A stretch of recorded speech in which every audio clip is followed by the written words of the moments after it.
Chapter 590. Little girl, even if you don't want to be my servant, you can't hurt people with your sword. It's not a good habit. Qin Feng lectured Ren Xiaoyao as he dodged the attacks. Ren Xiaoyao became a stage 7 inner qi cultivator at such a young age with the help of his family. He didn't expect that he couldn't even hurt an inconspicuous brat in front of him. Ren Xiaoyao was about to explode when he saw Qin Feng's smug expression. "Brat, you're pissing me off." Yan Wushuang sped up and the sword qi became sharper. Qin Feng was a stage 6 inner qi cultivator, so he could deal with a stage 8 inner qi cultivator. However, it was difficult for him to dodge Ren Xiaoyao's attacks. "Little beauty, your sword technique is pretty good, but I advise you to stop now. Don't regret it when I'm done with my sword." Qin Feng's expression turned cold. Since when did Ren Xiaoyao ever admit defeat? Not only did the silver soft sword in her hand not stop, but it also danced around like snowflakes. Every sword flower was filled with coldness, and Qin Feng felt like he was going to die. An orange-grayed spirit sword appeared in the hands of Qin Feng, who had been dodging all this while. Holding the spirit blast sword in his hand, Qin Feng simply slashed at the sky. A stream of sword qi, which seemed to have condensed into a solid form, slashed at Ren Xiaoyao. What kind of sword technique is this? How can it be so powerful? Ren Xiaoyao opened her mouth wide in shock. She had a cute look on her face as she felt a strong sense of danger. Before the sword qi could injure her, she quickly leaped away. In a breath's time, she had retreated dozens of meters away. The sword qi disappeared as the sword qi faded away. Qin Feng stood there alone with his sword. He realized that the sword qi produced by the 9 strategies beyond the swords had become more powerful after his breakthrough, and he was very satisfied with it. "How is it? Do you know how powerful I am now? Do you want to learn the sword technique that I just showed you? If you come home with me, I'll teach you." Qin Feng looked at Ren Xiaoyao with a smile. Ren Xiaoyao's pretty face was puffed up with anger as she looked at Qin Feng snappily. She was already shocked by Qin Feng's sword. The family behind Ren Xiaoyao was extremely powerful.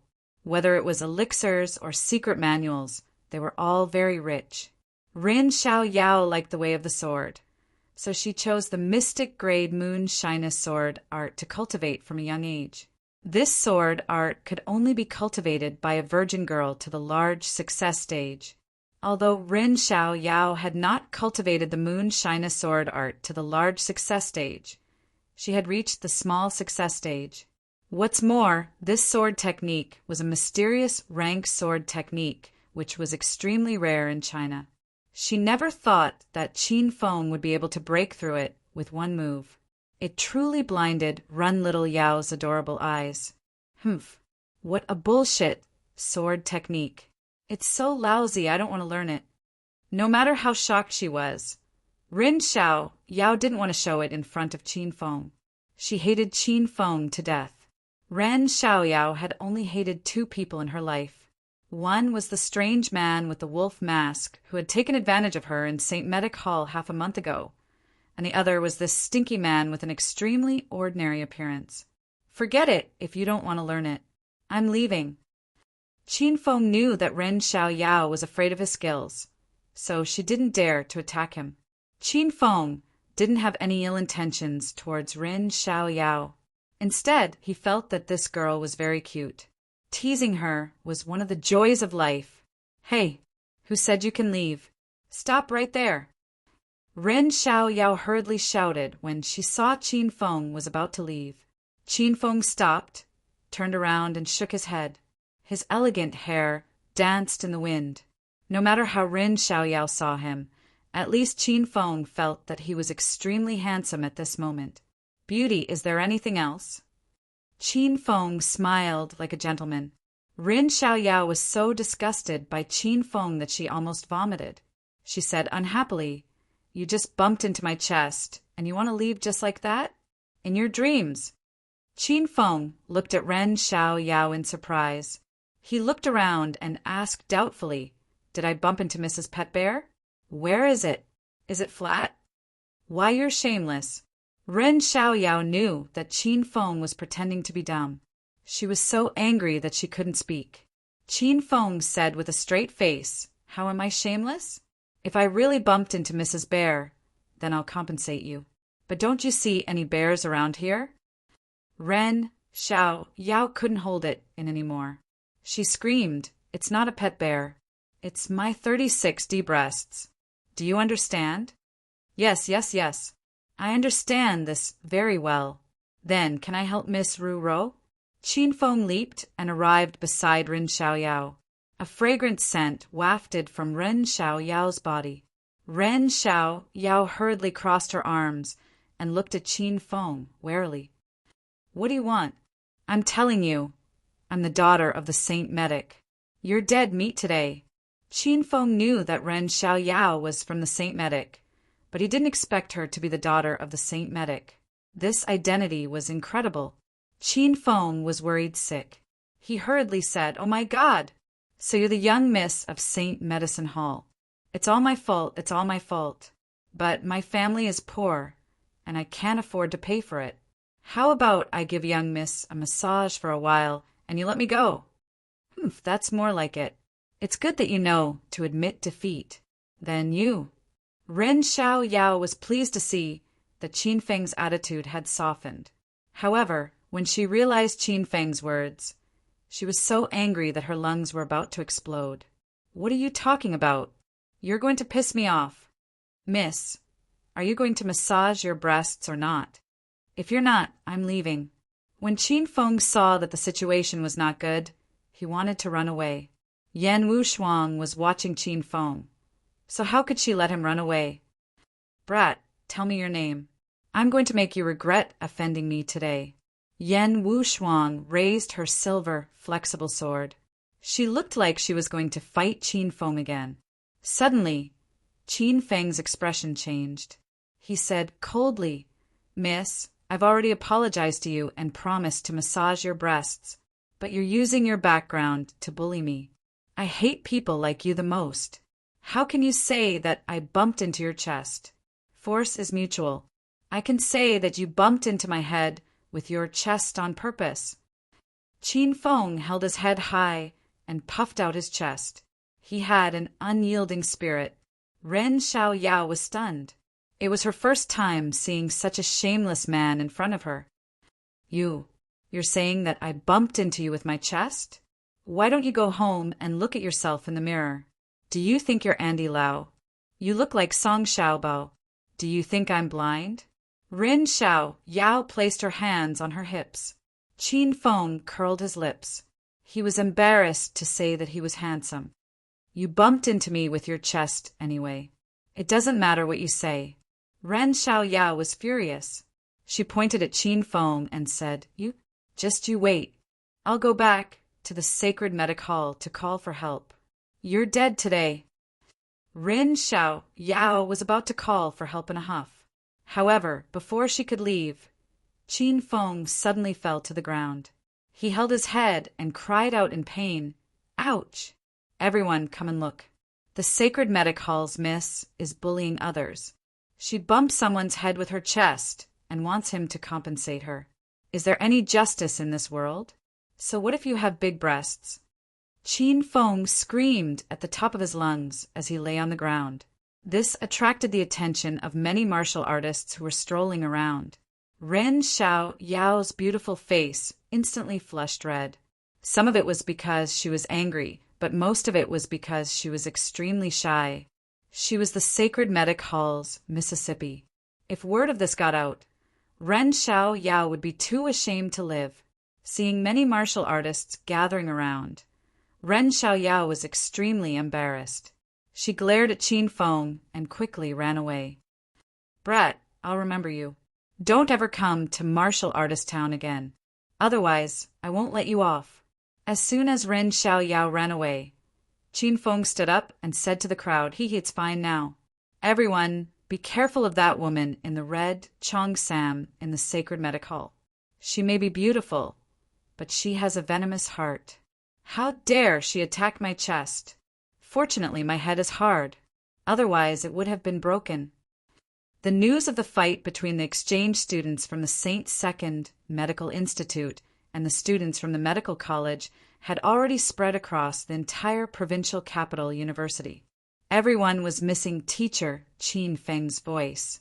If teacher Qin Feng was not expelled and Qin Feng was the one who taught the Chinese medicine class yesterday, would those 5 exchange students still dare to be so arrogant?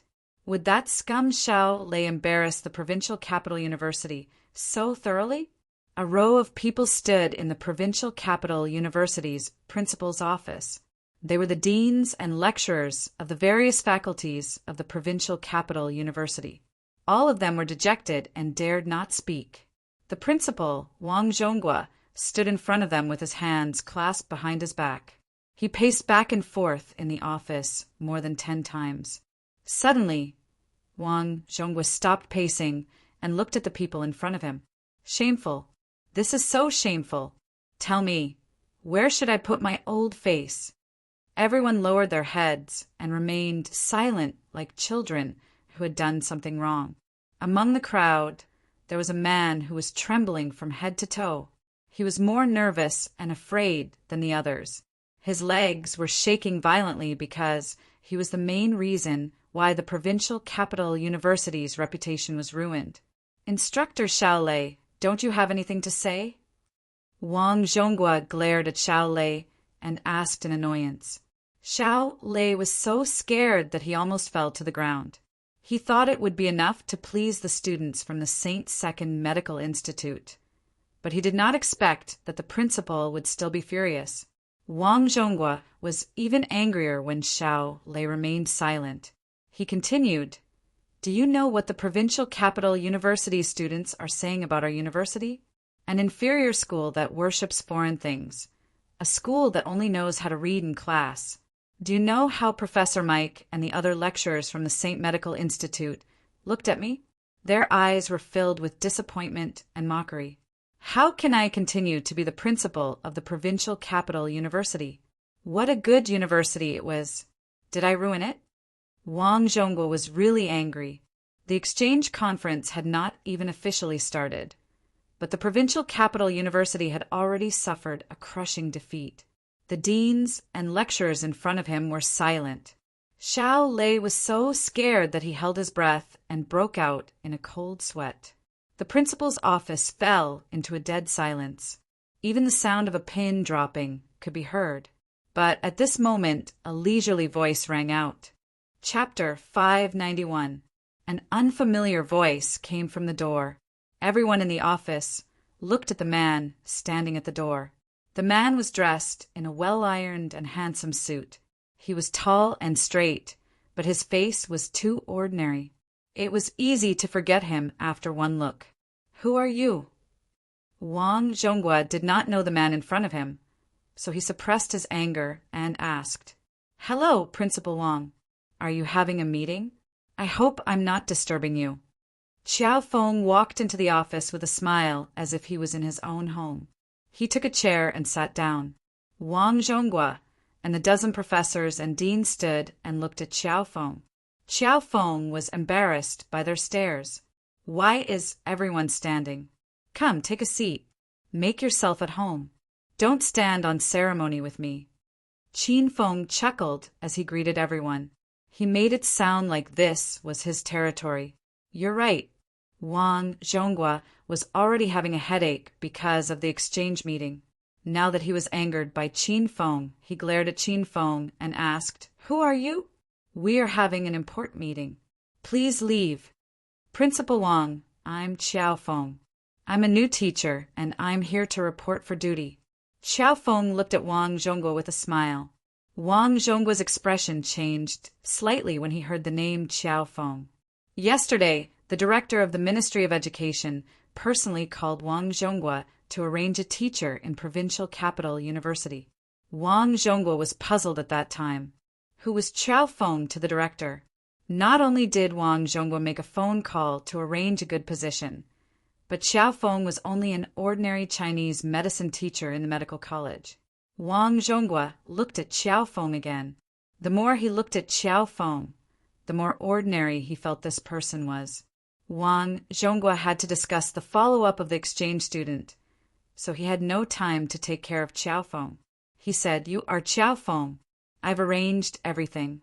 You can go to the medical college any time you want. I have something important to do now, so I won't be taking you to class. Go find a female teacher named Chang Xian and ask her to arrange it for you." "Thank you, Principal Wang." Qin Feng nodded at Wang Zhonghua. He had no intention of leaving. Wang Zhonghua frowned and asked Qin Feng, "Professor Xiao Feng, is there anything you don't understand?" "Nothing." "Then you can leave first. We still have business to discuss." Wang Zhonghua was about to die from anger. He thought to himself, how can this person be so blind? Xiao Feng was not anxious at all. He leisurely sat on the chair and said, "Oh, I see that you have an important meeting to attend, and I am now a teacher at Kyoto University. Of course, I have to attend this kind of meeting. I can learn a lot. You guys continue, don't mind me, I have nothing to say." It wasn't just Wang Zhonghua who was speechless towards Xiao Feng. The corners of the mouths of the directors and professors were twitching violently. They had already told him that this was an important meeting, and everyone present was a big shot. "You're just an ordinary Chinese medicine teacher, and a teacher who had just come to report. Why are you here? Why don't you have any sense? This is a meeting of the school's higher-ups. Everyone here is at the level of the dean and professors. What's with a new teacher like you sitting here? Get out of here." Xiao Lei knew that he had made a big mistake this time, so he kept quiet during the meeting. Now that he had found a chance to flatter Xiao Feng, he quickly stood up and shouted at Xiao Feng. Qin Feng saw Xiao Lei as soon as he entered the room, but he was too lazy to deal with this idiot. Now that Xiao Lei had taken the initiative to provoke him, Qin Feng couldn't tolerate his bad habit. "You must be Professor Xiao Lei, right?" Qin Feng looked at Xiao Lei with a smile. Xiao Lei was slightly stunned. He pointed at his nose and said, "You know me?" "Of course I know you. Lecturer Xiao Lei is famous in Kyoto University. Who wouldn't know you?" Xiao Lei put away his anger and grinned. He looked at Qin Feng and said, "Haha, Brother Xiao Feng, you're flattering me. I, Xiao Lei, am indeed very accomplished in the field of Western medicine, and I'm deeply loved by my students. However, there's always someone better than you, so we teachers should be humble. I've always lived by the principle of neither arrogance nor rashness. I've always kept a low profile, but I still accidentally became the focus of Kyoto University. This is really a pleasant surprise." Xiao Lei didn't expect the new teacher, Xiao Feng, to know about him. He became complacent. "I don't know if what Professor Xiao Lei said is true or not. The reason I know about you is that on my way here from the campus, the students were cursing a teacher named Xiao Lei. They said that he has bad teaching skills and only knows how to read books. They said that he has a big head, big ears, and triangular eyes. The most shameful thing is that he is subservient to foreign exchange students and fawns over them. Sai, this kind of person is a disgrace to Huaxia." Qin Feng was absolutely merciless when he scolded Xiao Lei. The smile on Xiao Lei's face suddenly froze. He was so angry that his neck turned red. "You, stop it. Do you really think that my teaching skills are bad? It's obvious that the 5 exchange students are too strong. I believe that if you were to teach, you would be even worse than me." Xiao Lei hastily interrupted Qin Feng.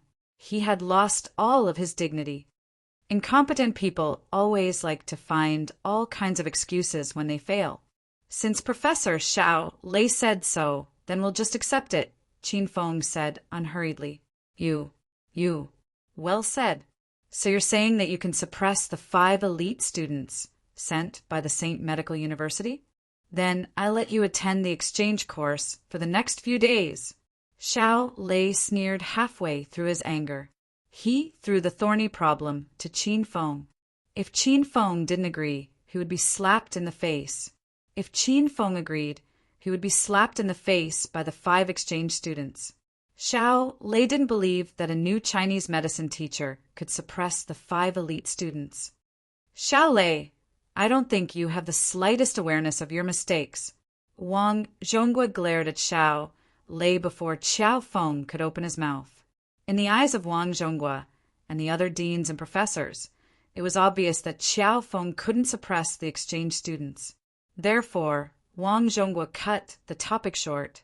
He never thought of relying on Qiao Feng to solve the problem. You don't have to provoke me. I'm here in a hurry to meet the exchange students and lecturers. How dare they act ruthlessly in China? How dare they make a scene in the medical university? How can I let them have their way? Bang! Qin Feng slammed the table and stood up abruptly. His voice was loud and clear, and it shocked everyone present. All right. You said it yourself. You heard it, Principal Wang. Professor Qiao Feng volunteered himself to deal with the exchange students. Let's give him the opportunity to perform well. Xiao Lei was excited that he had found a scapegoat. He was afraid that Qin Feng would go back on his words in the next second. Wang Zhonghua glared at Xiao Lei. He had the urge to kick Xiao Lei. Nonsense. Qiao Feng, go and find Professor Chang Xan first. We'll talk about the rest later. Obviously, Wang Zhonghua was not optimistic about Qin Feng. He assumed that Qin Feng was someone who relied on his connections to get by. How could he hand over such an important exchange meeting to a new teacher like Qiao Feng? Qiao Feng knew that he could not convince Wang Zhonghua in a short time, so he left. If it wasn't for the investigation of the William family, Qiao Feng wouldn't waste his time on such matters. Principal Wang, leaders, I'll take my leave now. Qin Feng smiled at everyone and left the principal's office. After exiting the office, Qin Feng made a detour to the ordinary lecturer's office building. He went up to the 3rd floor and arrived at Chang Xan's office. It had been a long time since Qin Feng last saw Chang Xan. He was a little excited. Qin Feng pushed the door open without knocking. As soon as the door opened, a beautiful figure crashed into him. Although Qin Feng had the ability to dodge, he had no intention of doing so. Ah! Chang Xan cried out in surprise and fell into Qin Feng's arms. Qin Feng had a wicked smile on his face, but he quickly calmed down. He frowned and wrapped his arm around Chang Xan's slender waist. He asked nervously, "Professor, are you all right? I was just about to enter the office, but I didn't expect you to come out at the same time. Did I scare you?" Chang Xan was indeed frightened. She was about to go to the campus for a walk, but she bumped into a tall man as soon as she stepped out of the door. Her heart was still racing. "Let go of me first." Chang Xan felt her waist being touched by Qin Feng. Her chest was pressed tightly against his chest. Chang Xan was not used to such intimate behavior. Qin Feng took a whiff of Chang Xan's familiar fragrance and released her. Chang Xan was still wearing her signature black silk dress and black high heels. She looked very mature and alluring, and her temperament was very similar to Li Yuchen's. Who are you?" Chang Xan sized up Qin Feng. She had never seen such an ordinary-looking man before. Qin Feng smiled and extended his hand. "My name is Qiao Feng. I have just joined the provincial capital university as a teacher. I just went to Principal Wang's office to report for duty. He asked me to look for you to make arrangements for me." Chang Xan did not have the habit of shaking hands with men. She usually ignored male teachers when she saw them. "Oh, I see. What class are you teaching?"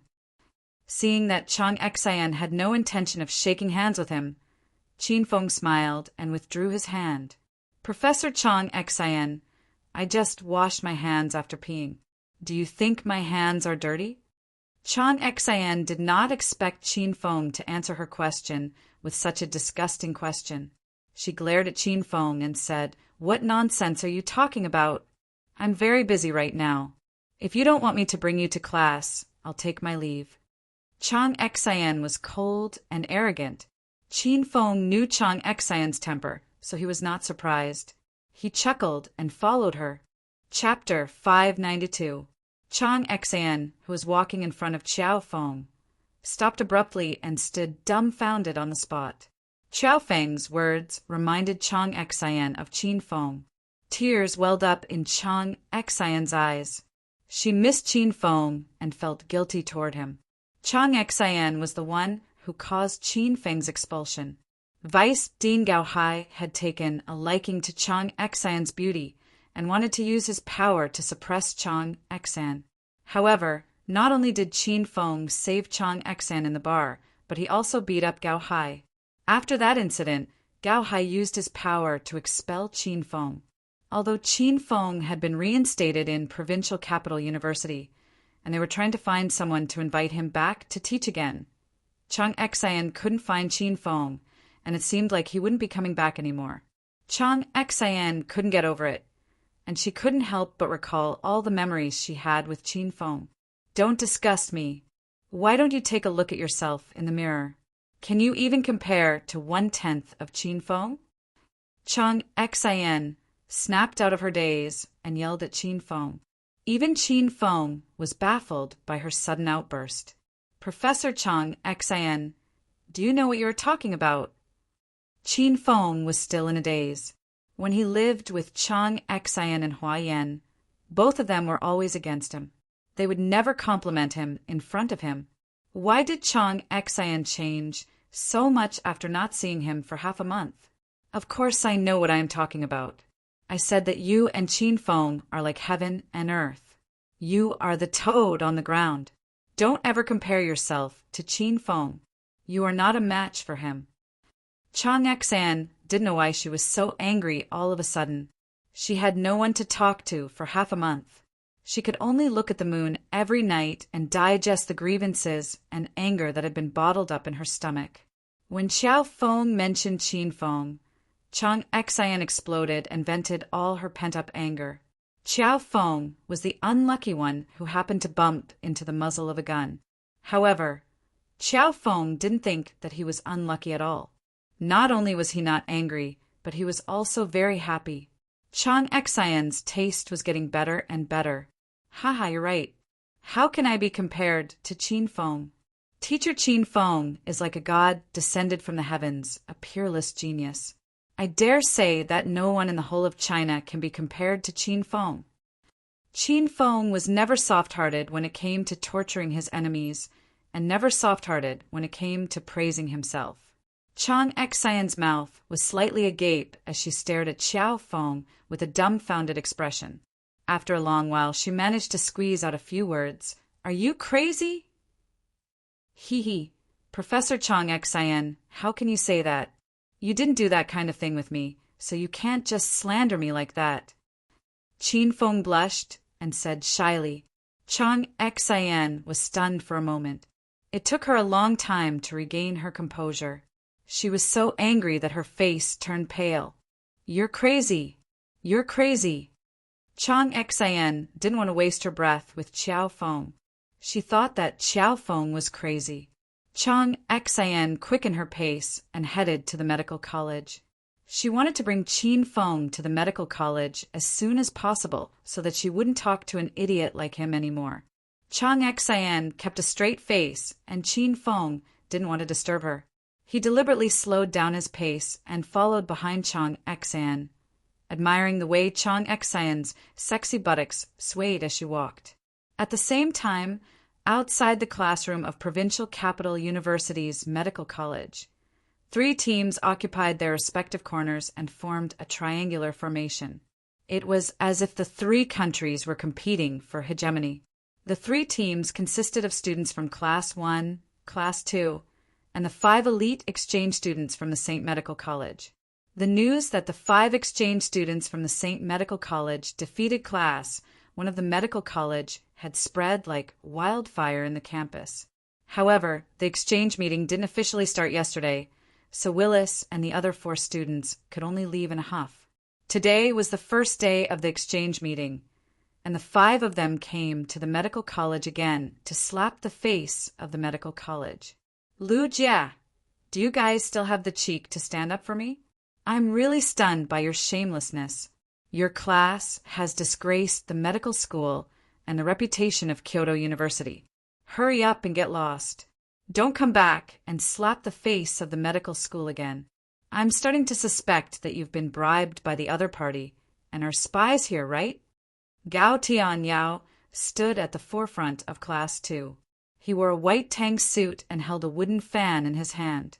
He looked at the students from Class 1 with a playful smile on his face. Lu Jia and Hua Yan stood at the forefront of Class 1 and glared at Gao Tianyao angrily.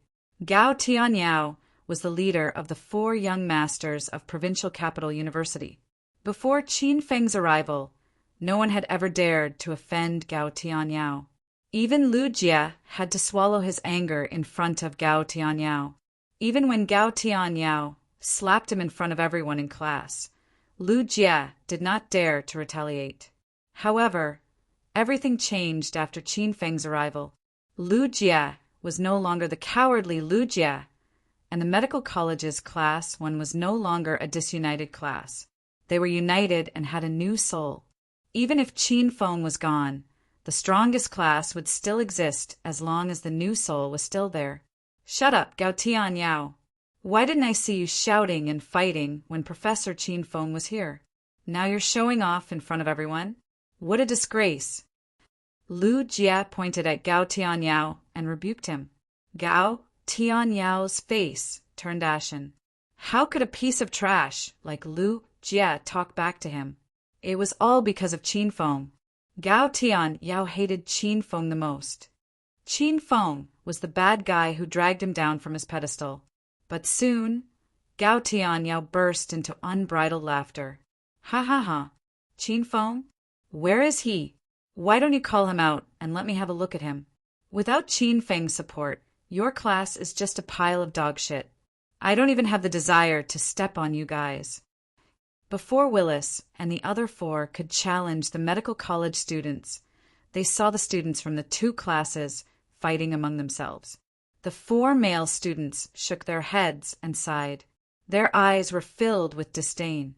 They became more and more disappointed in the medical college of Provincial Capital University. How could a medical college like this be ranked among the top 3 in Huaxia Chinese Medicine Academy? It was even worse than a diploma mill. Ah, someone fainted. Someone in the crowd suddenly shouted, attracting everyone's attention. Soon, the medical college students parted to form a small path. A plump girl was lying on the ground. Her body was twitching uncontrollably. It was a frightening sight. What's going on? Is she suffering from a heat stroke? A student guessed. What's wrong with you? It's almost the winter solstice. Why don't you show me a heat stroke? A student retorted. The student who said that he suffered from a heat stroke was embarrassed. His face turned red. After a while, he shouted again. Who said that heat stroke is related to summer? It's caused by excessive heat. Look at that plump girl. She's wearing such a thick cotton-padded jacket in the middle of the crowd. She must have fainted from the heat. The student's mouth twitched. He didn't know how to refute. Ah, her body is twitching more and more violently. Hurry up and call an ambulance. Some of the more timid girls were scared out of their wits. They took out their cell phones and were about to call 119. I'm afraid it's too late to call an ambulance. Which male student is willing to carry this girl to the school's infirmary with me? A well-built man came to the side of the fainted girl. After he said that, he turned around and found that the group of people who were standing behind him had all taken 3 steps back, directly separating him from the fainted girl. The man was very angry at the student's cold attitude. He decided to carry the girl to the infirmary alone. However, as soon as he lifted the girl who had fainted, the strong man's neck turned red. He hurriedly put the girl back on the ground. He thought to himself, isn't this girl a little too heavy? I almost forgot. My mom is still waiting for me to come home for dinner. After putting the girl on the ground, the well-built man ran away. This dramatic scene stunned the students of both classes. Willis and the other four were also dumbfounded. However, they quickly came back to their senses. Without saying a word, the 5 of them surrounded the girl and squatted down. This student isn't suffering from a heat stroke. She might be having an epileptic seizure. The golden-haired man, Owen, carefully examined the girl and concluded, "I agree with Owen. It's probably epilepsy. There's an 80% chance." After Owen made his judgment, the well-built black man, Peter, and the bespectacled man, Jack, nodded in agreement. Owen continued, "Looking at this student's condition, she should have been suffering from epilepsy for a long time. This seizure is more serious.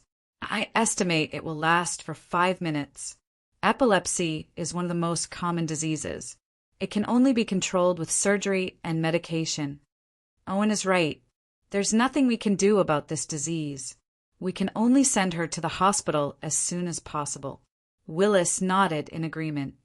"Sai, let's see if this student is lucky enough to make it to the hospital."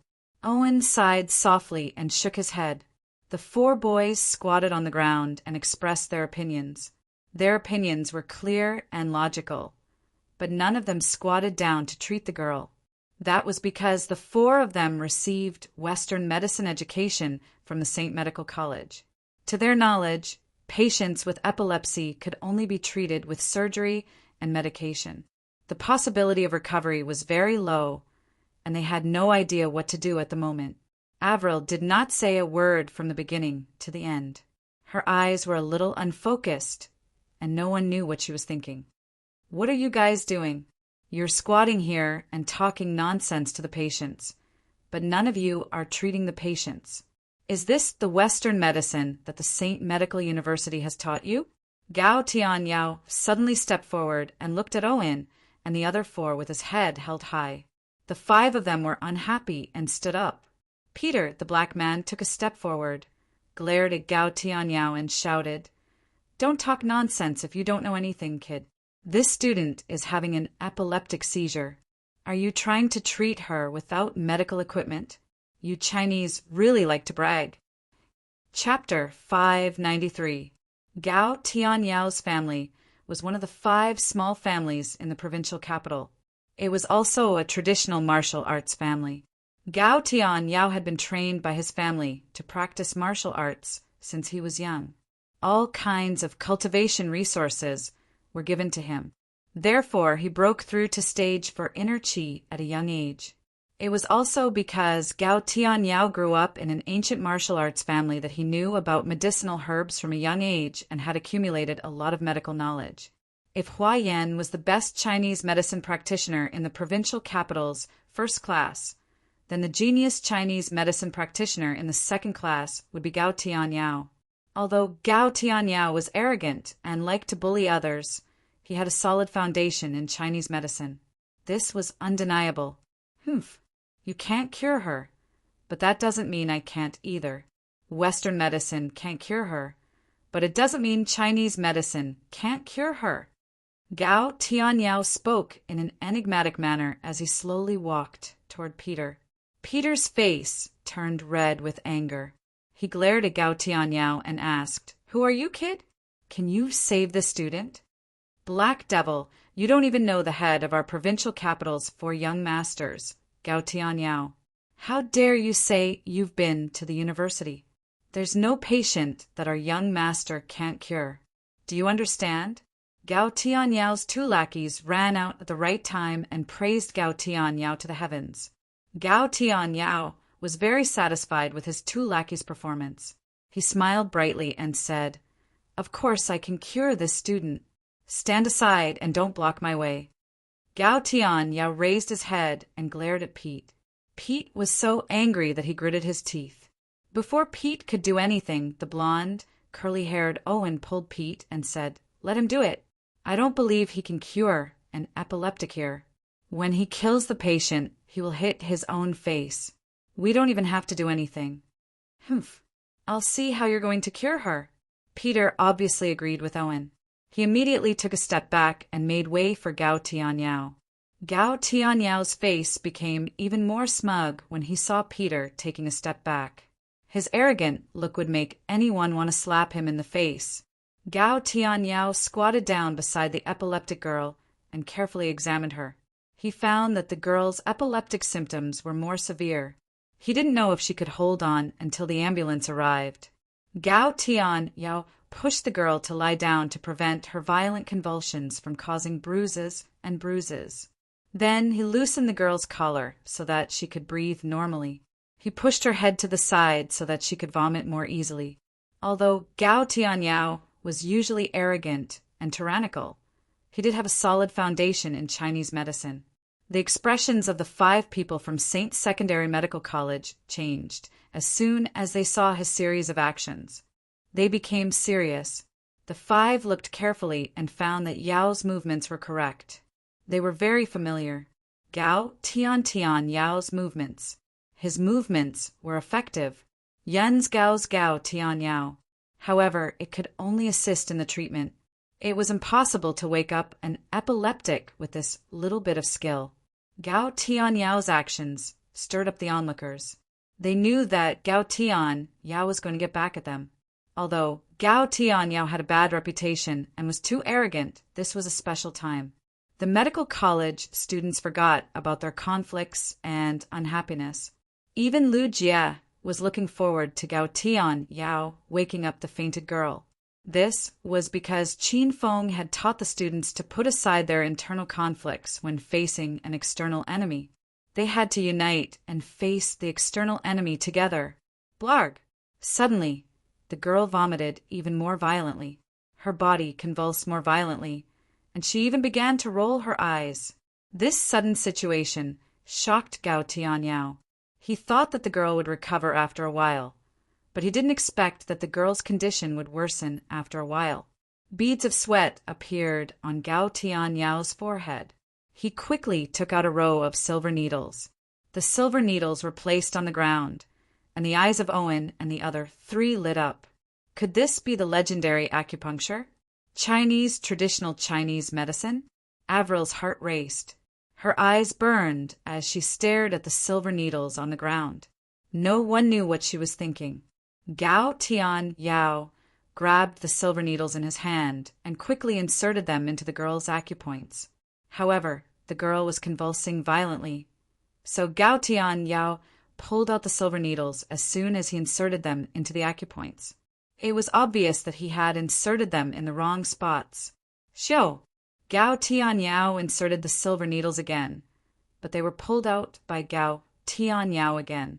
Due to the girl's severe seizures, her body was trembling nonstop, and Gao Tianyao's accuracy and agility were still lacking. Therefore, he couldn't accurately insert the silver needles into the girl's acupoints. Gao Tianyao repeatedly inserted the silver needles, inserted them, and then pulled them out. He was so anxious that his back was drenched in sweat. Fortunately, the girl had fainted and was unconscious. Otherwise, how would she feel if she saw this scene? In short, when everyone saw Gao Tianyao insert the silver needles into the girl's body, they felt that it was very cruel. Some of them even suspected that Gao Tianyao had a grudge against the girl in the past. Was he here to take revenge on her with the silver needles? Haha. Is this Huaxia traditional Chinese medicine? Acupuncture and moxibustion? I almost died of laughter. Owen couldn't help but burst into laughter when he saw this. Peter, the black man, also vented his anger. When he saw Gao Tianyao's nervous expression, he laughed playfully. Haha, is this your way of treating epilepsy? This trick is really effective. After you stab this person to death, she won't have epilepsy anymore. Ha ha ha. Willis and Jack were amused by Peter's words. They really didn't expect a black and strong man like Peter to be able to tell corny jokes. Faced with the ridicule of the St. Medic Institute's exchange students, the medical students from Class 1 and Class 2 didn't retort. They didn't know how to retort because this battle had indeed been ruined by Gao Tianyao, the pretentious trafficker. He had pricked the girl to such a state. In fact, the medical students also wanted to laugh. Gao Tianyao was already nervous enough. Now that he heard the ridicule of Willis and the others, he couldn't wait any more. Gao Tianyao felt his face was burning hot as if he had been slapped dozens of times. Gao Tianyao's eyes suddenly turned cold. He grabbed the thickest silver needle and stabbed it into the student's head with clenched teeth. "Fuck! I don't believe that I can't hit you." Gao Tianyao's eyes were bloodshot as if he was possessed. He had indeed reached a state of madness. He had even forgotten his original purpose of using the silver needle. Gao Tianyao was not trying to save the girl. He just wanted to prove that he could put the silver needle into the girl's acupoint. If the needle were to fall, the girl on the ground would probably be pricked into a lunatic. Who the fuck is holding me back? The silver needle in Gao Tianyao's hand landed on the girl's head. It was less than a centimeter away from her scalp. But Gao Tianyao's hand suddenly stopped. It wasn't because he wanted to stop, but because someone had grabbed him. Gao Tianyao roared angrily. He was the leader of the 4 young masters of Provincial Capital University. Who the fuck would dare to stop him? Not to mention that Gao Tianyao was a stage for inner Qi martial artist. How many people in Jindu University could stop him? However, Gao Tianyao's hand was suspended in the air, and he couldn't move an inch. Even if he circulated all the inner Qi in his body, he still couldn't break free from the hand that was grabbing his arm. Gao Tianyao was enraged. He turned around and looked at the person who grabbed him. It was an extremely ordinary face. Gao Tianyao stared at it for a long time. He was afraid that he would forget this face in the blink of an eye. "Fuck, don't you understand what I said? I told you to let go of me." Gao Tianyao roared angrily. Qin Feng tightened his grip slightly. With a smile on his face, he said in the tone of a senior educating a junior, "Student, how can you talk to me like that? Do you know who I am?" Gao Tianyao felt a sharp pain in his arm. It was so painful that he wanted to scream. However, there were so many people watching them. Gao Tianyao endured the pain until his neck turned red. Who are you? Let go of me first." Qin Feng didn't let go of Gao Tianyao. Gao Tianyao was the reason why he was expelled. Now that he saw Gao Tianyao, Qin Feng wanted to teach him a lesson. This brat was going to rebel. He almost stabbed a female student until she became an idiot.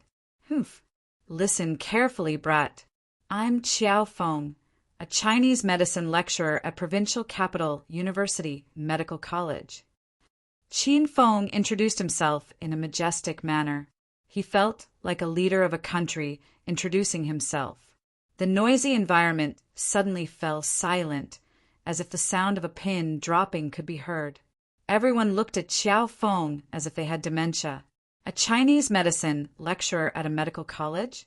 Is this guy here to steal teacher Qin Feng's job? Does this mean that teacher Qin Feng won't come back? That's great. No teacher will steal the prettiest girl from us anymore. Qin Feng didn't know what these students were thinking. Otherwise, he would have been infuriated. Qin Feng's hand was like a pair of pliers. He didn't let go of Gao Tianyao's arm. Gao Tianyao used all his strength, but he couldn't free himself from Qin Feng's grip. Who are you? Gao Tianyao's teeth chattered in pain. He felt that Qin Feng was going to crush his arm. Gao Tianyao calmed down. He was sure that this ordinary-looking man was not an ordinary man. What kind of monster was he to be able to trap him with one hand? Student, are you deaf? I told you I'm a new Chinese medicine lecturer at Provincial Capital University Medical College. Don't you remember? Qin Feng tightened his grip as he spoke. P.S. June is the season of harvest. I've written Hedonist Sovereign for almost a year, and it's time to reap the rewards. I hope everyone will continue to support me. Thank you very much. In June, I guarantee 3 chapters every day. More monthly votes, more gifts, and more breakouts. As long as you're a subscriber, you'll get a free monthly vote at the beginning of the month. I hope everyone will vote for Young Master Do This is very important to him. Chapter 594. Ouch. Gao Tianyao's blood-curdling screams reverberated in the air. Ouch! Ouch! Gao Tianyao's screams were so tragic that they shook the heavens and the earth. The students covered their ears with their hands as they stared at Gao Tianyao, who was kneeling in front of Qiao Feng. They never knew that this kid had the talent to be a best actor. Qin Feng was also shocked. He quickly released Gao Tianyao's arm and took 3 steps back before he patted his chest and steadied himself. "Oh my God, today is my first day here. Oh my God, it's my first day here. It's really an eye-opener. I didn't expect that there would be a student from the performance department of the Medical College of Kyoto University. I just grabbed your arm. Isn't your acting a bit too exaggerated? You all saw it just now. I didn't do anything. If this kid dares to blackmail me, everyone must testify for Professor Qiao Feng." Qin Feng's performance was impressive.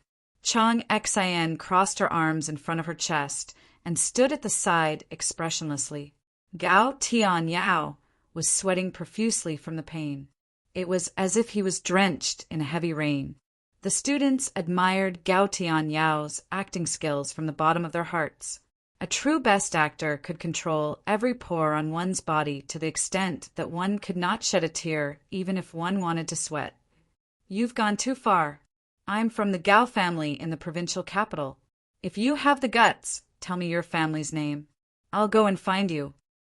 Gao Tianyao was tricked by Qin Feng, and everyone thought he was acting. Gao Tianyao was so angry that he spat blood. He remembered that he had only suffered in the hands of 2 people since he was born. One was Qin Feng, who was chased away, and the other was this ordinary man standing before him. "You want to seek revenge from my family? Don't make it so complicated. Just get rid of me first." Qin Feng did not take Gao Tianyao's threat seriously. He kicked Gao Tianyao, who was sitting on the ground, and sent him flying. Gao Tianyao fell heavily on the ground a dozen meters away. He screamed in pain. His lackeys were scared out of their wits. They rushed to check on their boss. Gao Tianyao was sent flying, but everyone's souls had yet to return. He was the young master of the Gao family in the provincial capital. Why was he kicked away like a dead dog? Qin Feng didn't care about these people's expressions and thoughts. He was already crouching on the ground and quickly checking on the fat girl's condition. "The situation is very serious. Fortunately, I'm here. If it were someone else, they wouldn't be able to save him." After examining the girl's condition, Qin Feng began to mutter to himself. All he said were words of praise. Qin Feng waved his hand and prepared to buy a set of silver needles from the system to show off. However, he discovered that he had temporarily lost contact with the system and there was still no response. Qin Feng sneaked a peek at his surroundings. He noticed that the students were still immersed in the shock of Gao Tianyao's kick. None of them noticed his embarrassing failure. Qin Feng felt relieved. He picked up the silver needles that Gao Tianyao had placed on the ground and waved them. Whoosh! Qin Feng's hands rose and fell, bringing along a gust of wind. He held 6 long needles in each of his hands and inserted them into 6 acupoints on the girl's body. Qin Feng's technique was simple and clean, without any fancy moves. The girl's body trembled even more violently than before. Earlier, Gao Tianyao was unable to insert needles into her body, but Qin Feng was able to insert 6 needles at the same time. It was easy to tell who was stronger between the 2 of them. Boom! The onlookers were in an uproar. Putting aside whether Qin Feng could really save the girl, his beautiful acupuncture technique was enough to shock everyone. "He's so handsome. I've fallen in love with this new teacher. What should I do? I'm tempted too." Did you guys notice that even though he's not as handsome as Teacher Qin Feng, he's very similar to Teacher Qin Feng in other aspects? Qin Feng heard all the discussions in the crowd. He couldn't help but feel nervous when some students began to compare him with Qin Feng. The 5 exchange students from the St. Medical Institute were also dumbfounded. They didn't expect Provincial Capital University to have such a powerful Chinese medicine teacher. Moreover, Qin Feng was a new teacher. After a brief moment of absent-mindedness, Qin Feng once again focused on treating the girl. Qin Feng had obtained the Book of 100 Herbs and the 5 Elemental Acupuncture Technique through the system's mission. The 5 Elemental Acupuncture Technique was extensive and profound. Qin Feng could cure both common and rare diseases. Moreover, when Qin Feng's realm reached a higher level, it would no longer be a myth for him to bring the dead back to life and regrow flesh and bones soon. 12 silver needles were inserted into the girl's body. Qin Feng stopped. He only had the longest needle left in his hand, but he didn't hurry to insert it. It was as if he was waiting for something. Everyone held their breath, as if the silver needles in Qin Feng's hand could control their breathing. As long as Qin Feng didn't insert the needle, no one dared to take a deep breath. Whoosh! Qin Feng's movement was too fast. Before anyone could figure out how he inserted the needle, the longest needle had already pierced into the girl's neck near the artery. Buzz! Buzz! Buzz! Buzz! When the last needle was inserted, a strange chain reaction occurred. The 12 silver needles that were inserted into the girl's body began to vibrate on their own. Including the last needle, there were a total of 13 silver needles vibrating rapidly. The sound of wind whistling could be heard. Many timid girls were so frightened that they almost cried. This is the needle of fate. The new teacher can also use the needle of fate. He's as powerful as Teacher Qin Feng. The crowd was in an uproar again. Previously, Qin Feng used the 5 Elemental Acupuncture Technique to treat Professor Ling Qin Yuan, who had a heart attack. It was also at that time that many students heard of the term Needle of Fate. Now that they saw the silver needles vibrating on their own, the students were speechless. Needle of Fate? It's really the Needle of Fate. I didn't expect him to be so powerful. Humph. So what if he's powerful? Chang Xan, who was standing outside the crowd, was also shocked. However, she quickly cursed Xiao Feng. It was obvious that she still held a deep grudge against Xiao Feng. From this, one could see how important the first impression was. Oh, and what's that? Peter, the brawny black man, was petrified by the scene before him. After a long time, he asked weakly, "Owen, what's that?" Owen was also dumbfounded. He couldn't even answer Peter's question because he had no idea what it was. Willis and Jack were still in a daze. They stared thoughtfully at the silver needles that were vibrating on the girl with epilepsy. The expression on Avril's beautiful face was unpredictable. One moment, she was pleasantly surprised. The next, she was worried. No one knew what she was thinking. After Qin Feng inserted the last needle, he stood up and leisurely leaned against a tree. He stole a glance at the beautiful girl in the short skirt in the crowd as if nothing had happened. Cough, cough! The silver needles vibrated on their own for more than 2 minutes, and the girl's convulsions disappeared. Suddenly, she coughed violently and woke up. She looked at the students around her with a puzzled expression. Why are you guys staring at me? Why am I lying on the ground? Don't tell me you guys are going to PK me?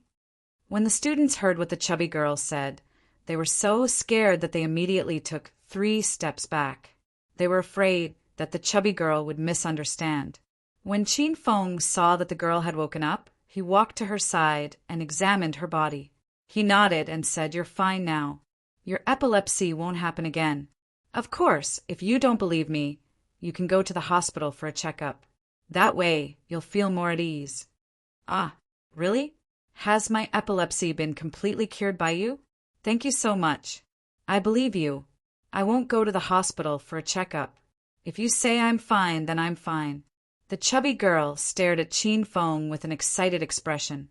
Her stare made Qin Feng break out in a cold sweat. Handsome, you saved my life, but I still don't know your name. Student, please pay attention. I'm the new Chinese medicine teacher at the medical college, Xiao Feng. Qin Feng's expression became stern.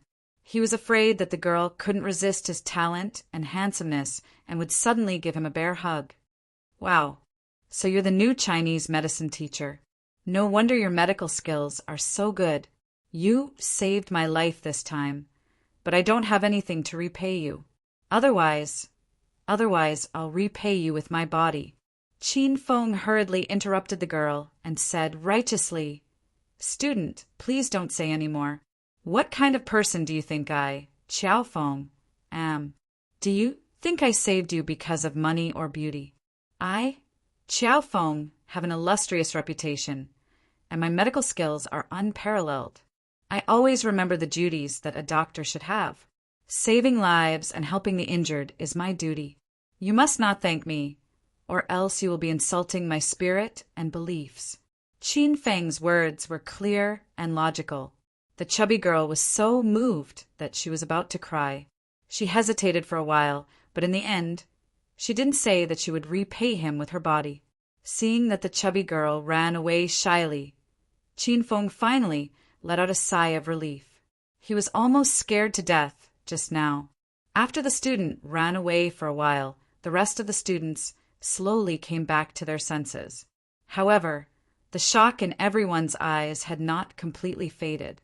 Many of them still felt like they were dreaming. Did the medical college win this battle?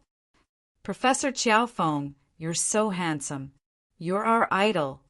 Professor Qiao Feng, are you our new Chinese medicine teacher? We like you so much." Qin Feng was suddenly surrounded by hundreds of students.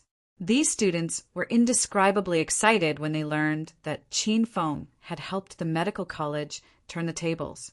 Qin Feng's face was full of pride. He thought that a capable and talented person, even if he changed his appearance, would still inadvertently become the focus of everyone and be worshipped and admired by people. "I heard that your previous Professor Qin Feng was also very outstanding. He just left not long ago, and you guys are already trying to please me like this. If he knew, he would be very sad, right?" Qin Feng said with a smile. "TSK, you're talking about that heartbreaker. It's good that he's gone. Then no one will fight with us for the campus bell. Professor Qin Feng is too handsome. We feel too inferior when we're with him. Professor Qiao Feng, you're more perfect. You look so ordinary that I still can't remember your appearance." Listening to the students' chatter, the corner of Qin Feng's mouth twitched. He didn't know whether he should be happy or sad. Some people were happy while others were sad. Provincial Capital University's medical college won the battle, and everyone was shouting and celebrating. On the other side stood 5 lonely figures, as if they had been forgotten in a corner at the end of the century. P.S. Second update begging for monthly votes. Begging for monthly votes. Begging for monthly votes. Chapter 595. "Owen, what should we do now? This is so fucking frustrating." Peter walked to Owen's side and glared at the students who were reveling in the party. Willis and Jack also gathered around Owen. The 4 of them looked at each other, and none of them had a good idea. "We lost this battle. Let's go. Don't embarrass yourself." Avril, who had been silent, walked past the 4 of them. Her light voice fell into the 4's ears. The 4 of them looked reluctant and helpless. However, when they saw the students who were reveling in the party, they could only lower their heads and prepare to leave. "Wait." Qin Feng suddenly called out to them before the 5 of them had gone far. The 5 of them stopped and turned to look at Qin Feng. The 4 boys all had a trace of anger in their eyes. Peter, the brawny black man, stepped forward, glared at Qin Feng, and shouted, "What else do you want?" Peter's attitude was very arrogant. He didn't look like a loser at all. The students from Provincial Capital University were unhappy. They all rushed to Qin Feng and reprimanded Peter and the others. "Humph, you're still so arrogant after losing this time? You can't cure epileptics, but our teacher, Qiao Feng, can. I'm going to piss you off. Didn't you brag yesterday about how amazing your country's Western medicine is? Now it seems that it's just SOO. It can't even cure epilepsy. How embarrassing. Let's see if you still dare to look down on Chinese medicine and Chinese acupuncture. Now you know how amazing we are. To tell you the truth, Teacher Xiaofeng's medical skills are the worst in the Chinese medicine world. He doesn't even have the qualifications to carry the shoes of those Chinese medicine masters. You can't even beat his rubbish medical skills, and you still have the nerve to look down on our medical college? The hot-blooded students looked at Avril and the others proudly, as if they had returned from a victory. However, Qin Feng's face darkened. He really wanted to drag out the student who slandered him and ask him if he thought about his feelings when he was bragging. What's there to be proud of? The man who treated you just now should be a teacher from your medical college, right? You're so happy that a teacher won against a student? Isn't that normal? Owen suddenly retorted. Willis's eyes lit up as well, and he added, "Oh, I get it. Your provincial capital university's medical school can't produce elite students who are as good as the 5 of us, so you sent out teachers to fight us. Your school is really shameless to do something like this." That's right, that's right. What's there to be proud of when a teacher defeated us? What a joke. Peter and Jack also came back to their senses and retorted. Seeing that these exchange students were starting to be arrogant again, the medical school students were very unhappy. However, everyone opened and closed their mouths, but they were so sullen that they could not say anything. This was because everyone realized that what Willis and the others said was the truth, and they even seemed to be very reasonable. They really did not know how to refute. Why aren't you saying anything? Weren't they cheering happily at the front? You're embarrassed now, aren't you? Seeing that the students from the medical college had calmed down, the 4 guys on Owen's side became arrogant again. Are the 5 of you the exchange students sent by the St. Second Medical Institute? Qin Feng seemed to not hear Owen's arrogance as he sized up the 5 of them. It was Qin Feng who stopped the 5 of them just now. The reason why Qin Feng stopped them was because he wanted to see how the 5 of them were doing. Perhaps the members sent by the William family were among the 5 exchange students. The 5 of us are the elite students sent by the St. Second Medical Institute. We were selected after a strict assessment and selection process.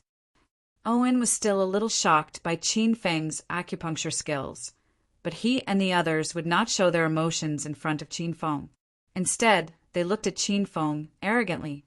Qin Feng did not care whether these people were elite or not. He did not care if they were selected or had slept with someone. Qin Feng continued to ask, "Where's the representative of your teachers? Why don't I see them?" Qin Feng had already sized up the 5 of them, but he did not notice anything unusual. Apart from the fact that the foreign girl was very beautiful and her breasts were more spectacular than billowy ladies, Qin Feng did not think that these 5 students had anything to do with the William family. It was said that the William family placed a lot of importance on this secret infiltration into China and sent experts.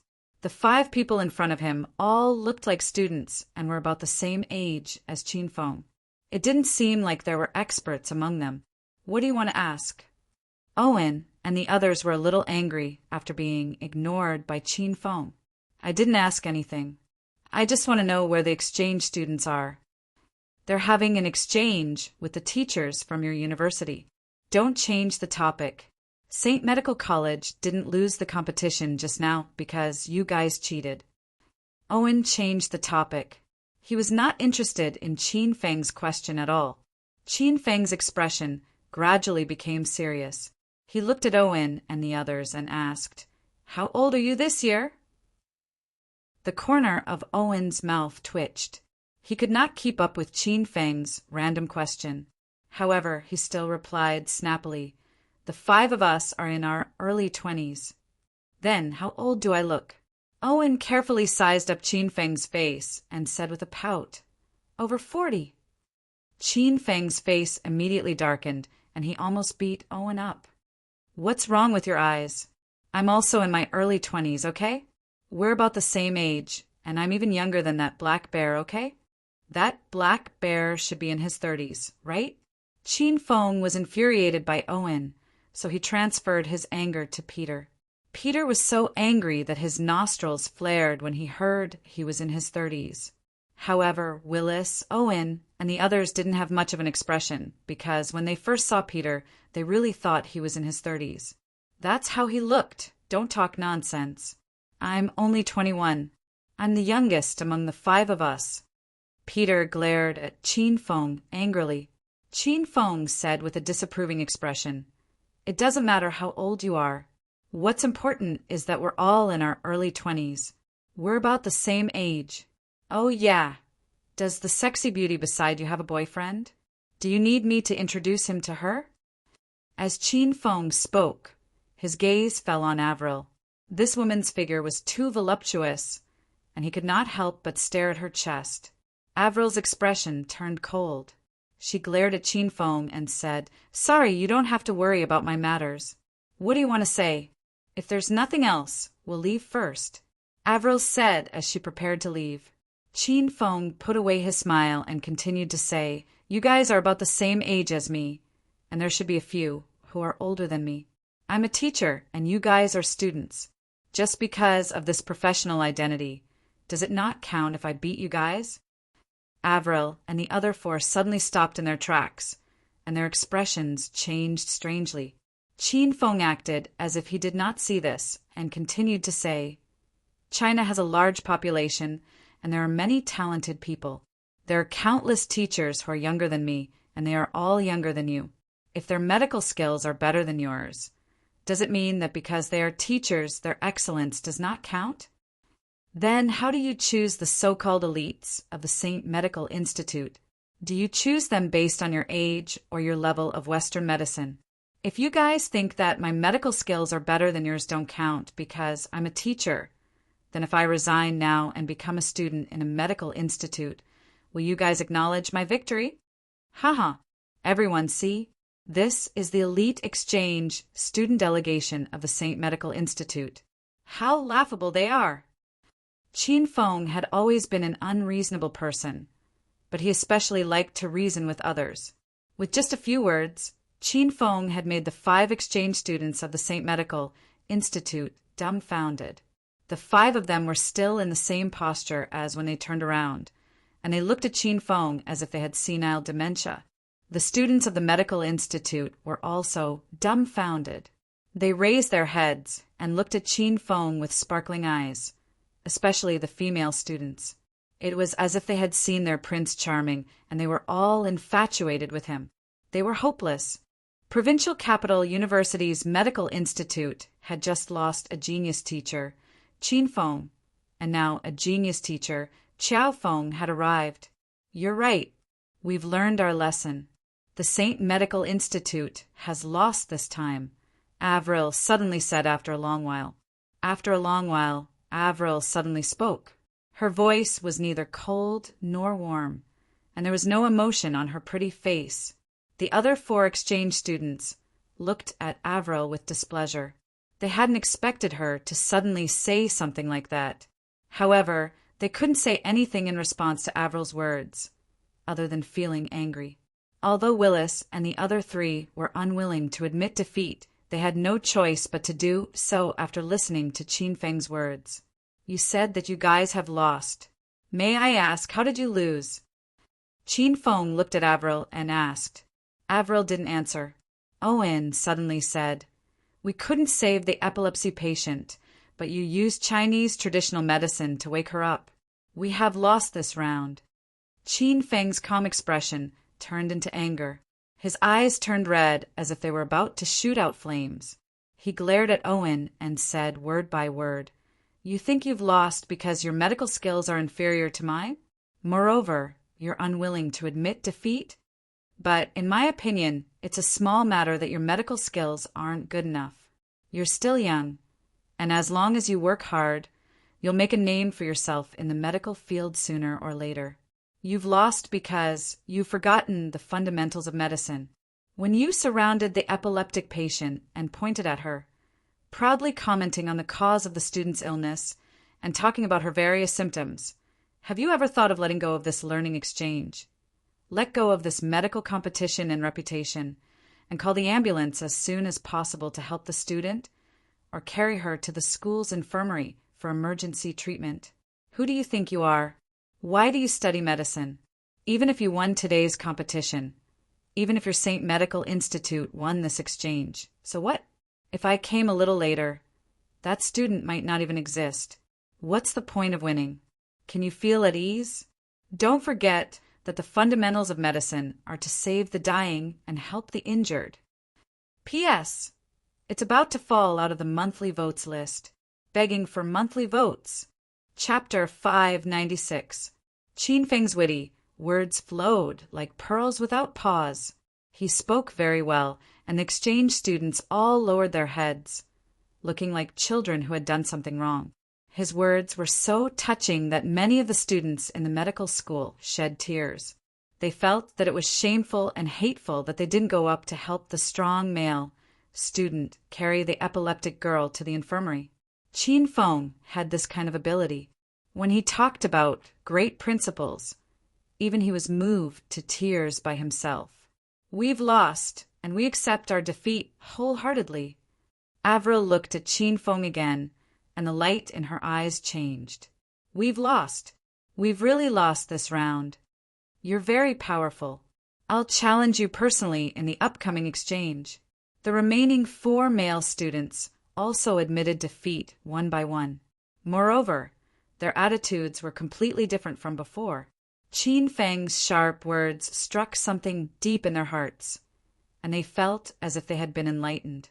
Owen even issued a letter of challenge to Qin Feng. Although he didn't say it on the surface, he had already regarded Qin Feng as the strongest opponent in this exchange.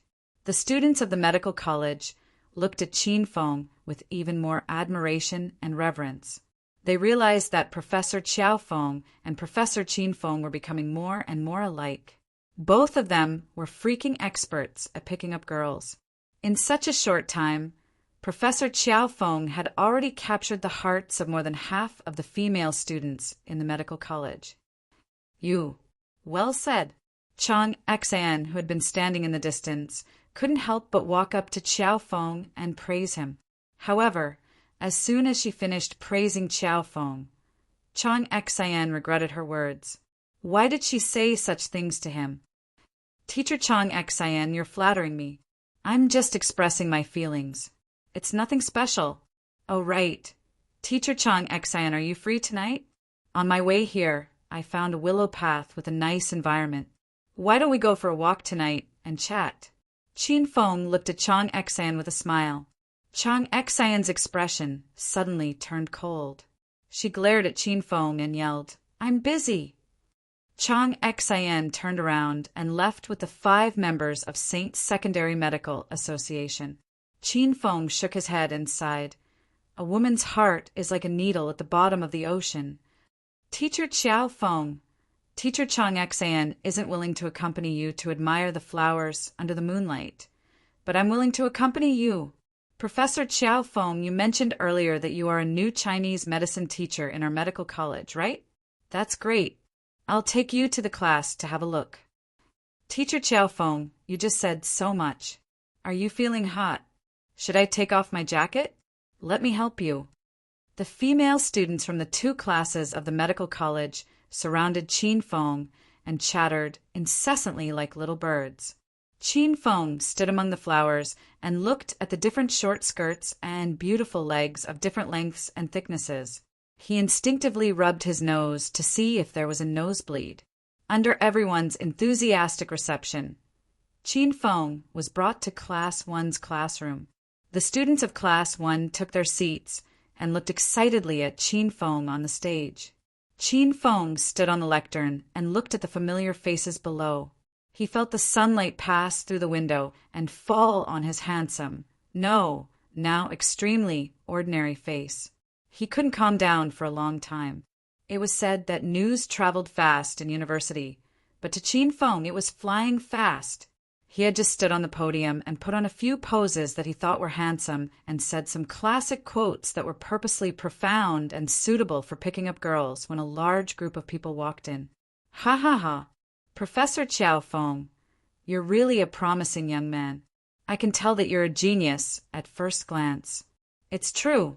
The news of you defeating the exchange student from the St. Second Medical College has spread across the campus. Your performance this time was outstanding and helped Provincial Capital University to turn the tables and vent our anger. The first person to walk into the classroom was the principal of Provincial Capital University, Wang Zhonghua. Not long ago, Wang Zhonghua looked down on Qiao Feng in his office. He thought Qiao Feng was a bastard who used his connections to get free food and girls. Now, Wang Zhonghua's attitude changed. He praised Qin Feng as soon as he walked into the classroom as if he was not the one who looked down on Qin Feng. After Principal Wang praised Qiao Feng, the dean of the medical college, Lu Feng, and many other professors followed the principal's words and praised Qiao Feng. Principal Wang, you're indeed sharp-eyed. Professor Qiao Feng has just arrived, and you can already tell that his medical skills and ethics are profound. Both of you are role models for us to learn from. That's right. We heard that Professor Qiao Feng defeated the exchange student, so we came here to congratulate him. It's our university's honor to have Professor Qiao Feng in Provincial Capital University. It's the students' fortune to have Professor Qiao Feng in the medical college. Qin Feng was almost praised as a saint by these old men. Professor Ling Qingyuan stood to the side and didn't come over to flatter Qiao Feng. However, Ling Qingyuan's eyes flickered, and he kept staring at Qin Feng. He looked from head to toe, and from tail to tail, scaring Qin Feng. This old man couldn't have taken a fancy to him, right? Principal Wang, seniors, I'm just a Chinese medicine teacher who has just arrived. How could I trouble all of you to come and congratulate me? Even if you're here to congratulate me, it's fine as long as you're here. Why do you have to give me gifts? I won't accept money if you're giving me gifts. Aren't you insulting me? Qiao Feng chuckled as he looked at the crowd. These people looked down on Qin Feng before, but now they came to fawn over him. It was only right for Qin Feng to trick them. Principal Wang and the other old professors were obviously stunned. However, Principal Wang quickly regained his senses and said, "Ha ha ha! Professor Qiao Feng, I almost forgot that you represented Provincial Capital University and defeated the exchange student from St. Second Medical College. You've helped Provincial Capital University regain its reputation. So I'll increase your bonus this month on behalf of Provincial Capital University. It'll be given to you together with your salary." Qin Feng was not short of money, so he just mentioned it casually. Since Wang Zhonghua was willing to give him a bonus, Qin Feng naturally would not refuse. Hee, it's the fortune of us teachers to have such a wise principal like Principal Wang. Qin Feng chuckled and nodded his head. Isn't that right? Principal Wang cherishes talents the most. He's definitely the wisest principal in Provincial Capital University. What a blessing. We're all blessed. The professors, deans, Qin Feng, and Principal Wang stood there and praised each other. The students were dumbstruck when they saw this scene. Were all the older people this shameless? Principal Wang chatted with Qin Feng for a while before remembering something else. Principal Wang hurriedly ran out of the classroom. Not long after, he ran back, but this time there was a young man by his side. The young man had blonde hair and blue eyes. He exuded the noble aura of a prince. When the young man entered the classroom, all the girls in the classroom shrieked crazily. They completely disregarded the psychological trauma the other boys, Qiao Feng, and the old men were feeling. Wang Zhonghua felt as if his eardrums were about to burst. He quickly waved his hand to stop the screaming students, then led the young man to the podium. He smiled at Qin Feng and said, "Professor Qiao Feng, this is a transfer student who just arrived today. I'll put him in class 1. I believe that this student will only learn real things if he follows you. Oh, by the way, student, introduce yourself to everyone." The young man stood in the middle of the podium with a gentlemanly smile and prepared to introduce himself. Qin Feng's gaze fell on the young man's face. He carefully examined the young man as if he wanted to see through him. Qin Feng recognized this young man. Wasn't this Prince William from Ghost Mountain in the suburbs of the provincial capital?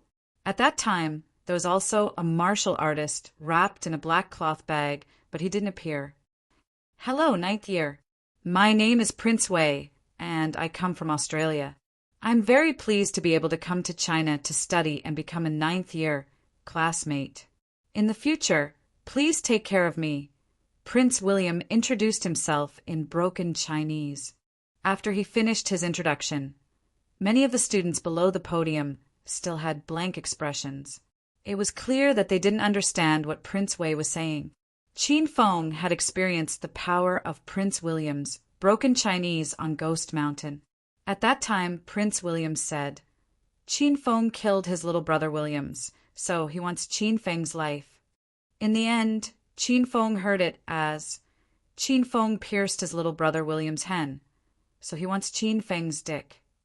Qin Feng was very angry at that time. He clearly didn't pierce a hen, and he didn't have a dick. Was there something wrong with this foreigner's brain? Now that he heard Prince William's broken Chinese again, Qin Feng understood everything. This guy was introducing himself, but he changed his original name from Prince William to Prince Wei.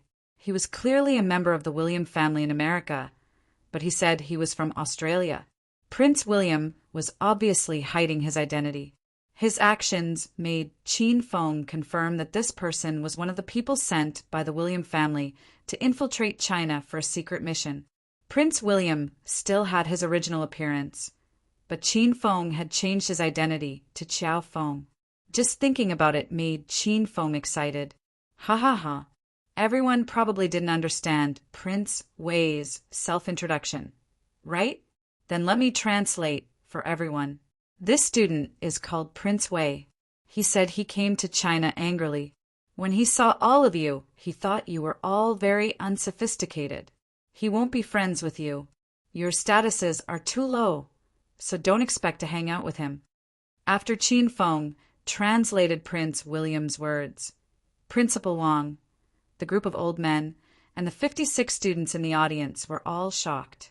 They looked at Qin Feng with astonished expressions, as if they were questioning Qin Feng's translation skills.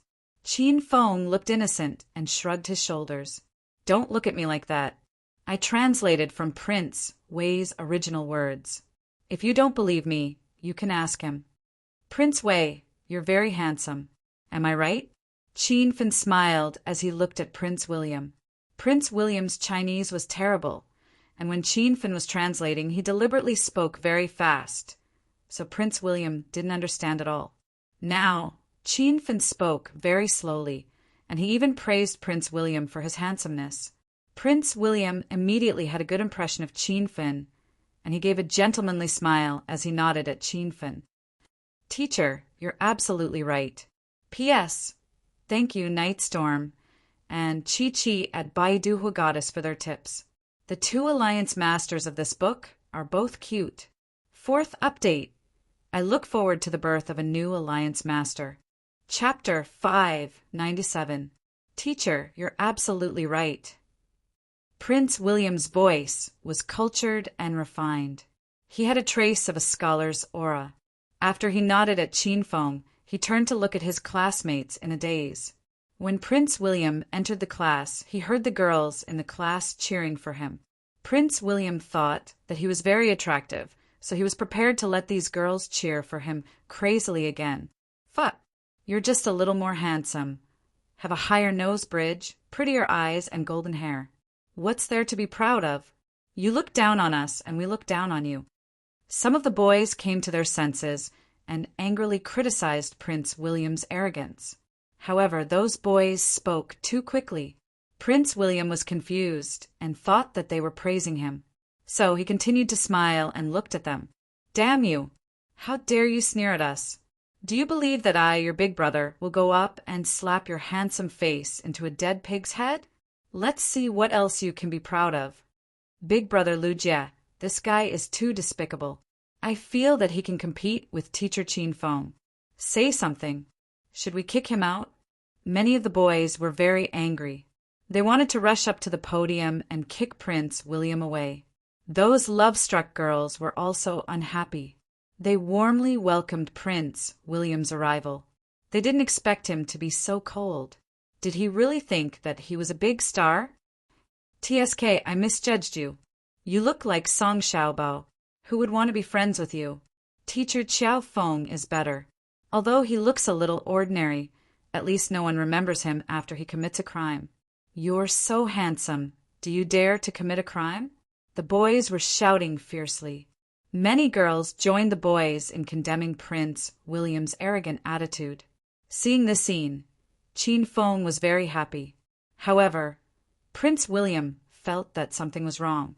He quickly looked at Qin Feng and asked, "Teacher Qiao Feng, they don't seem to like me." Qin Feng hurriedly patted Prince William's shoulder and said earnestly, "Prince William, don't mind them. You're too handsome, and you're born with a noble aura. That's why some of the boys in our class are very envious of you. This is normal, so don't mind them." When Qin Feng spoke to Prince William, he deliberately spoke slowly. Prince William understood everything and became full of confidence. He raised his head and puffed out his chest as he stood on the podium like a proud duckling. Prince William's actions were like a demonstration to everyone. The boys were so angry that they almost threw their smelly shoes at the podium. In the end, they remembered that the principal and several deans and professors of the medical school were still there, so they could only give up on this terrible idea. Prince William was scolded by the students in the audience for a while, but he didn't understand. He thought that everyone was jealous of his good looks. Not only was he not angry, but he also had a smug expression on his face. Wang Zhonghua didn't know if Qiao Feng had a grudge against this foreign student. How could he toy with this student like this? Principal Wang couldn't stand it anymore. He patted Prince William, who was standing on the podium with his head held high and chest puffed out like an idiot, and said, "All right, you've already introduced yourself. Go down and find an empty seat to sit down and listen to the class." Prince William nodded at Wang Zhonghua, then looked at Qin Feng. He felt that Qin Feng was the only good person in the class. He was very friendly to him and even took the initiative to help him explain the views of his classmates. "Teacher Qiao Feng, thank you for your hard work." Prince William bowed slightly to Qiao Feng, then walked down the podium with his head held high. Ever since he entered the classroom, that pretentious prick had not fallen behind. "Qiao Feng, then you should get to know your classmates first and build a good relationship with them. We won't disturb your class anymore." Wang Zhonggua's purpose for coming here this time had been accomplished. He waved his hand and led the group of old antiques away.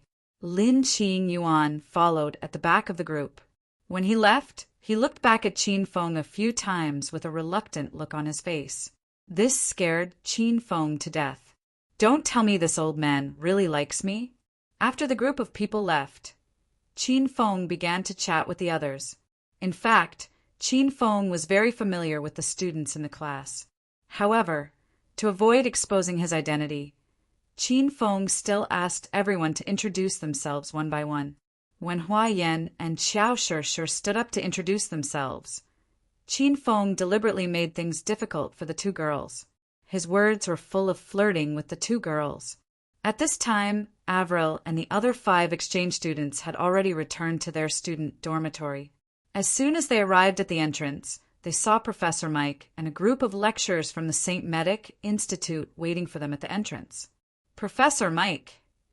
Avril and the other 4 walked up to the professor and the lecturers and greeted the professor dejectedly. They didn't need Professor Mike to say anything. They already knew why Professor Mike brought them here. "There's no need to say anything. I already know what happened. Let's go upstairs first. Then we'll discuss the specific plan." Professor Mike waved his hand, signaling the 5 of them to stop talking. Then he turned around and walked into the student dormitory. The group of people entered the dormitory in a grandiose manner and entered Professor Mike's room. The room was very spacious, and the furnishings inside were clean and simple. It didn't seem crowded, even with a dozen people standing in the room. After entering the room, Professor Mike sat down while the other lecturers and Avril and the other 4 stood to the side. "Tell me, how did you guys lose?" Professor Mike looked at the 5 of them with a profound gaze. He had high hopes for these 5 students, and with their strength, they shouldn't have lost to the students from Provincial Capital University. The 5 of them remained silent. After a while, Owen took the initiative to speak up after seeing that no one else was talking. "Professor Mike, the person who defeated us wasn't a medical student. He's a teacher about the same age as us, and he just arrived today." "A new teacher? About the same age as you guys? He defeated all 5 of you by himself?" Professor Mike's eyes lit up.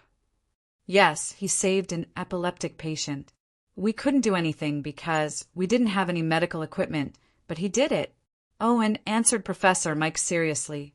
He seemed to recall the scene of Qin Feng using acupuncture to save people, and his voice trembled slightly.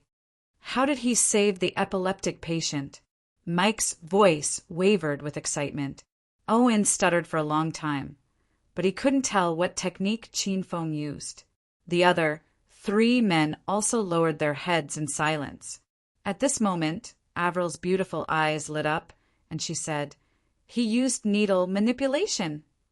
Crack! A crisp sound rang out. It was the sound of Professor Mike crushing the glass in his hand. Professor Mike's expression changed unpredictably. Even he didn't realize that he was so excited that he stood up. "Professor Mike, are you all right?" Avril saw that Professor Mike had lost his composure, so she quickly reminded him. Haha, I'm fine. I was thinking about something else just now, and I was a little carried away." Professor Mike returned to his senses. He smiled and sat back in his chair. He continued, "Needle manipulation should be a Chinese acupuncture technique, right? It seems like this new teacher has a very profound foundation in Chinese medicine. It's not your fault that the 5 of you lost to him." Owen and the other 4 heaved a sigh of relief when they heard Professor Mike's words. Willis took a step forward and said unwillingly, "Professor Mike, the new teacher is called Qiao Feng. He defeated the 5 of us today and tarnished the reputation of the St. Medic University. The 5 of us are willing to accept punishment, but Professor Mike, please take some people to defeat Qiao Feng and regain the reputation of the St. Medic University." Professor Mike waved his hand. "I've already said that it's not your fault for this failure, so I won't punish you. As for the reputation that you lost this time, I'll naturally help you regain it. It's getting late, so everyone is free to do whatever you want and rest early tonight. Tomorrow morning, I'll personally lead the team to the medical college to meet that teacher called Qiao Feng." "That's great. As long as Professor Mike leads the team, we'll definitely win." The 5 of them were excited. Obviously, they had great trust in Professor Mike's medical skills. After talking about the defeat, Professor Mike yawned and said, "Sigh. I'm getting old and I'm always sleepy. Everyone go back to your own business. Rest early, Professor Mike. We'll take our leave now." The representatives of the lecturers bid farewell to Professor Mike and left the room with Willis and the other 4. Avril walked at the back of the crowd and was responsible for closing the door. When she closed the door, Professor Mike nodded at the door, and Avril nodded back. It seemed to be a special way of communication.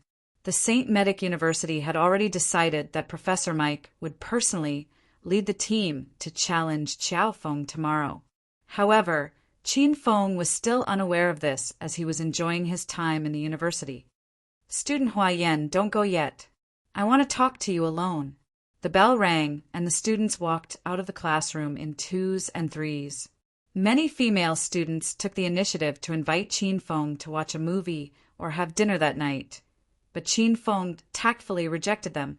The female students thought that Qiao Feng was really a righteous man, and they admired him more and more.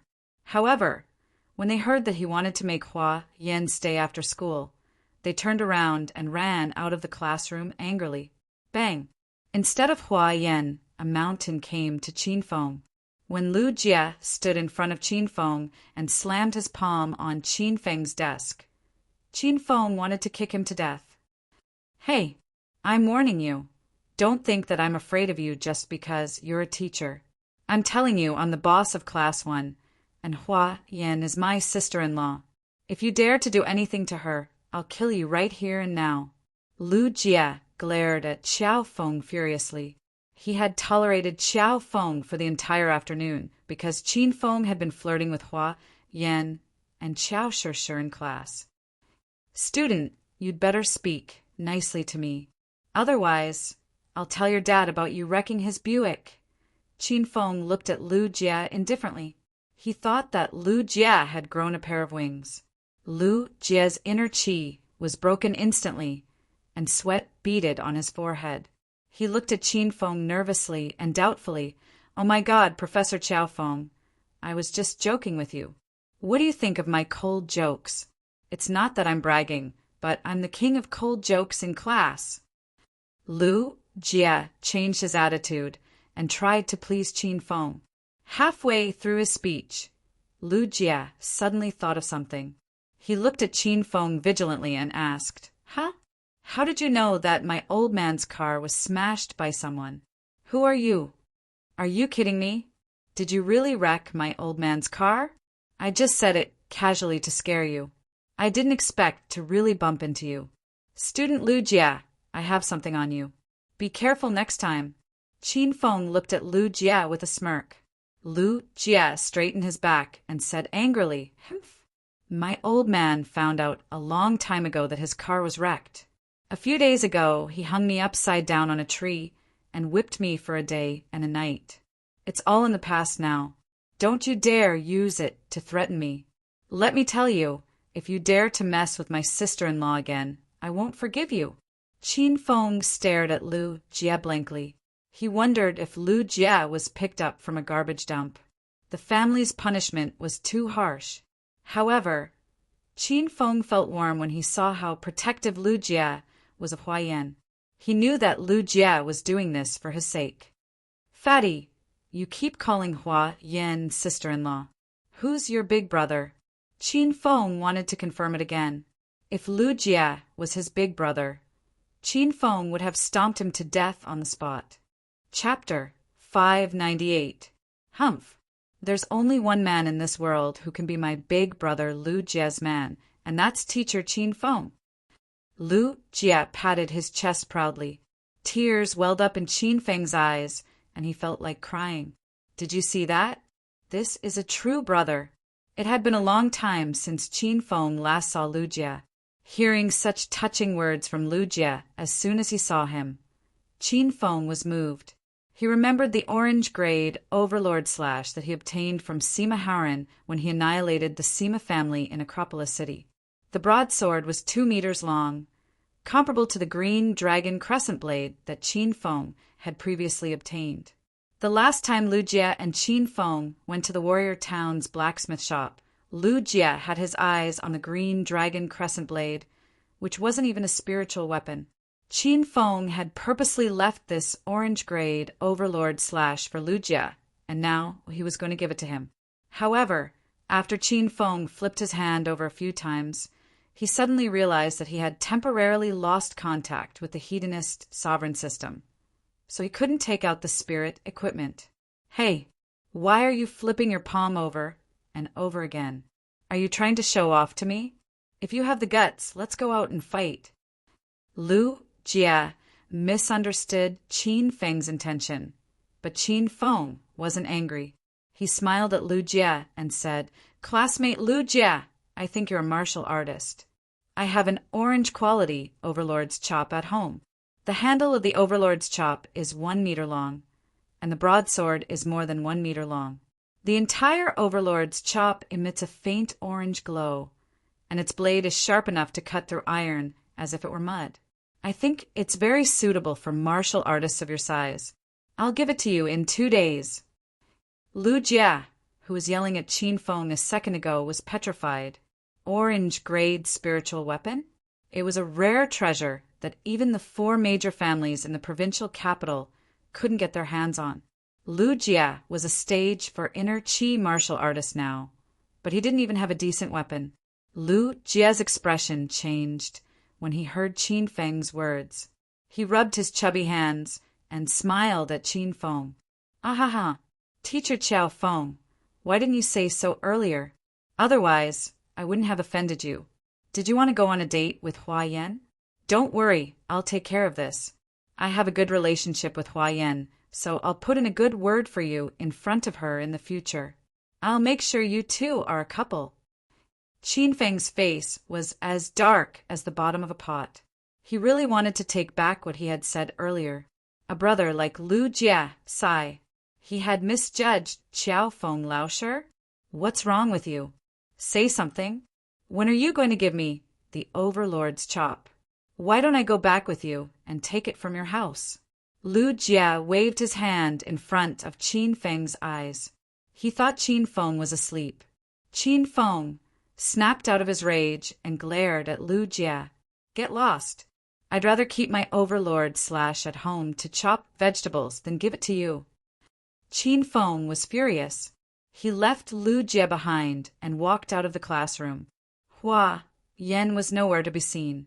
Qin Feng called out to Hua Yan. He wanted to give her the fire spirit pill to see if she could become a dual attribute demonic cultivator. It seemed like he could only find another opportunity to give it to Hua Yan. "Miss Sure, wait for me." Qin Feng could not find Hua Yan, but he saw Qiao Sure, who was not far away. Qiao Sure was like a fairy who had been forgotten in the mortal world. She stopped and turned around to look at Qiao Feng. "Professor Qiao Feng, what's the matter?" It's nothing." "All right, are you free tonight? I'll treat you to dinner and a movie." When Qin Feng saw Qiao Sure, he recalled the scene in Devil Beast Mountain not long ago. Qiao Sure's slender body floated in the air. Her fine black hair fluttered in the wind as she summoned powerful demonic beasts. If Qin Feng did not see it with his own eyes, he would never believe that Qiao Sure had such a strange ability. "I'm sorry. I have something to do tonight. You should find someone else." Qiao Sure blushed. She thought Qiao Feng was confessing to her. "I see. I'll ask you out next time." Sure, where's your house? I'll send you back." Qin Feng still had a mission related to Qiao Sure. He needed to gain Qiao Sure's trust. Qin Feng had taken advantage of Qiao Sure at Devil Beast Mountain, and they almost had sex. Qin Feng felt that it was impossible for him to gain Qiao Sure's trust with his original identity. Therefore, he planned to use Qiao Feng's identity to get in touch with Qiao Sure again. "Okay, let's go together." Qiao Sure did not reject Qin Feng this time. This surprised Qin Feng because it did not fit Qiao Sure's personality. Qiao Sure seemed to have noticed Qiao Feng's confusion. She smiled faintly like a white lotus blooming on a snowy mountain and said, "It's because our surnames are Qiao." Qiao Sure's words came out of nowhere. Then the smile on her face disappeared, and a trace of pain and disappointment flashed across her beautiful eyes. Qin Feng had no idea what was going through her mind. Looking at her lonely face, Qin Feng wanted to hug her and comfort her. The two of them walked side by side on the streets and alleys. It was as if time had stopped and they were the only ones in the world. Qin Feng felt that he had been deceived by Qiao Sure. Qiao Sure promised Qin Feng to send her home, but Qin Feng felt like he was walking alone. Qiao Sure lowered her head and did not speak a word. She never took the initiative to speak to Qin Feng. Sometimes Qin Feng even felt that this girl was invisible. He could not understand her and could not integrate into her world. Qin Feng was worried that Qiao Sure would bump into an electric pole or a car with her head lowered. If that was the case, Qin Feng could jump in front of Qiao Sure, spread his arms to protect her, and whisper some sweet nothings to her. Qiao Sure would be so touched that she would fall into Qin Feng's arms. She would be so touched that she would burst into tears. Qin Feng's fantasy of saving the damsel in distress did not come true. To his surprise, Qiao Sure seemed to have eyes all over her body. Every time she encountered an obstacle in front of her, Qiao Sure didn't even need to lift her head. Qiao Sure suddenly stopped and raised her head. She looked at Qin Feng expressionlessly as if she could read his mind. She said calmly, "If I tell you that I can read animals' language, so even if I walk with my eyes closed, I can sense the communication between small animals and analyze whether there is an obstacle in front of me, would you believe me?" Qiao Shirshir didn't sound like she was asking Qin Feng a question. She sounded more like she was talking to herself. After she finished speaking, the corner of her beautiful lips curled into a graceful curve as if she was mocking herself. Qin Feng seemed to be able to sense Qiao Shirshir's loneliness. She was a natural spirit beast master, and she was born with the ability to read animals' languages. She probably discovered that she was different from the others when she was young, and she excitedly wanted to share this special ability with her friends. However, her classmates treated her like a monster and kept their distance from her. If Qin Feng's guess was correct, he could understand why Qiao Shirshir was so lonely and deliberately avoided making friends. However, what Qin Feng couldn't understand was that Qiao Shirshir's eyes were filled with loneliness, pain, and even a hint of murderous aura. In order to complete the system's mission and gain Qiao Shirshir's trust as soon as possible, Qin Feng had been observing Qiao Shirshir throughout the journey. That was how he discovered these details. Qin Feng felt that this mission was very difficult. He had known Qiao Shirshir for a long time, but he had never seen through her heart. "I believe you have this ability. I heard that angels can understand the language of all living things." Qin Feng smiled at Qiao Shirshir after he recovered from his momentary daze. Qiao Shirshir's expression suddenly froze, and the way she looked at Qin Feng changed. Once again, Qin Feng saw the smile on Qiao Shirshir's face. She was still as beautiful as ever. "Thank you. I've reached my home. I'm going back now." Qiao Shirshir waved at Qiao Feng and walked into a small alley. Qin Feng started to look around. He was in an old district of the provincial capital. The houses were built in the style of old Sihuan. The environment and security were terrible. Qiao Shirshir lived here? It seemed like her family wasn't very well off. "Please go away. Don't bother me anymore." Qin Feng was still in a daze when he heard Qiao Shirshir's angry voice. He quickly ran to her. In a remote alley, 3 sloppy men surrounded Qiao Shirshir. All 3 of them had perverted smiles on their faces, and their gazes wandered up and down Qiao Shirshir's body without the slightest scruple. Qiao Shirshir leaned her back against the corner of the wall. Other than a hint of nervousness, her eyes were filled with coldness and anger. "Little beauty, don't be angry. We're not bad guys. We've been waiting here every day for you to finish school. We've been waiting for you for a week. Every night, we sincerely invite you to watch a movie and treat you to a big meal. If you don't agree to our invitation tonight, won't it be a little unreasonable?" One of the 3 men with green hair grinned at Qiao Shirshir. He slowly inched forward, trying to get close to Qiao Shirshir. "Go away." Qiao Shirshir became agitated. Her beautiful brows knitted together. It was obvious that she hated the 3 men's behavior. "Humph, bitch. Don't refuse a toast only to be forced to drink a forfeit. We've been waiting here for a week. Do you really think we're patient enough to wait for you to accept our invitation? We've been investigating you for the past few days. You've been renting a house here all by yourself. You don't even have any relatives or friends. If you don't accompany us to drink tonight, I'll drag you to the corner of the wall and kill you on the spot." The green-haired man's expression changed drastically. He had shed all pretense of cordiality. Qiao Shirshir was also worried. She looked around nervously as if she was looking for something. "Bitch, are you going to call for help? Let's see how you're going to call for help after I cover your mouth." "Ha ha ha." The green-haired man thought Qiao Shirshir was going to call for help. He took off his jacket and covered Qiao Shirshir's head with it. "Stop." Qin Feng had witnessed everything that had transpired. Unconsciously, he clenched his fists and strode to Qiao Shirshir's side. "Bastard, where the hell did you come from? If you know what's good for you, get out of here." The green-haired man was startled by Qin Feng's sudden appearance, but he quickly calmed down and started to threaten Qin Feng. Qin Feng ignored green-haired man and the other two. After he arrived, he checked on Qiao Shishir's condition.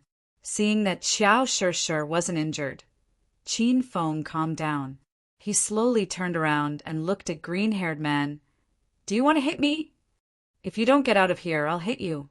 The green-haired man roared arrogantly. As soon as he finished speaking, Qin Feng's fist landed on the green-haired man's face. He flipped backward and fell to the ground. "What a coincidence! I want to hit you too." Seeing their big brother fall to the ground after being hit, the legs of the two little brothers who were still standing trembled. They quickly turned around and ran, not even caring about their big brother. The green-haired man covered his bruised eyes and screamed in pain. Qin Feng ignored him and looked at Qiao Shishir. "It's okay now. Don't be afraid." Chapter 599. Naturally, Qin Feng didn't care about the two hooligans. Even if they called for more than 100 hooligans, Qin Feng alone could take care of them. "Classmate Shishir, do you live near here? The security here isn't very good. I'll walk you to your house. Otherwise, I'll be worried," Qin Feng said to Qiao Shishir. Qiao Shishir gripped the hem of her shirt tightly with an unnatural expression on her face. Before she could say anything, the two hooligans who ran away earlier came back angrily. "Motherfucker! How dare you touch our brother Greenhair? You're courting." The two hooligans rushed to the entrance of the alley, but before they could finish their threats, they suddenly ran away again. Qin Feng and Qiao Shishir were dumbfounded by their strange behavior. They looked at each other with blank expressions on their faces. Soon, Qin Feng heard a flurry of hurried footsteps rushing in their direction. Based on the sound alone, there were at least 20 to 30 people. The two lackeys that had just run away rushed to the mouth of the alley again. They each had a wooden stick in their hands. Behind them, 20 or so people quickly rushed over. Seeing this scene, Qin Feng understood. Those two idiotic lackeys had come to the front to show off, but when they realized that the reinforcements behind them hadn't caught up, they ran back in fear to wait for reinforcements halfway through their threat. "Motherfucker! You dare to touch our brother Greenhair? You're looking for death, brat." The two lackeys finally finished saying the vicious words they didn't dare to say before. Facing over 20 fiendish hooligans, Qin Feng had the urge to laugh at this moment. Qiao Shishir wasn't as relaxed as Qin Feng. She looked a little nervous as she hid behind Qin Feng. Her eyes darted back and forth as if she was looking for something. "Is this the brother Green hat you were talking about?" Qin Feng pointed at Greenhair, who was lying on the ground with a bloody nose and a swollen face. He shook his head and sighed. "I don't know what kind of big brother you are. Even your hooligans call you Brother Green Hat. How many green hats do you think you've worn? If I'm not mistaken, this hooligan has even slept with sister-in-law." Qin Feng looked at the lackey with the wooden stick. The lackey was so scared that his face turned pale. He hastily yelled, "Nonsense! I've never slept with sister-in-law. It was sister-in-law who seduced me that time." Voila! The crowd suddenly burst into an uproar. More than 20 big hoodlums' gazes fell on that underling, and their eyes were filled with shock. The underling holding the wooden stick also realized that he had said the wrong thing. He was so scared that he was drenched in sweat, as if he had been drenched in a heavy rain. "Stinking brat, you dare to slander me? Brothers, don't listen to his nonsense. He beat our green hat. Baba, green hair bro until his face is swollen. We're going to break his arms and legs." The lackey holding the wooden stick was afraid that Qin Feng would speak nonsense again, so he waved the wooden stick and pounced at Qin Feng. Halfway there, the lackey abruptly stopped. He looked back and realized that no one was following him. He was so scared that he hurriedly ran back. Bang! Before the lackey could get far, Qin Feng kicked him and sent him flying into someone else's courtyard house.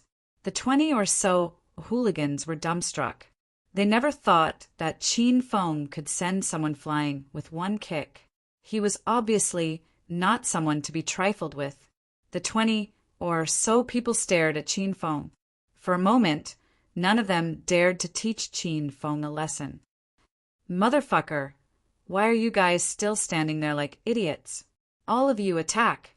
Kill that man and capture the woman. I want to fuck her to death. The green-haired man who was lying on the ground was so angry that he was about to die.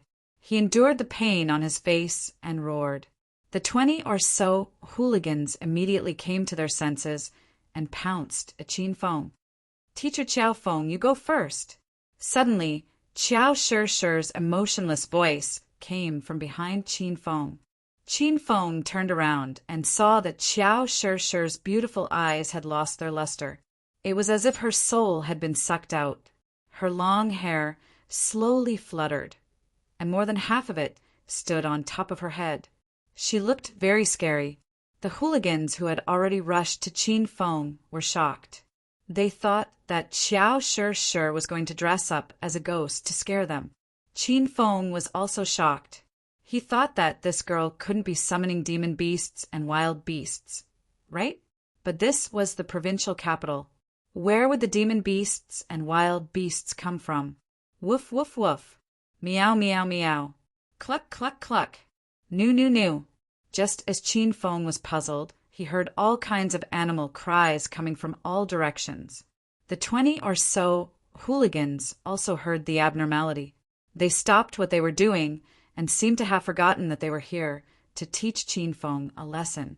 They looked around curiously to see what was going on. Chirp, chirp, chirp. Ga, ga, ga, ga. Ba, ba, ba, ba. More and more animal cries came. From the different cries, Qin Feng could tell that there were more than a dozen different animals. Some ran on the ground, some flew in the sky. Was there a zoo nearby? Damn, pigs! There's a big fat pig. Hens. So many old hens. Io, is this chicken in heat? Why is it pecking at my leg? Oh no, these dogs must have rabies, right? Don't fucking chase me. Unknowingly, groups of small animals swarmed into the alley from all directions. The small ones were chickens, ducks, cats, and dogs, and the big ones were pigs, horses, cows, and sheep. Not only the animals running on the ground, but even the sparrows and magpies flying in the sky came in pairs. These animals seemed to be under someone's control. They chased after the hooligans in a frenzy and attacked them as soon as they saw them. Many of the hooligans' legs were pecked by the old hens, and their bones were exposed. More people were chased by wild dogs all over the street and were gored into the sky by the horns of bulls. That green-haired bro was the most miserable one. Since he had broken his leg earlier, he couldn't run away at all. His body was covered by the sparrows, and he was about to be swallowed alive by them. Seeing this scene, Qin Feng was dumbfounded. Back in Devil Beast Mountain, Qin Feng had witnessed Qiao Shi's strength. Initially, Qin Feng thought that Qiao Shi was only powerful in the deep mountains and forests where wild beasts roamed. He did not expect her to be so powerful in the city. Do not underestimate these little chicks and ducklings. After being controlled by Qiao Shi, they became members of a suicide squad. Their attacks multiplied, and it seemed like their only goal was to defeat their enemies. Even if they were killed by their enemies, they would at least give their enemies a peck or a blow. Sure, it's about time. Stop! Qin Feng thought his wind blade martial skill was cruel and could cut off limbs with ease. But now he saw the hooligans being attacked by the frenzied fowls. They were beyond recognition, and their blood flowed like a river. Qiao Shi's body slowly floated in the air. Her eyes were empty and lifeless, and she had completely lost consciousness. Qin Feng called her a few times, but there was no response. Seeing that some of the hooligans were about to be eaten by the fowls, Qin Feng hastily grabbed Qiao Shi and pulled her back to the ground. Qiao Shi was still unconscious, so Qin Feng slapped the back of her neck and knocked her out. Buzz! Qiao Shi fainted, and the scene around her changed drastically. The frenzied fowls stopped attacking and stood rooted to the ground. A few seconds later, they looked around in bewilderment at their companions and other animals. Could it be that they had transmigrated? Woof, woof, woof. The stray dogs were scared out of their wits. They barked crazily to calm themselves down. Wasn't I paired up with a female dog on the street? Why the hell did I get caught and brought into the zoo? The wild dogs barked, and the other poultry scurried in all directions in fear. In his lifetime, Qin Feng had finally seen a scene of chickens flying and dogs leaping, an intense scene of poultry fighting each other. Qin Feng shifted his gaze back to Qiao Shishir. She was lying in Qin Feng's arms. Her face was pale, and she slept quietly like a forgotten fairy.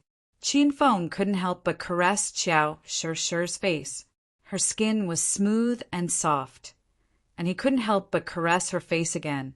After countless caresses, Qiao Shishir suddenly opened her eyes. Qin Feng was so startled that he almost threw her out of his arms. Ahem. Student Shishir, you're finally awake. You gave me a fright just now. Why did you suddenly float in the air? Did you see those frenzied fowls? They saved us. Qin Feng was using Qiao Feng's identity. Even if he knew that Qiao Shishir was a spirit beast master, he couldn't show it. Qiao Shishir shyly struggled out of Qin Feng's arms. Her expression was complicated. After hesitating for a while, Qiao Shishir said to Qin Feng, "Teacher Qiao Feng, I told you that I can read animals' language. Do you really believe me?" "Of course it's true. Did student Shishir call those fowls here?" Qin Feng pretended to be enlightened. He was so shocked that his eyeballs almost fell out of their sockets. Qiao Shishir's expression was calm, as if this ability was nothing out of the ordinary to her. "Teacher Qiao Feng, my house is not far from here. Let's go back and talk." Qiao Shishir took the initiative to invite Qin Feng to her house. Qin Feng was overjoyed, but he pretended to be serious and said, "Student Shishir, it's quite late now. Is it convenient for me to go to your house? Will your parents misunderstand us?" Qiao Shishir suddenly stopped. Qin Feng saw her back tremble a few times. Then Qiao Shishir's cold voice sounded, "They're not home. Come with me." Qin Feng sensed that Qiao Shishir's mood had suddenly dropped. He couldn't figure out the reason, so he stopped asking and followed behind Qiao Shishir. Qiao Shishir's house was not far away. They just had to walk to the end of the alley and turn a corner. It was a large courtyard house. Vegetables and fruit trees were planted in the courtyard, and the ground was very clean. Qin Feng smelled the fragrance of flowers as soon as he entered the house. There were 5 rooms in the courtyard house, and Qiao Shishir was staying in the smallest room. Just as the two of them arrived at the door, an old lady walked out from the main room. "Shishir, you're back, right? You brought a friend home today?" "It's a boy." Qiao Shishir blushed and quickly went to support the old lady. "Grandma Lu, it's getting dark. Don't go out and walk around. It'll be bad if you bump into something." "It's fine. Your Grandma Lu is still very healthy. Even if she falls, she can still get up and run." Grandma Lu was a humorous and amiable old lady. She walked to Qin Feng with Qiao Shishir's help. Grandma Lu looked at Qin Feng from head to toe and said with a smile, "Ayo, I'm getting old and my memory is getting worse. I've looked at this young man a few times, but I can't remember his face." Grandma Lu accidentally blurted out the truth, and it made Qiao Shishir laugh. "Grandma Lu, it's not that you have a bad memory, but this is the new Chinese medicine teacher in our class. He looks so ordinary that I still can't remember what he looks like." Qin Feng felt helpless when he heard Qiao Shishir and Grandma Lu talking about him. He wondered how ordinary his face was. After thinking for a long time, Qin Feng realized that he had forgotten his current face. Chapter 600.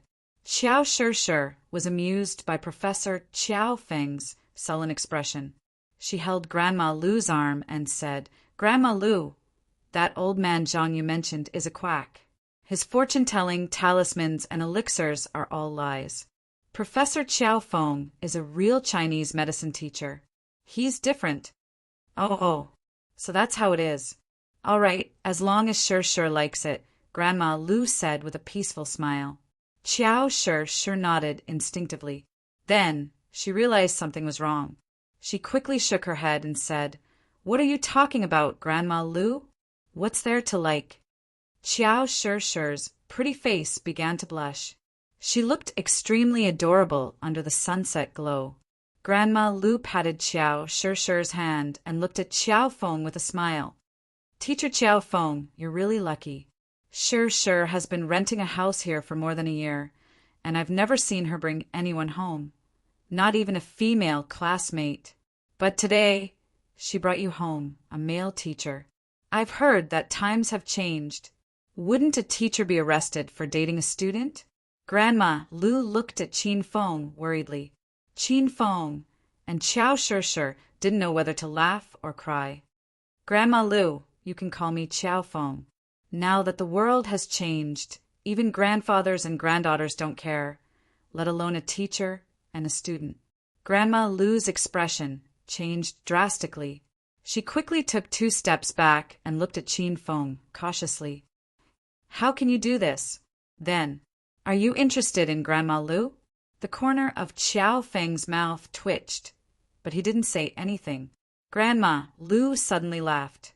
She grabbed Qiao Sure's hand and placed it in Qin Feng's big hand. "Ha! Grandma Lu is joking with you. Look at how scared you are. Even if you like Grandma Lu, she won't like you. I can't remember your face. I can't recognize you on the street." Qin Feng had the urge to turn around and leave. But when he remembered that he was still holding Qiao Sure's soft hand, he decided to bear with it for a while. Grandma Lu continued, "Little Feng, Sure is a good girl. She's diligent and thrifty. She's kind-hearted. You have to treat her well. Otherwise, Grandma Lu won't like it." Qiao Sure's hand was so soft that it felt like it was boneless. Qin Feng shamelessly grabbed her hand and refused to let go. The blush on Qiao Sure's face deepened. She tried to break free from Qin Feng's grip, but when she saw Grandma Lu's happy and satisfied expression, she stopped herself. "Don't worry, Grandma Lu. I'll take good care of Sure," Qin Feng said with a smile. Okay, Grandma has high hopes for you two. Then you two go into the house and enjoy yourselves. Grandma is going out to do square dancing. Many old men are waiting for me." Grandma Lu looked at the 2 of them meaningfully, then walked out of the courtyard with a smile. Whoosh! As soon as Grandma Lu left, Qiao Sure shook off Qin Feng's hand and stormed into the room angrily. Qin Feng felt a little guilty and followed them in. Qiao Sure's bedroom was small, but it was clean and tidy. The room was filled with a faint fragrance that smelled like Qiao Sure. When Qin Feng entered the room, he felt as if he had returned to the ancient times. Qiao Sure's room was devoid of modern household appliances. There was no television, refrigerator, washing machine, gas stove, or microwave oven. There was a small stove in the corner with some firewood beside it. Qin Feng guessed that Qiao Sure used the stove to cook and bathe every day. "Take a seat. I hope you don't mind my poor family." Qiao Sure didn't mind the shabbiness of her room. She took a pot of tea and placed it on the small stove to boil the water. Qiao Sure squatted on the floor with her buttocks facing Qin Feng. She was concentrating on lighting the stove. Qin Feng looked at Qiao Sure's back and felt a little restless. He quickly regained his composure and went to help Qiao Sure start the fire. Sure, let me help you." Qin Feng took the matchbox from Qiao Sure's hand and started the fire. Qiao Sure's body was pressed against Qin Feng's, so she felt a little uncomfortable. She got up and went to sit on her clean bed. The setting sun shone through the window and shone on Qiao Sure's body, painting her with a pink hue. Qiao Sure sat quietly on the bed with her head lowered. She was lost in her thoughts, and her figure gradually became transparent like the air. As a hedonistic young master, Qin Feng was tormented to death by starting a fire. When he finally lit the stove, his face was covered with ashes. You asked me about the poultry just now. I can tell you that I summon them. I've been able to communicate with animals since I was young. I told others about this when I was very young, but they didn't believe me. They laughed at me and distanced themselves from me. After that, I didn't tell anyone. I hid this secret in my heart and didn't tell anyone. Xiao Shi was still sitting on the bed. She seemed to be talking to herself. Her head was lowered, and no one could see her expression. Qin Feng had already started a fire. He pulled over a small stool and sat by the stove. So you really can communicate with animals. I believe you. You're really too amazing. This kind of ability is very magical. Even I want to have it. Qin Feng's reaction was out of Xiao Shi's expectation. She thought Qin Feng would be frightened by her ability. She thought he would cry and point at her, calling her a monster, just like her childhood friends did. However, Qin Feng was not afraid. Instead, he admired her ability. Could it be a way for him to pick up girls? Are you telling the truth? Xiao Shi raised her head and looked at Qin Feng with uncertainty. She had been a loner since she was young and rarely interacted with others. However, Xiao Shi could read people's eyes and read their thoughts. Of course it's true. I'm very envious of your ability to communicate with animals.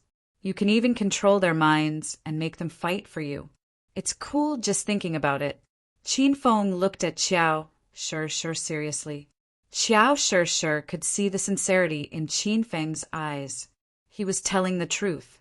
Xiao Shi was inexplicably happy. She did not have any friends.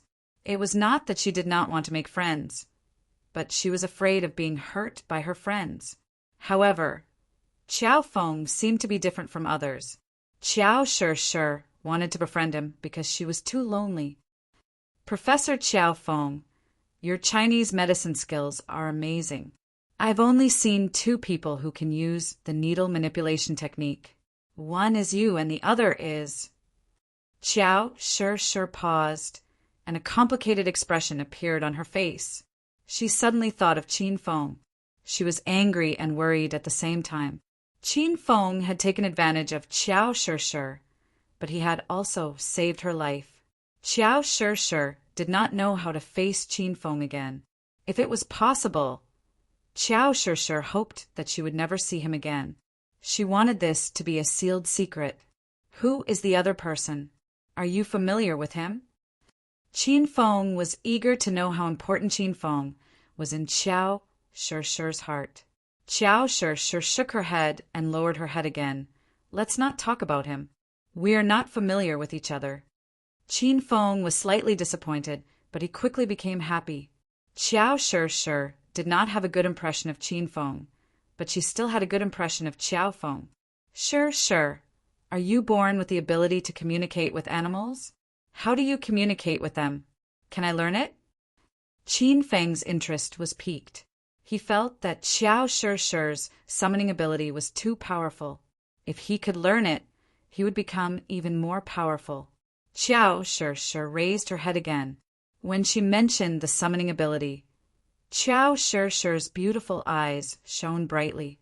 Regardless of what others thought of Xiao Shi's summoning ability, she was very fond of it. I was born with this ability. Every time I communicate with animals, I can calm down and not think about anything else. It's as if the world has quieted down, and there are only me and the animals left.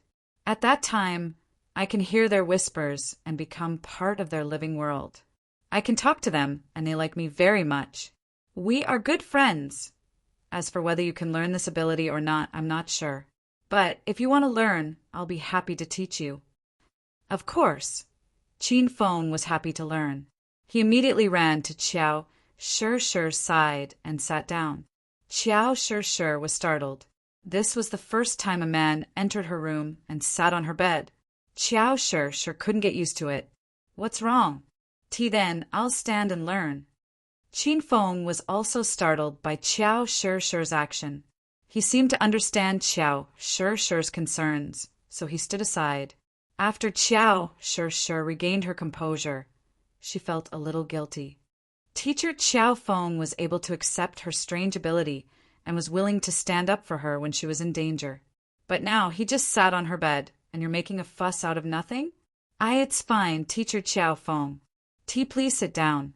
It's tiring to stand up. Qiao Shir carefully sat back on the bed. Her hands clutched the hem of her clothes nervously. Qin Feng didn't stand on ceremony and sat down next to Qiao Shir. There were still a few centimeters between them. Their bodies weren't touching, but from a distance, it looked like they were leaning against each other. Qin Feng smelled the fragrance from Qiao Shirshir's body and enjoyed it very much. Qiao Shirshir sensed a man's scent in the room. It made her feel uncomfortable, and her little heart thumped nonstop. Shirshir, are you feeling hot? Do you want me to help you take off your coat? Qin Feng looked at Qiao Shirshir with a smile. Qiao Shirshir was startled. She quickly waved her hands. I am not hot. I'll teach you how to feel the sounds of nature. Qiao Shirshir didn't dare to take off her coat. She lived a hard life. She didn't even wear a sweater or thermal underwear under her cotton-padded jacket. She only wore a white camisole. It would be very awkward if she took off her coat. Of course, Qin Feng wouldn't take off Qiao Shirshir's coat. He wanted to leave a good impression on Qiao Shirshir. Qin Feng hastily sat up and said, "All right, let's begin." Qiao Shirshir heaved a sigh of relief when she saw Qiao Feng had calmed down. She looked at Qiao Feng and couldn't help but burst into laughter. Qiao Shirshir rarely laughed, but today it was as if she had laughed all the time she had in the past year. Qin Feng was lost in thought as he looked at her smiling face that was as beautiful as a blooming lotus. Shirshir, what's wrong? Are you laughing at me? Qin Feng looked at Qiao Shirshir in puzzlement after he regained his senses. Qiao Shirshir covered her mouth and tried to stop laughing, but her thin shoulders were still trembling. Haha, Professor Qiao Feng, your face is covered with pot dust. You look like a dirty cat. Qiao Shirshir laughed so hard that she couldn't catch her breath. Qin Feng finally knew why she was laughing. Qin Feng had always thought that a girl like Qiao Shirshir would be difficult to get along with, let alone make her laugh. However, after spending some time with her, Qin Feng realized that he was gravely mistaken. Qiao Shirshir didn't have any friends, and she didn't have a childhood. Therefore, she wasn't funny at all. Haha, I must have gotten it when I started the fire. I've made a fool of myself in front of you. I'm going to wipe it with water. Where's your mirror? Qin Feng was inexplicably happy when he saw Qiao Shirshir was so happy. Chapter 601. You don't have a mirror? No way. Don't you dress yourself up every day? Qin Feng was stunned. I don't dress up much. I just fetch a bucket of water from the courtyard and tidy my hair while looking at my reflection in the water, said Qiao Shirshir. Qin Feng's eyes widened in disbelief. Is this girl really going to live like a savage? But she's still so beautiful, even if she doesn't dress up. If she dresses up meticulously, she'll be mesmerizing. Forget it then. I won't wipe it anymore. Qin Feng didn't mind. After all, his face was too ordinary. A little more dust would leave a deeper impression. Qiao Shirshir hesitated for a moment before she got off the bed and took a white towel. She dipped it in the water bucket and returned to Qin Feng's side. Professor Qiao Feng, if you don't mind, I can help you wipe it off. Qin Feng sat on the edge of the bed while Qiao Shirshir stood in front of him. When he looked up, he could see Qiao Shirshir's chest. It wasn't as big as Hua Yan and Yan Wushuang's, but it was small and exquisite. Qin Feng swallowed a few times. That's not good. I'll have to trouble Miss Shirshir then. Qin Feng pretended to be shy. Qiao Shirshir blushed and bent down to wipe Qin Feng's face with the towel. The towel was cold, but Qin Feng didn't mind. Qiao Shirshir wiped Qin Feng's face carefully. Her palm would accidentally touch Qin Feng's face. It was soft and smooth, and Qin Feng enjoyed it very much. Qiao Shi felt an electric current coursing through her body. She was so shy that her hands trembled. She touched Qin Feng's face more and more frequently. Both of them were very close to each other. Qin Feng looked at Qiao Shi's face closely. It was fair and flawless. When he moved his gaze downward, he could see her beautiful collarbone and the white skin under her collar. What surprised Qin Feng was that Qiao Shi was only wearing a white camisole under her cotton-padded jacket, even though it was already winter. She looked extremely alluring. Could it be that this lass is deliberately teasing me? Okay. Just as Qin Feng's wicked thoughts sprouted in his mind, Qiao Shi grabbed the towel and went to wash herself. Looking at Qiao Shi's back as she squatted on the floor, Qin Feng's heart skipped a beat. It would be great if he could have such a good woman after washing the towel. Qiao Shi returned to the bed. The flush on her face had receded, and she had regained her usual composure. It was as if nothing had happened. Teacher Qiao Feng, why don't I teach you how to sense all living things? Now that Qiao Shi was talking about the main topic, Qin Feng cleared his mind and said, "All right, let's begin." After entering the teaching atmosphere, the two of them had already calmed down. Qiao Shi began to communicate with nature. She seemed to have transformed into another person. Her expression was blank, and her hair fluttered in the wind. Qiao Shi's voice rang in Qin Feng's mind, telling him how to sense everything.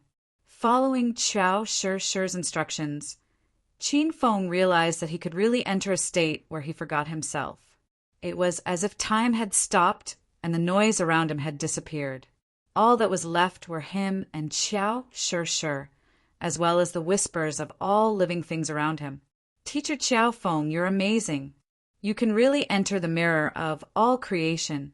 This is not something that anyone can teach you. Qiao Shi's surprised voice rang in Qin Feng's mind. Qin Feng was also surprised. He just wanted to give it a try, but he didn't expect that he could enter the mirror of all creation so quickly. What does the mirror of all creation mean? As if she could read Qin Feng's mind, Qiao Shi continued, "The mirror of all creation is to sense all living things and merge with all living things." Qin Feng nodded, but he didn't fully understand. He communicated with Qiao Shi through his mind. Shi, what realm is after the mirror of all creation? What realm are you in now? Above all living things is the sovereign realm. The sovereign realm means that all living things are at my disposal, and I am the master of all living things. Qin Feng was shocked. Although he hadn't entered the sovereign realm yet, he knew that it was a very powerful realm based on Qiao Shi's explanation. "I've just entered the sovereign realm." Qiao Shi's last sentence shocked Qin Feng even more. This seemingly weak girl is already in the sovereign realm? Doesn't that mean she can rule all living things? If someone offended this girl, wouldn't that person die a horrible death? Qiao Shi seemed to have heard Qin Feng's thoughts, and she added, "The sovereign realm is very complicated. I've just entered the sovereign realm, so I can only summon low-level beasts and wild beasts. Moreover, I won't use my summoning ability unless I have no other choice, just like those bad guys today." Qin Feng nodded. He knew that Qiao Shi was a kind-hearted girl. After learning that summoning was so powerful, Qin Feng calmed his mind and tried to enter the sovereign realm according to Qiao Shi's method. However, he tried again and again, but he still couldn't enter the sovereign realm. He felt that something was missing. Who? Qin Feng didn't know how much time had passed, but the moon was already high up in the sky. He let out a long sigh and finally gave up. Qin Feng realized that even though he was sitting on the bed doing nothing, the exhaustion of his energy was more than 100 times more tiring than physical labor. Qiao Shi's fluttering hair fell to the ground, and soon she returned to reality. "Aya, it's so late. Teacher Qiao Feng, do you want to stay for dinner?" Xiao Shi didn't expect that teacher Qiao Feng could enter the mirror of all creation. It was a miracle to her. Qiao Shi felt that she had finally found a companion, and her attitude towards Qin Feng had changed. Qin Feng rubbed his stomach. He was indeed hungry. Sure, you go wash the vegetables, and I'll cook them later. Let's work together. Won't it be tiring? Qin Feng smiled and said, No, it's not tiring. Qiao Shi's face blushed slightly. Fortunately, it wasn't that obvious under the moonlight. Qiao Shi nodded and hastily grabbed some vegetables and ran out of the courtyard. It turned out that this girl lived here. She had to go to the well in the courtyard to fetch water and wash her clothes. Qin Feng went to the small stove. The water in the teapot was almost dry, and the firewood in the small stove was almost finished. Qin Feng hurriedly took the teapot away and found a few pieces of firewood to start a fire. Qin Feng picked up the matchbox and put it back. He was a man who possessed the destructive fire, so he had to use the coolest way to start a fire. Although he had lost contact with the Hedonist sovereign system, Qin Feng's flames of destruction weren't stored in the system. When he killed the flame wolf at Devil Beast Mountain, he swallowed the flame wolf's demon core. That flame of destruction was Qin Feng's own fire seed. Rumble. Qin Feng glanced at the door. Seeing that Xiao Shi hadn't returned, he quickly sent a ball of fire into the stove. The fire of destruction was extremely powerful. It rose 3 meters high in an instant and burned the roof. Qin Feng was shocked by the scene in front of him. The place where the fire came into contact with the fire spread rapidly. At this rate, the whole house would be burned to ashes. Qin Feng came back to his senses. He quickly picked up a large water jar in the corner of the house and poured all the cold water into the fire. However, when the water came into contact with the fire of destruction, it instantly evaporated into steam and disappeared. The raging fire was not damaged in the slightest. Damn, it's not a good thing that the fire seed is too strong. Qin Feng immediately came to his senses. This was the fire of destruction. How could ordinary well water extinguish it? Qin Feng had a feeling that he was hanging by a thread. He wanted to ask Little Pig for help, but the system couldn't contact it. Qin Feng quickly tried to control the fire with his mind. The fire seed, which was flying everywhere, began to gather according to Qin Feng's will. Finally, it flew back into Qin Feng's body. Qin Feng was stunned by the scene in front of him. He had fought with the fire of destruction on Devil Beast Mountain, but at that time he could only release the fire seed. He couldn't control it. Could this have something to do with him entering the mirror of all creation? He could feel all things, but he couldn't control them. Qin Feng still couldn't figure it out, but he didn't have the mood to think about it. He noticed that Xiao Shi was standing at the door, looking at the situation in the house with a blank face. The house looked like it had been robbed.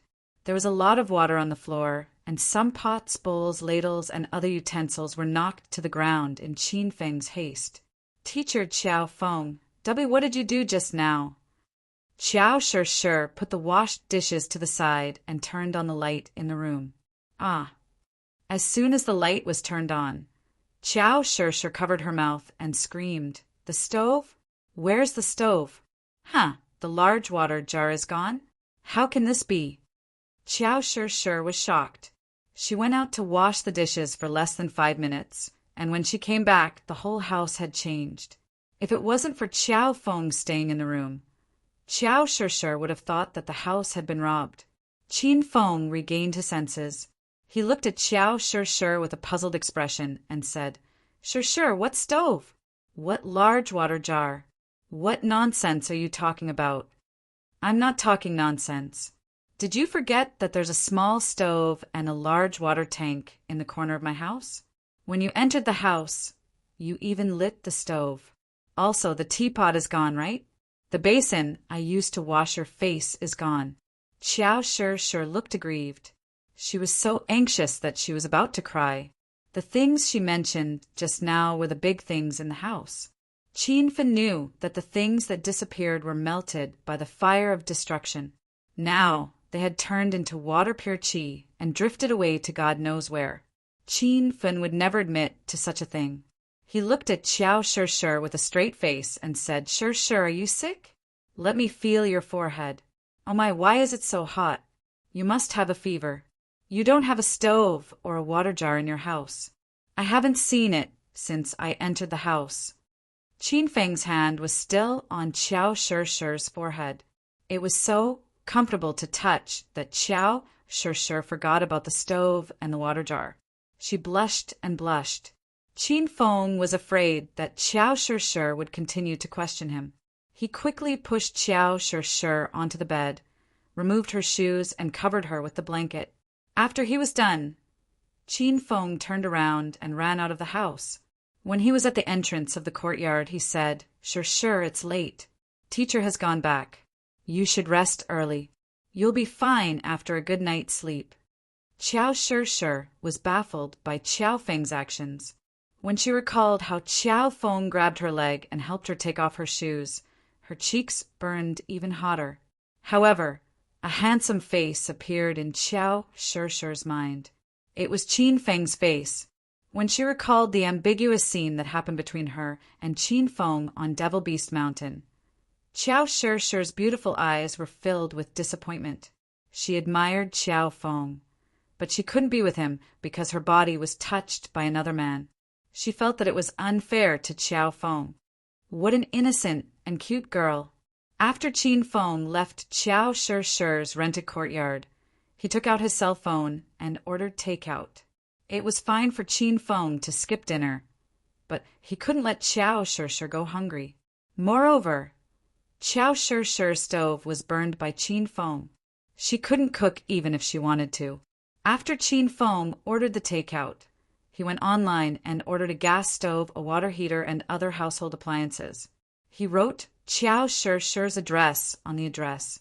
When Qin Feng remembered that Xiao Shishir only wore a camisole in the winter, he quickly went to the clothing store and bought dozens of coats, sweaters, and undergarments. Only then was he satisfied. Be big brother, save me. I beg you, please save me. Just as Qin Feng placed his order and put away his cell phone, he saw a person lying on the ground in front of the alley. The person stretched out a bloody hand and begged for help. Chapter 602. Qin Feng quickly regained his senses. He was a stage 6 inner Qi hybrid genius who cultivated martial, demon, and corpse arts. How could he be scared by a stinking brat? As a top-notch hedonistic young master, Qin Feng had naturally heard of many people who liked to play pranks at night. They would dress up as ghosts in elevators and scare people in the toilet. In high school, Qin Feng even had his lackeys dress up as ghosts to scare girls in the middle of the night. When the little beauty was trembling like a lamb waiting to be slaughtered, Qin Feng would descend from the sky, save the beauty, beat up the evil ghost, and successfully get a room. Qin Feng felt that he had too many glorious achievements in picking up girls. If he really had to list them one by one, he wouldn't even be able to finish a tenth of them in an entire book. Qin Feng strode over to the evil ghost and sent it flying with a kick. Ah, be big brother, why did you hit me? I'm already miserable enough. The evil ghost screamed in the air and fell to the ground with broken legs. Qin Feng felt that the ghost's voice was somewhat familiar. He strode to the evil ghost's side and carefully looked at it a few times before he recognized it. It was Brother Green Hat who tried to stop Xiao Shishir in the afternoon. Qin Feng was very angry when he recognized Brother Green Hat. He raised his leg and fiercely stomped on him. You bastard, you can't beat me, so you use this kind of despicable method to scare me? Do you think I'm scared? Qin Feng's stomp was very heavy and almost made Brother Green Hat's intestines come out. Green had a sullen and painful expression. He wanted to say something, but couldn't. When he opened his mouth, it turned into a scream. Qin Feng beat him for a while before he finished and turned to leave. Brother Green Hat hurriedly called out to Qin Feng, Be big brother, don't go. Save me. If you don't take me to the hospital, I'll really become a ghost. Qin Feng unhappily glared at Brother Green Hat. You deserve to die. Let's see if you still dare to dress up as a ghost and scare me. Green Hair was so wrong that he wanted to cry. He wasn't here to scare Qin Feng. In the afternoon, he was surrounded by sparrows, and all of his skin was pecked beyond recognition. After his lackeys ran away, none of them came back to take Green Hair, so they left Green Hair with a broken leg in the alley to fend for himself. Green Hair had lost a lot of blood. He fainted and woke up and fainted again. He had just woken up and saw someone pass by. It turned out that it was Qin Feng. Green Hair gritted his teeth and asked Qin Feng for help. In the end, Qin Feng thought he was pretending to be a ghost and beat him up. Green Hair felt bitter in his heart. He really wanted to call Qin Feng an idiot, but when the words reached his mouth, he didn't dare to say them. Big brother, it's a misunderstanding, big brother. I broke my legs and I can't even walk. How could I pretend to be a ghost and scare big brother? I was bitten by a sparrow. Please take me to the hospital, big brother. From now on, this little brother's life is yours. Green Hair begged Qin Feng bitterly. Qin Feng now understood that he had misunderstood Green Hair. Ahem, ahem, so it's like that. Then I won't hit you.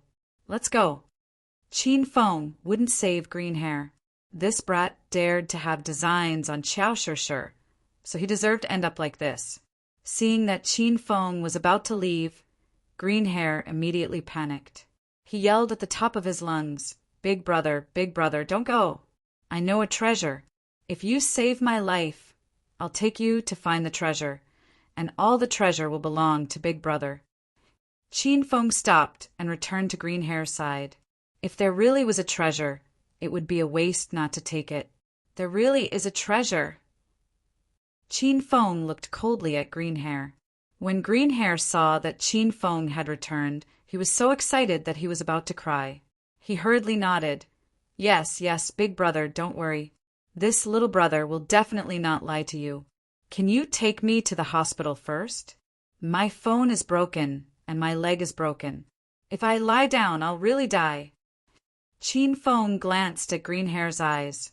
Seeing that Green Hair didn't seem to be lying, Qin Feng took out a set of silver needles from Gao Tianyao and placed them on the ground. Swish, swish, swish. Green Hair was stunned by the scene in front of him. When he regained his senses, he found that there were more than 10 needles on his body. These needles were even trembling on their own. It was extremely strange. Fuck, big brother, believe me, there really is a treasure. Please don't kill me to silence me. I didn't know that girl was big brother's woman. Otherwise, I wouldn't dare to tease her even if you beat me to death. Green Hair thought that Qin Feng was trying to harm him, so he was so scared that his body trembled at the same frequency as the silver needles. Seeing Green Hair's fearful expression, Qin Feng slapped him on the head and yelled, What are you yelling for? I'm saving you. Just obediently lie down for 5 minutes, and you'll be fine. Qin Feng's slap was so fierce that Green Hair felt like his head was almost sent flying. He really didn't dare to yell anymore, but his body still trembled incessantly. After a while, Green Hair's expression changed greatly. He suddenly felt that the pain in his body had disappeared, and the ruptured wounds were rapidly healing. Big brother, are you really a genius doctor? I've wronged you before. I hope Big Brother won't be angry. No matter how stupid Green Hair was, he could tell that Qin Feng actually knew medicine. What was this? Traditional Chinese medicine? Wasn't it all a lie? Qin Feng was too lazy to pay attention to Green Hair. He suddenly pulled Green Hair's legs over. Without giving Green Hair any time to react, Qin Feng had already reattached Green Hair's 2 broken legs. Green Hair's eyes widened, and he was stunned for a few seconds. Then he let out a long howl and widened his eyes again. Dun-dun? 2 broken legs were reattached just like that? Isn't this a little too childish? Green Hair was now completely convinced that Qin Feng was really a genius doctor. Moreover, his skills were very valiant. Green Hair truly regretted offending Qin Feng and Xiao Shishir. That girl was even scarier. She actually kept so many pets at home, and those pets even attacked people. Green Hair decided that he would never see these two monsters again. Where's the treasure you spoke of? Take me there now. After Qin Feng healed Green Hair, he didn't waste any more time and went straight to the point. Green Hair's eyes floated around, and he seemed a bit guilty. Big brother, why you reattached my broken leg so easily? Aren't you afraid that I'll suddenly run away? Or lie to you that there's no treasure?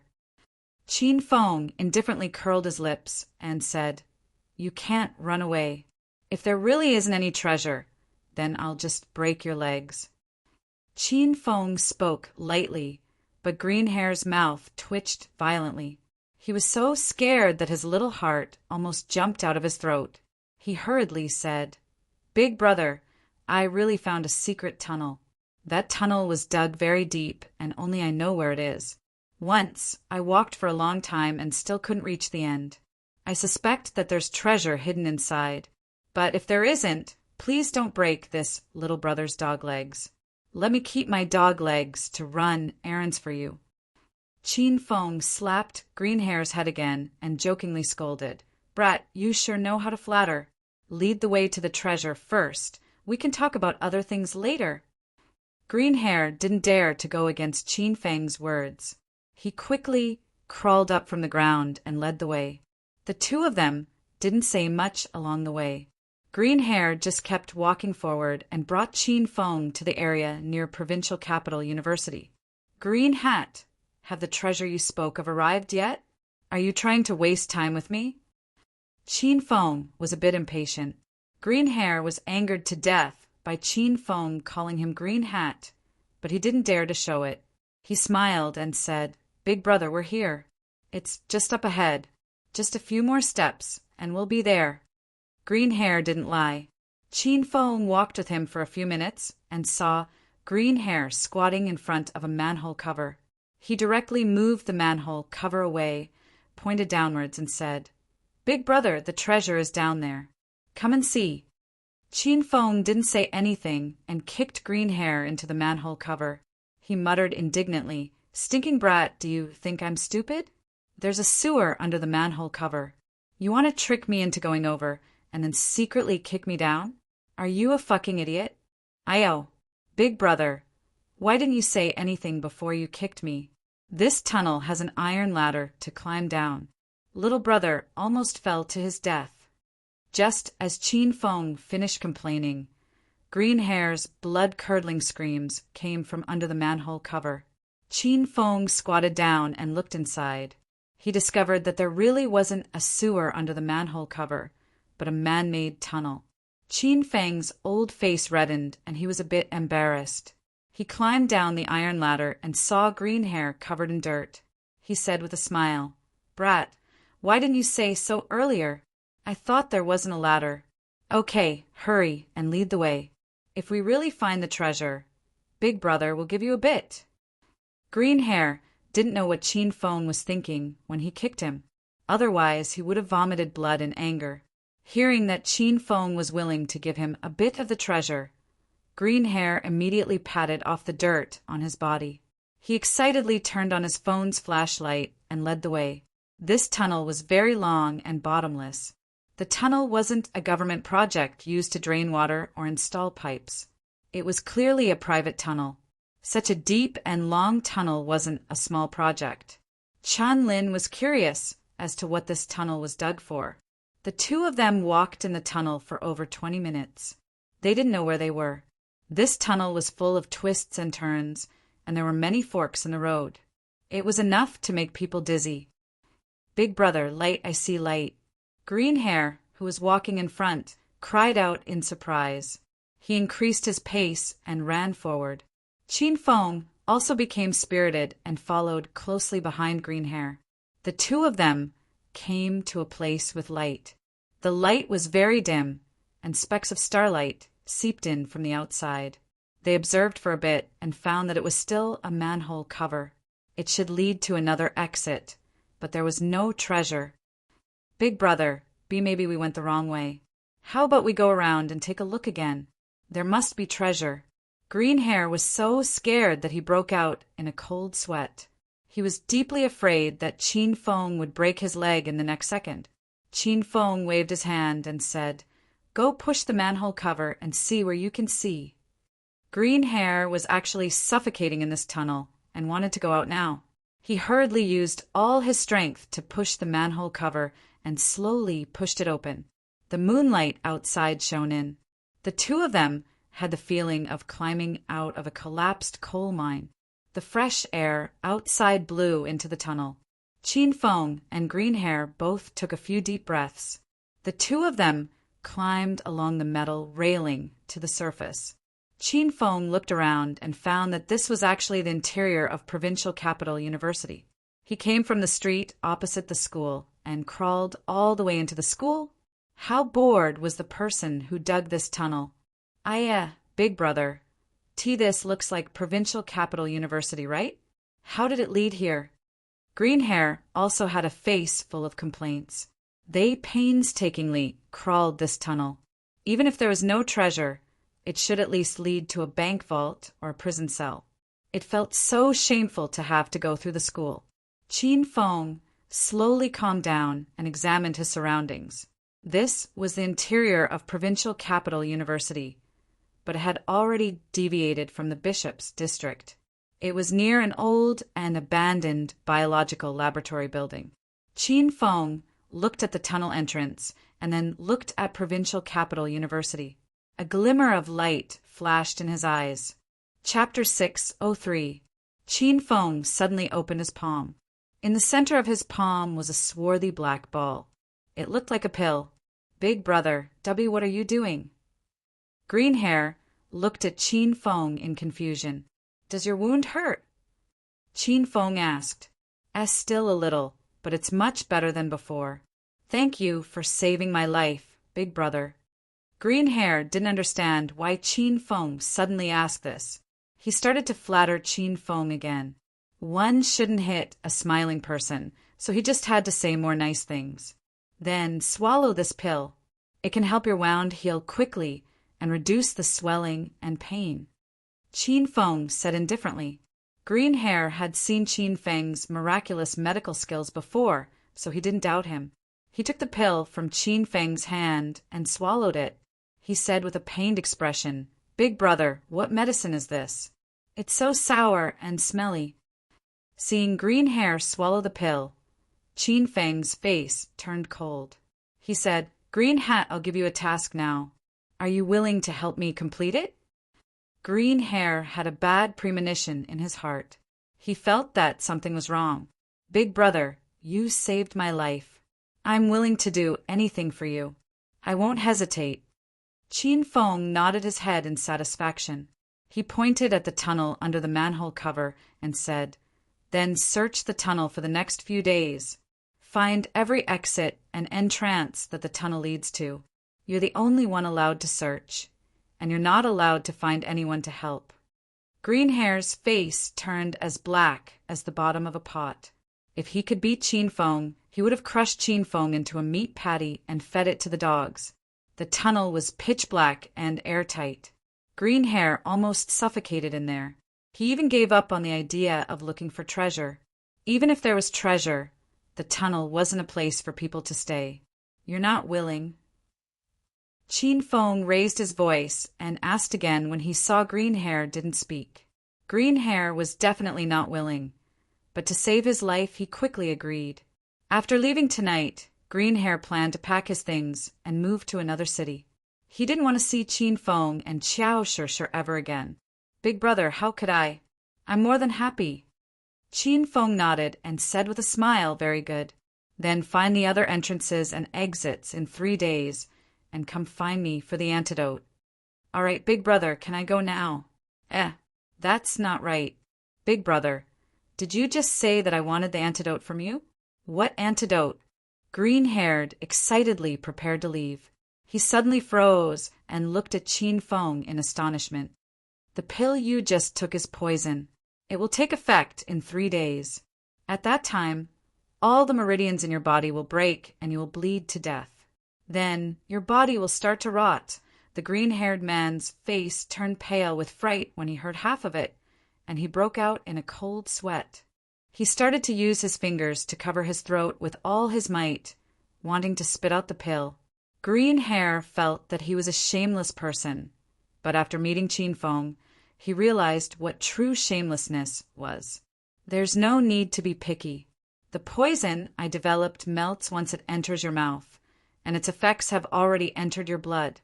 Just obediently work for me, and when the time comes, I'll give you the antidote. Qin Feng interrupted Green Hair's actions. Green Hair was truly scared silly. He had seen Qin Feng's miraculous medical skills, so he believed that the pill just now was poison. No wonder it tasted astringent and had a bit of a stench. Who knew what was used to refine it? Qin Feng looked at Green Hair's pale face and laughed in his heart. Now that he had lost contact with the system, how could Qin Feng have any poison? That pill was just a small ball made from the mud that Qin Feng stuck to his body when he tunneled through the tunnel. It could only scare an ignorant hooligan like Green Hair. The reason why Qin Feng had Green Hair investigate the other entrances and exits of the tunnel was because he was worried that the William family dug these tunnels. This time, the William family secretly infiltrated Capital University, and it was very likely that they used these tunnels. When Green Hair found out that he couldn't even run, he felt extremely sullen. However, things had already come to this, so he immediately changed his attitude. He looked at Qin Feng with a fawning expression and said, "Hee hee, big brother, you misunderstood. There was dirt in my mouth, and that was just spitting. I didn't mean anything else. Being able to work for Big Brother is the greatest honor in my life. Don't worry, Big Brother, I'll definitely do this well." "Not bad. That's the right thing to do. You can go back now," Qin Feng said. Qin Feng had seen many award-winning hooligans like Green Hair, so he was not surprised at all. Green Hair heaved a sigh of relief. He turned around and was about to leave when Qin Feng suddenly shouted, "Wait! Go back from here!" The green-haired man looked at Qin Feng, pointing at the tunnel under the manhole cover, and his eyes were filled with despair. Before he could come back to his senses, a gust of wind came from behind him. Qin Feng kicked the green-haired man back into the tunnel. After covering the manhole cover, Qin Feng raised his head and looked at the starry night sky. What a beautiful night! The villa that Yan Wushuang rented was not far from Capital University, so Qin Feng quickly returned to the villa. This time he returned as Qiao Feng, so he couldn't stay with Chang Xian and Hua Yan anymore. However, he was happy to live under the same roof as Yan Wushuang. "You're not dead yet? Why are you back so late?" Yan Wushuang's cold voice came from the living room sofa as soon as Qin Feng entered the villa. Yan Wushuang was wearing a black silk nightgown. She was wrapped in a woolen blanket and curled up on the sofa watching a stupid Korean drama. Qin Feng felt like he had returned to his own home. He took off his shoes, jumped onto the sofa, and ate the fruits on the coffee table. "What's wrong? Can't you sleep if I'm not back? Why don't we sleep together tonight?" Yan Wushuang knew what Qin Feng was going to say the moment he opened his mouth. She angrily interrupted him. "Shut up. You can sleep on the street tonight if you keep talking nonsense." Qin Feng curled his lips and mumbled, "Fine, I won't sleep with you. But don't beg me to sleep with you in the future." "Qin Feng, do you want to die? What are you mumbling about? Do you want to piss me off every day to be happy?" Yan Wushuang and Qin Feng were a pair of quarrelsome lovers. They would quarrel after a few sentences and then reconcile after a few sentences. "I heard you defeated the exchange student from the St. Medical College today. Did you notice anything wrong?" Yan Wushuang brought the topic back to business. She couldn't wait to complete the A-rank mission of the Dragon Sect as soon as possible so that she wouldn't have to be Qin Feng's partner anymore. "There are 5 exchange student representatives from the St. Medical College. They are about the same age as me, so there's nothing special about them. However, there's a girl named Avril who is a little strange. She didn't speak during the battle and seemed to be absent-minded. She wasn't as angry as the other 4 exchange students when they lost. It seems like she doesn't care about the exchange. It was rare for Qin Feng to not joke around with Yan Wushuang. In fact, when Qin Feng was serious, Yan Wushuang found him quite pleasing to the eye. All right, I'll keep an eye on that girl named Avril. Have you seen the representative group of teachers? Are there any suspicious people among them? Yan Wushuang did not go to class. She split the work with Qin Feng. Qin Feng was in charge of observing in public, while Yan Wushuang was in charge of investigating in secret. I haven't seen the representative group of lecturers yet. However, I defeated those exchange students today, so I believe the representative group of lecturers from the St. Medical College will come looking for me tomorrow. I'll let you know if there's anything new. At this point, Qin Feng thought of something and added, "That's right, I just found a suspicious tunnel. I suspect it was dug by the William family. The tunnel leads from a hidden street outside of Provincial Capital University all the way to the biological laboratory in the old city area of Provincial Capital University. You can check it out when you have time." Yan Wushuang's beautiful eyes sparkled. She said excitedly, "This is a good clue. I'll go check it out myself." Qin Feng nodded and told Yan Wushuang the exact location of the manhole cover. Yan Wushuang memorized the location. Yan Wushuang stayed up late not because she was worried about Qin Feng, but because she was waiting for him to come back and exchange information. Yan Wushuang had been in the university for the whole day and had found some clues. Now that she got the clue from Qin Feng, she wrapped herself in a wool blanket and went upstairs. Yan Wushuang suddenly stopped in the middle of the stairs and said lightly, "There's food in the thermos in the kitchen. I was going to feed it to the dog. You can go and eat it if you haven't eaten yet." After saying that, Yan Wushuang went upstairs in a carefree manner. The corner of Qin Feng's mouth twitched. He knew Yan Wushuang was a woman with a sharp tongue but a soft heart. The dinner in the thermos was obviously left for him. It was supposed to be a romantic dinner, but she said it was for the dog. Qin Feng thought, should I eat it or eat it? Or eat it?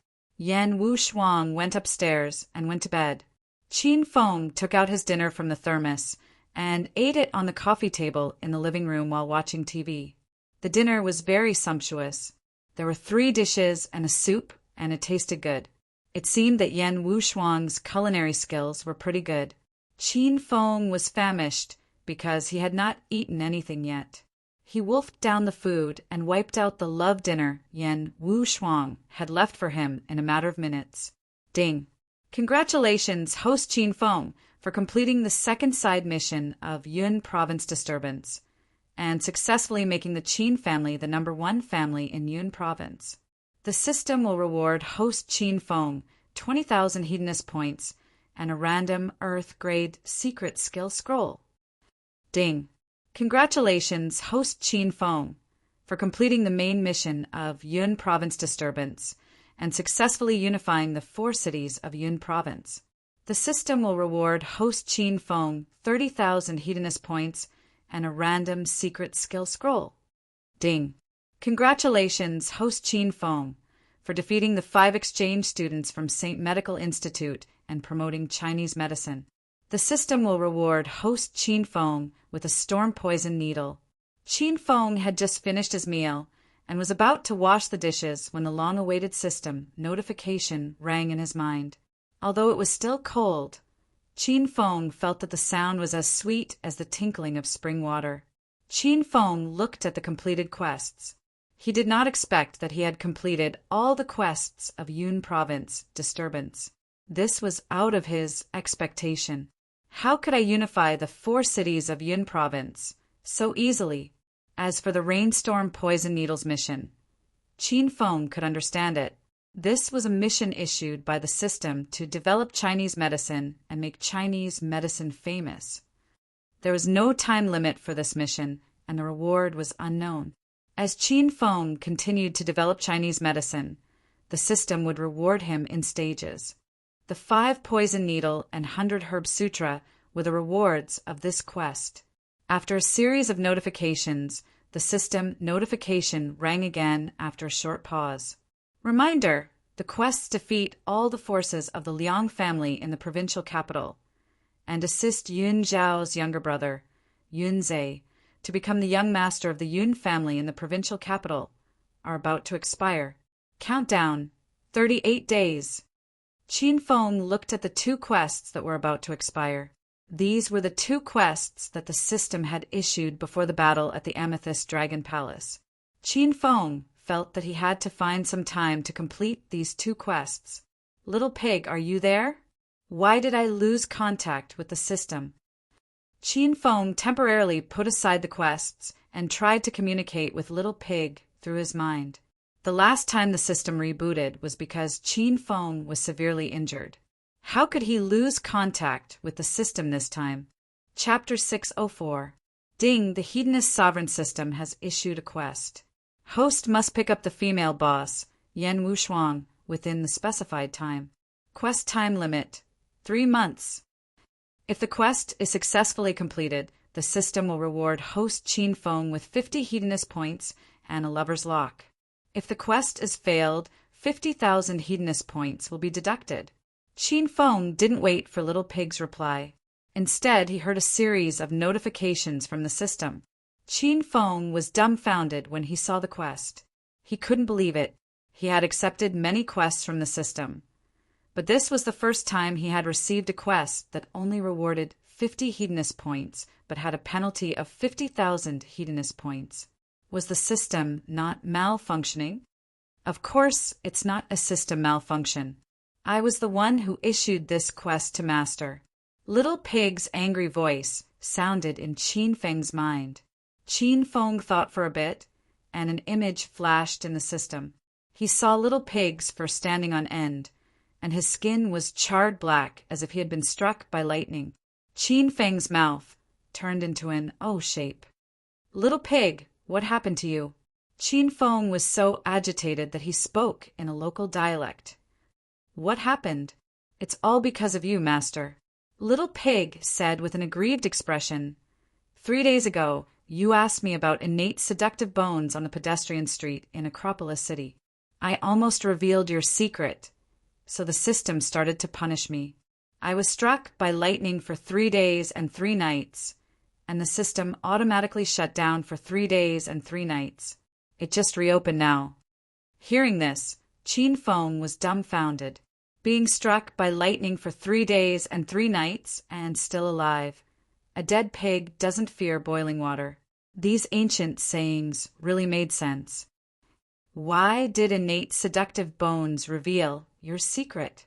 Qin Feng still didn't understand. Innate seductive bones are nothing. But this kind of woman has something to do with Master's past. Crackle! Just as Little Pig was halfway through his sentence, Qin Feng saw a purple kite lightning strike from the system. It struck Little Pig squarely in the forehead. Qin Feng felt pain just by looking at it. He wondered how Little Pig felt. Ah, Master, don't talk to me anymore. I hate you. Black smoke came out of Little Pig's pink nose, and he couldn't open his eyes. Qin Feng felt sorry for this little guy. How could the system be so inhumane? That's right, this is a pig. Humanity is useless. Okay, then I won't talk about being born with a seductive bone anymore. Oh, right, you said that being born with a seductive bone has something to do with my identity? What does that mean? Qin Feng's curiosity was piqued. He was very curious about his background. Ever since he was born, he and his father, Qin Huang, had depended on each other. Uncle Fu had always been his bodyguard. Qin Feng had never seen his mother. He didn't know where she was and how she was doing, or did they not even know whether they were alive or dead? Qin Feng really wanted to know about this, but every time he asked his father, Qin Huang would change the topic. Now that the system seemed to know about Qin Feng's background, how could Qin Feng miss this great opportunity? A lightning halo hovered above Little Pig's head. Little Pig raised his eyelids slightly and saw it clearly. Seeing this, Qin Feng didn't wait for Little Pig to speak and changed the question. Little Piggy, why did you give me that mission to pick up girls? The reward is so little, and the punishment is so high. Are you trying to harm me? Qin Feng stared at Little Pig. Little Pig didn't even bother to avoid Qin Feng's gaze. It said straightforwardly, "Master, I gave you that mission on purpose. I also purposely lowered the reward and increased the punishment. I was struck by lightning for 3 days and 3 nights, and Master, you've been picking up girls for 3 days and 3 nights. You can't bully a small animal like this. Since Master likes to pick up girls so much, then I'll fulfill your wish." Little Pig had always been very vengeful. Qin Feng was so angry that he gritted his teeth, but he couldn't do anything to this fat little pig. Qin Feng carefully looked at the mission again and realized that the target of his picking up girls was Yan Wushuang. Qin Feng slapped his forehead. This was another difficult mission. Yan Wushuang said before that she would rather be with a pig than Qin Feng. If Qin Feng was really with her, then wouldn't he be a pig? Little Pig ignored Qin Feng. There was a ball of lightning hovering above his head, so he wasn't in the mood to talk. Qin Feng could only study the system interface. He had completed quite a few missions and now had a total of 127,000 hedonist points, an Earth-grade skill scroll, and a hidden interface scroll. Qin Feng first used the 2 scrolls and drew an Earth-grade skill scroll, Demon Lord's Bible. Then he opened the system's hidden interface, Spirit Talisman Palace. According to the Demon Lord's Bible, this was a high-grade skill scroll of the Demon Cultivator clan. It could increase the speed of a Demon Cultivator's breakthrough. After all, Qin Feng wasn't a Demon Cultivator or evil cultivator. He had only absorbed Demon Qi and Corpse Qi, so this Demon Cultivator's secret scroll wasn't very useful to Qin Feng. As for the Spirit Talisman Palace, it was actually a very useful interface. The mind-cleansing talismans, tranquil talismans, and fireball talismans that Qin Feng bought from the system could all be made for free at the Spirit Talisman Hall. However, there was a certain threshold for making talismans in the Spirit Talisman Hall. Qin Feng was only at the inner Qi stage and didn't have any true Qi in his body. He could only collect some spirit stones and place them in the Spirit Talisman Hall in order to make some talismans for free. Qin Feng wasn't a demon cultivator, so he didn't have spirit stones on him. Therefore, these 2 scrolls were temporarily useless to Qin Feng. With a trace of disappointment, Qin Feng opened the out-of-print interface. He had been eyeing the Cosmic Flying Sword for a long time. Opening the out-of-print interface, the first page to be unlocked was the Cosmic Flying Sword. The page was still gray, and there were 2 chains hanging on it. At the bottom, it was marked that it required 100,000 hedonist points to unlock. Now that Qin Feng had 127,000 hedonist points, he clenched his teeth and pressed the unlock button. Click! 100,000 hedonist points disappeared in an instant, leaving only 27,000. The 2 chains automatically broke, and the originally gray page shone with a golden light. A dazzling long sword was engraved on the page. The body of the sword gave off a flowing red light. It lay motionlessly on the page, but Qin Feng could feel the long sword piercing through the clouds and soaring freely in the bright sky. Good sword, it really is a good sword. With this cosmic flying sword, inner Qi stage martial artists are no match for me. Qin Feng could already feel the power of the cosmic flying sword even before he obtained it. Qin Feng tried to grab the cosmic flying sword with his hand, but he grabbed nothing. Master, the items in the out-of-print interface are all out of print in the system. The system doesn't even have them, so Master has to collect the materials and make them himself, Little Pig said. When Qin Feng had obtained the out-of-print interface, he had guessed that the system would screw him over like this. However, when he spent 100,000 hedonist points to unlock the Galaxy Flying Sword and found out that the Galaxy Flying Sword no longer existed, and that his 100,000 hedonist points had gone down the drain, Qin Feng really wanted to strangle the little pig. Little Pig seemed to feel the chill on Qin Feng's body and continued to say, "However, As long as Master makes a cosmic flying sword, you will be helping the system make up for what it doesn't have. The system will give Master a generous reward in return. The reward will be double the hedonist points you spent to unlock the out-of-print celestial equipment. Qin Feng's mood quickly improved. Double the reward? If he made this cosmic flying sword, the system would give him 200,000 hedonist points. It seemed that the system was quite humane.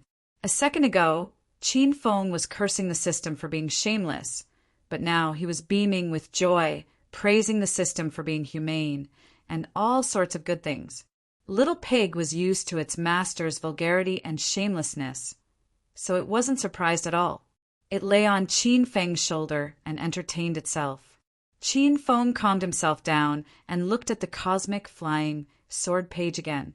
Chapter 605. Yuan meteor stones, large amounts of crystal stones, large amounts of spirit stones, 100-year ice crystals, cold steel, black copper. There were many materials needed to create a starry sky flying sword. There were more than 30 types of materials. Qin Feng had heard of more than 20 of them and could think of ways to obtain them. As for the other 10 or so materials, he had only heard of them and were rarely seen on Earth. There were even some materials that he had never heard of before. Qin Feng didn't know where to look for them. Forging the cosmic flying sword was much more difficult than Qin Feng had expected. This made Qin Feng a little disappointed. He didn't know if he could forge this celestial equipment. Qin Feng closed the out-of-print interface and looked at his remaining 27,000 hedonist points. Where should he spend them? Right now, Qin Feng had all sorts of high-grade cultivation methods and secret manuals.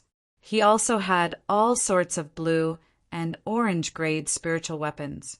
On the contrary, his own strength was still lacking. Of course, reaching stage 6 inner qi at Qin Feng's age was already rare in China.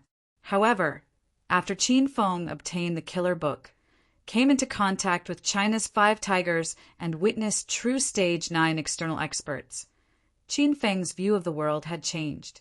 If stage 9 external was already so powerful, then the 9 dragons of China were all stage 9 inner qi experts. How powerful would they be? Qin Feng immediately decided to use the remaining hedonist points to concoct pills and use them to break through as soon as possible. Lei Ming, the leader of the yellow group in the dragon sect, was a stage 8 inner qi expert.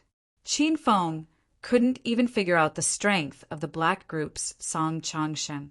Qin Feng still had to stay in the dragon sect in the future.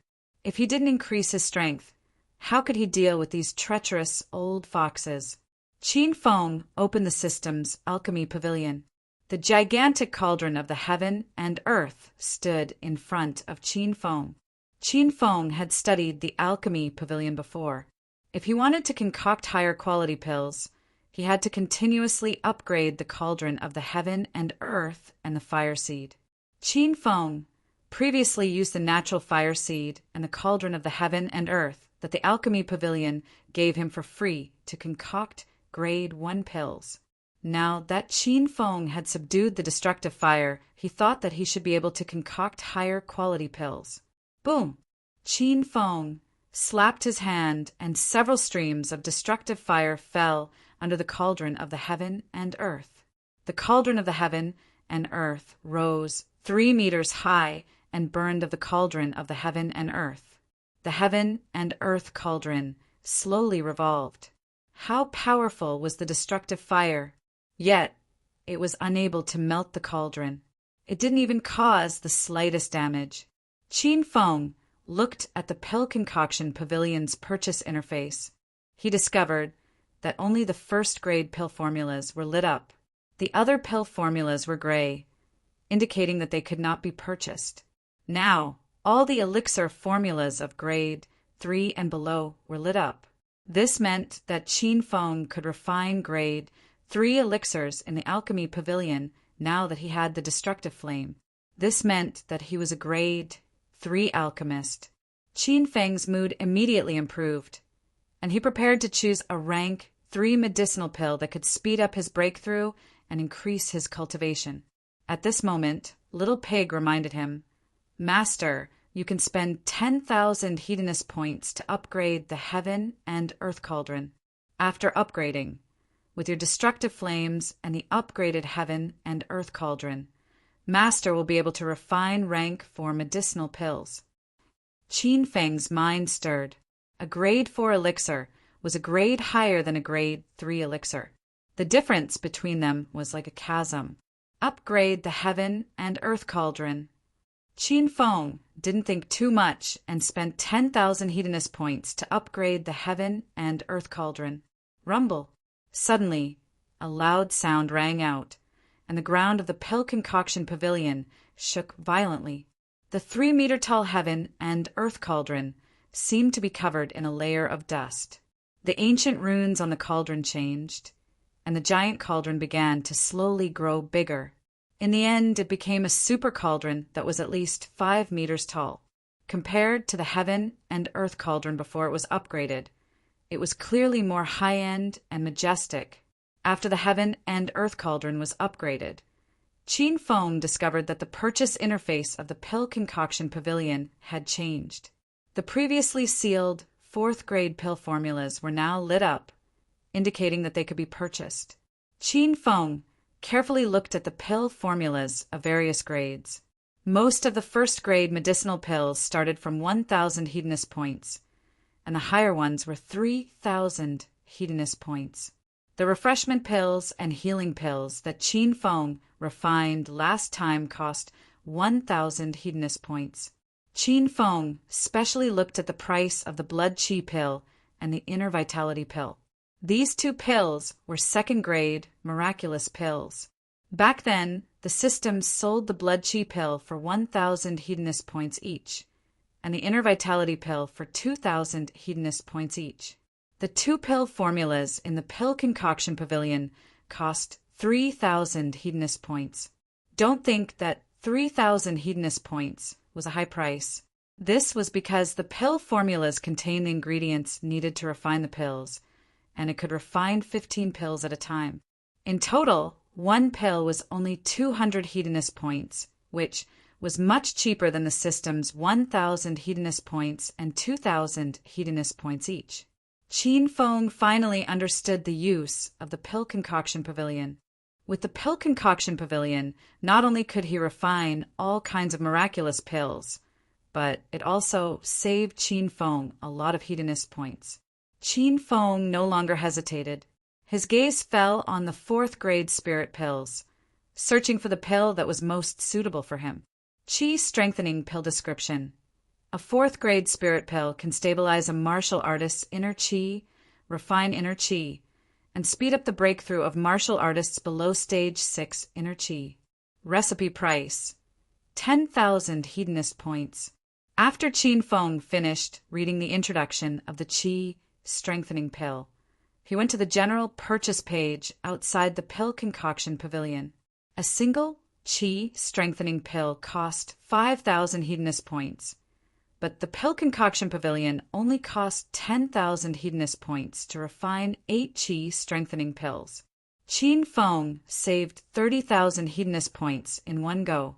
Qin Feng still had 17,000 hedonist points left, so he spent 10,000 hedonist points on the qi strengthening pill formula.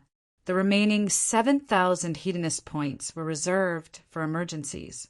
10,000 hedonist points disappeared in an instant, and the qi strengthening pill formula was successfully purchased. Qin Feng's mind was flooded with a huge amount of unfamiliar information about refining the qi strengthening pill. At the same time, all kinds of precious medicinal ingredients appeared in the system's storage interface. Qin Feng could use these medicinal ingredients to refine the qi strengthening pill at any time. With the formula and medicinal ingredients in hand, Qin Feng couldn't wait any longer. He immediately started to refine the qi strengthening pill according to the alchemy procedure in his mind. Qin Feng used the talisman of clairvoyance to peep on Hua Yan refining the pill in Chang Xian's villa. At that time, Hua Yan's entire body was on fire, and her clothes were burnt to a crisp. While Qin Feng was enjoying the beautiful scenery, he also gained a better understanding of the alchemy procedure. With a wave of his hand, Qin Feng threw a few of the main medicinal ingredients into the cauldron of heaven and earth. The 5-meter-tall cauldron rose slowly and started to spin in the air. Qin Feng had to add the medicinal ingredients, control the temperature of the cauldron, control the degree of fusion of the medicinal ingredients, and control the speed of the cauldron. It went smoothly when Qin Feng was refining a grade 1 wonder pill. The refining process was simple, and it took only a short time. However, it was completely different when he was refining a grade 4 wonder pill. It was a long and exhausting process. If Qin Feng didn't activate the sacred Azure Battle Armor's hyper-intuition ability, he would have collapsed a long time ago. Rumble. After an unknown amount of time, a loud explosion came from the cauldron of heaven and earth. It sounded like the cauldron had exploded. Qin Feng hastily opened his eyes. 8 shining spirit pills flew out from the cauldron of heaven and earth and landed in Qin Feng's hand. The spirit pills were still warm and emitted a rich medicinal fragrance. The system told him that there were 8 qi strengthening pills in theory. It was Qin Feng's first time refining qi strengthening pills, but he managed to refine 8 qi strengthening pills in perfect condition. This showed that Qin Feng had already stepped into the ranks of a grade 4 alchemist. Qin Feng stared at the 8 spirit pills in his hand with a burning gaze. He couldn't wait any longer and directly swallowed one of them. This was Qin Feng's first time eating a grade 4 wonder pill. This kind of wonder pill was extremely rare. Even in martial artist town St. Medic Hall, there weren't many of them. The spirit pill melted in Qin Feng's mouth and emitted a rich medicinal fragrance. Waves of rich spiritual energy flowed through Qin Feng's meridians like a spiritual spring. Qin Feng hurriedly sat cross-legged and began to absorb the spiritual energy. The spiritual energy was endless, and Qin Feng suppressed it in his dantian again and again. This process was slow and boring, but Qin Feng was never tired of it. He felt that the originally empty depths of his dantian were now filled with spiritual energy, and there was a faint feeling of expansion. Advancing from stage 6 to stage 7 inner qi required a large amount of spiritual energy to break through the barrier. The qi strengthening pill was the most effective spirit pill at this stage. After Qin Feng absorbed all the medicinal energy of the qi strengthening pill, he was already at the bottleneck of breaking through. He only needed a suitable opportunity to smoothly break through this barrier. Qin Feng slowly exhaled. He didn't swallow the second qi strengthening pill. For this kind of spirit pill, the first pill was the most effective. Taking more later pills would have no effect. Moreover, the qi in Qin Feng's body had not completely stabilized. He couldn't rush for instant benefits, or else it would have the opposite effect. Qin Feng spent the whole night absorbing and stabilizing the qi strengthening pill. When he opened his eyes again, the sky outside was gradually getting brighter. Although Qin Feng didn't sleep for the whole night, he didn't feel tired at all. Instead, he felt refreshed. Ah, why you are pretending to be a ghost early in the morning. You scared the hell out of me. As soon as Qin Feng retracted his aura, Yan Wushuang came downstairs in a pair of bare slippers. She was still wearing a black silk pajamas with long sleeves that covered her ankles. Although nothing could be seen, Qin Feng could tell that she wasn't wearing any undergarments. Qin Feng guessed that she wasn't wearing any undergarments. The qi strengthening pill was very effective. Qin Feng had just broken through to stage 6 inner qi not long ago, but he had stabilized his qi to the peak of stage 6 inner qi in one night. He was in a good mood. He smiled at Yan Wushuang and said, "Team leader Yan, do you pretend to be a ghost early in the morning? Even if I pretend to be a ghost, I'll knock on your door in the middle of the night." Yan Wushuang glared at Qin Feng angrily. She placed her hands on her hips, puffed out her chest, and sucked in her stomach. How dare you scare me in the middle of the night? I'll kill you. Yan Wushuang suddenly looked at the lunchbox and the TV on the table. She asked doubtfully, "Did you lie on the sofa and watch TV the whole night? We are on a very difficult mission now. Why do you look like you are on vacation? I'm so mad." Qin Feng didn't explain to Yan Wushuang. He stood up and went upstairs. He was sweaty last night, so he wanted to take a shower. "Team leader Yan, hurry up and make breakfast. I'm going downstairs to eat. Who do you think I am? A housekeeper? If you are hungry, make your own breakfast. Otherwise, go buy it from the street." Yan Wushuang was very unhappy. Why did she have such a lazy and lecherous partner? How can the food you buy from the street compare to team leader Yan's cooking? "I like your cooking very much. It tastes good." It was rare for Qin Feng to praise Yan Wushuang. Yan Wushuang was stunned. When she regained her senses, she found that Qin Feng had gone upstairs. Yan Wushuang's cheeks were slightly flushed. She walked into the kitchen with a smile on her face. She put on her apron and started to prepare breakfast. "At least you know what's good for you. You finally said something sensible. Forget it. Who asked this great beauty to be so kind-hearted? Now that I'm in a good mood, I'll make your breakfast as well." Chapter 606. Provincial Capital University Medical College Class 1. The sun rose from the east and the birds chirped happily. There was still half an hour before the first class in the morning, but the classroom of Class 1 was already full of people. Students walked into the classroom from time to time. Those who came later couldn't get a seat and could only stand in the aisle at the back of the classroom. Those who came later couldn't get a seat in the aisle at the back, so they had to stand on the aisles on both sides of the classroom. Those who came later shook their heads in disappointment when they saw that the classroom was already full. They wanted to come back after the first class. They didn't believe that no students went to the toilet after the first class. As long as they saw someone going to the toilet, they would squeeze in and fight for a seat. This was Qiao Feng's charm. It was only his second day in school, and he had only given 2 classes, but he was already deeply loved by the students. Seeing that the first class was about to begin, a group of men and women in suits and leather shoes strode toward the Medical College Class 1. These people were foreigners with high noses and blue eyes. They were the exchange delegation from the St. Medical College of the United States. Mike walked in front of the group. His silver hair was neatly combed at the back of his head. Although he was old, he looked energetic. Behind Professor Mike was the lecturer delegation. They were all middle-aged lecturers between the ages of 35 and 40.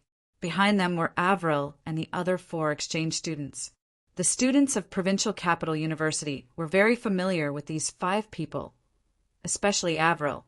Many students were talking behind her back about how big her bra size was. "Professor Mike, the medical college, is in front. We asked around yesterday, and Qiao Feng will be in Class 1 today." Avril, who was walking behind, said in a cold but pleasant voice. Professor Mike and his group stopped and looked at the relatively old building of the medical college in front of them.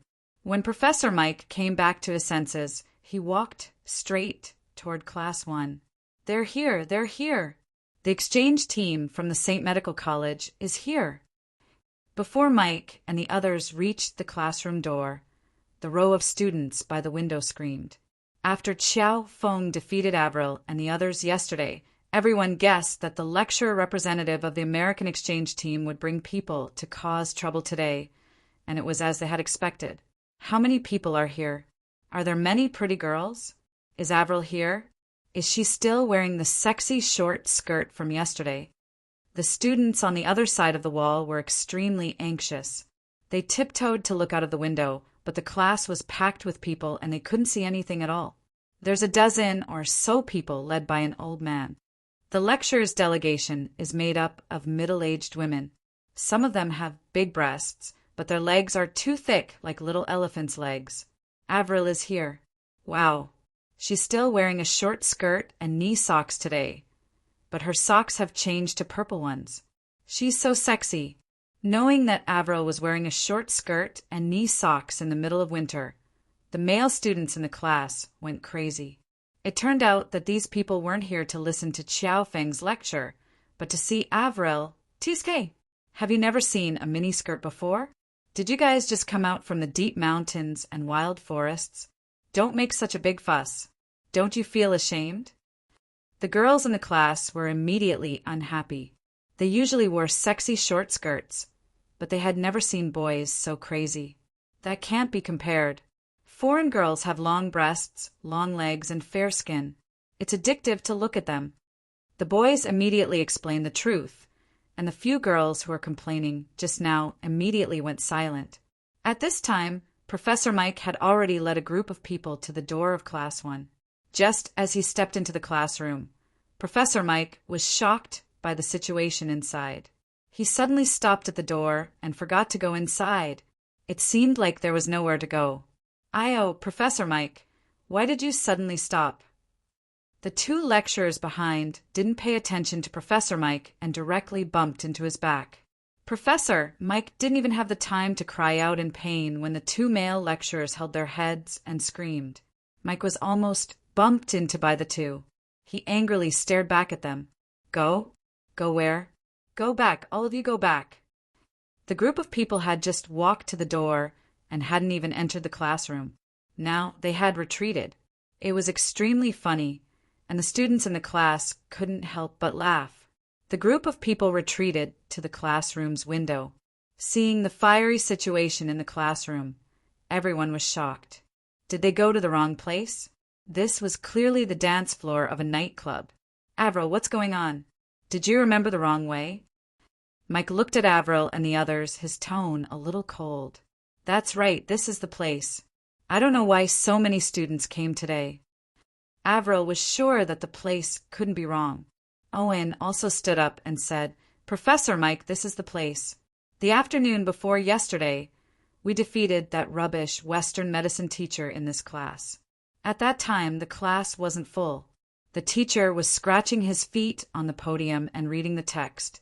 Most of the students were sleeping, and those who weren't sleeping were playing with their phones. They looked lifeless. Why are all of them so excited today?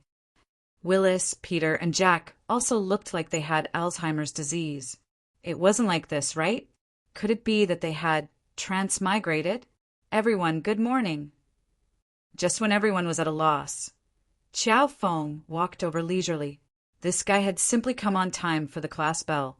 Professor Mike and the others' gazes fell on Xiao Feng. Avril had already walked to Mike's side and whispered something into his ear. Professor Mike began to size up Xiao Feng again. His eyes gleamed with a strange light.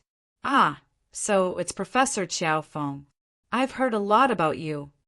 After staring at Xiao Feng for a while, Mike suddenly smiled and took the initiative to shake hands with Xiao Feng.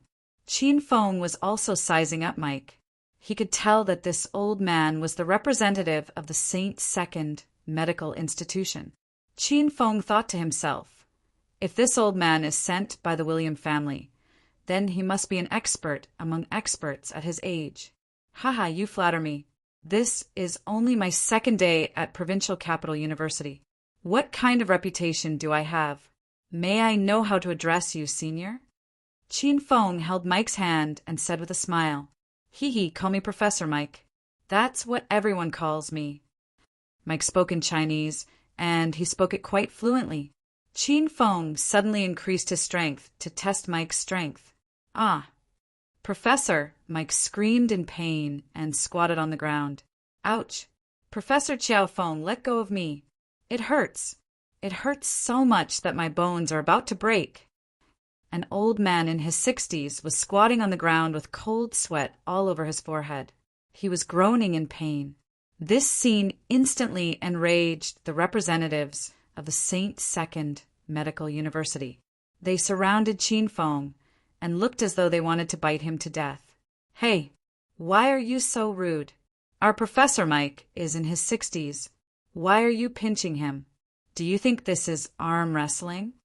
Let go of our Professor Mike. You Chinese people are too rude. Oh, I know.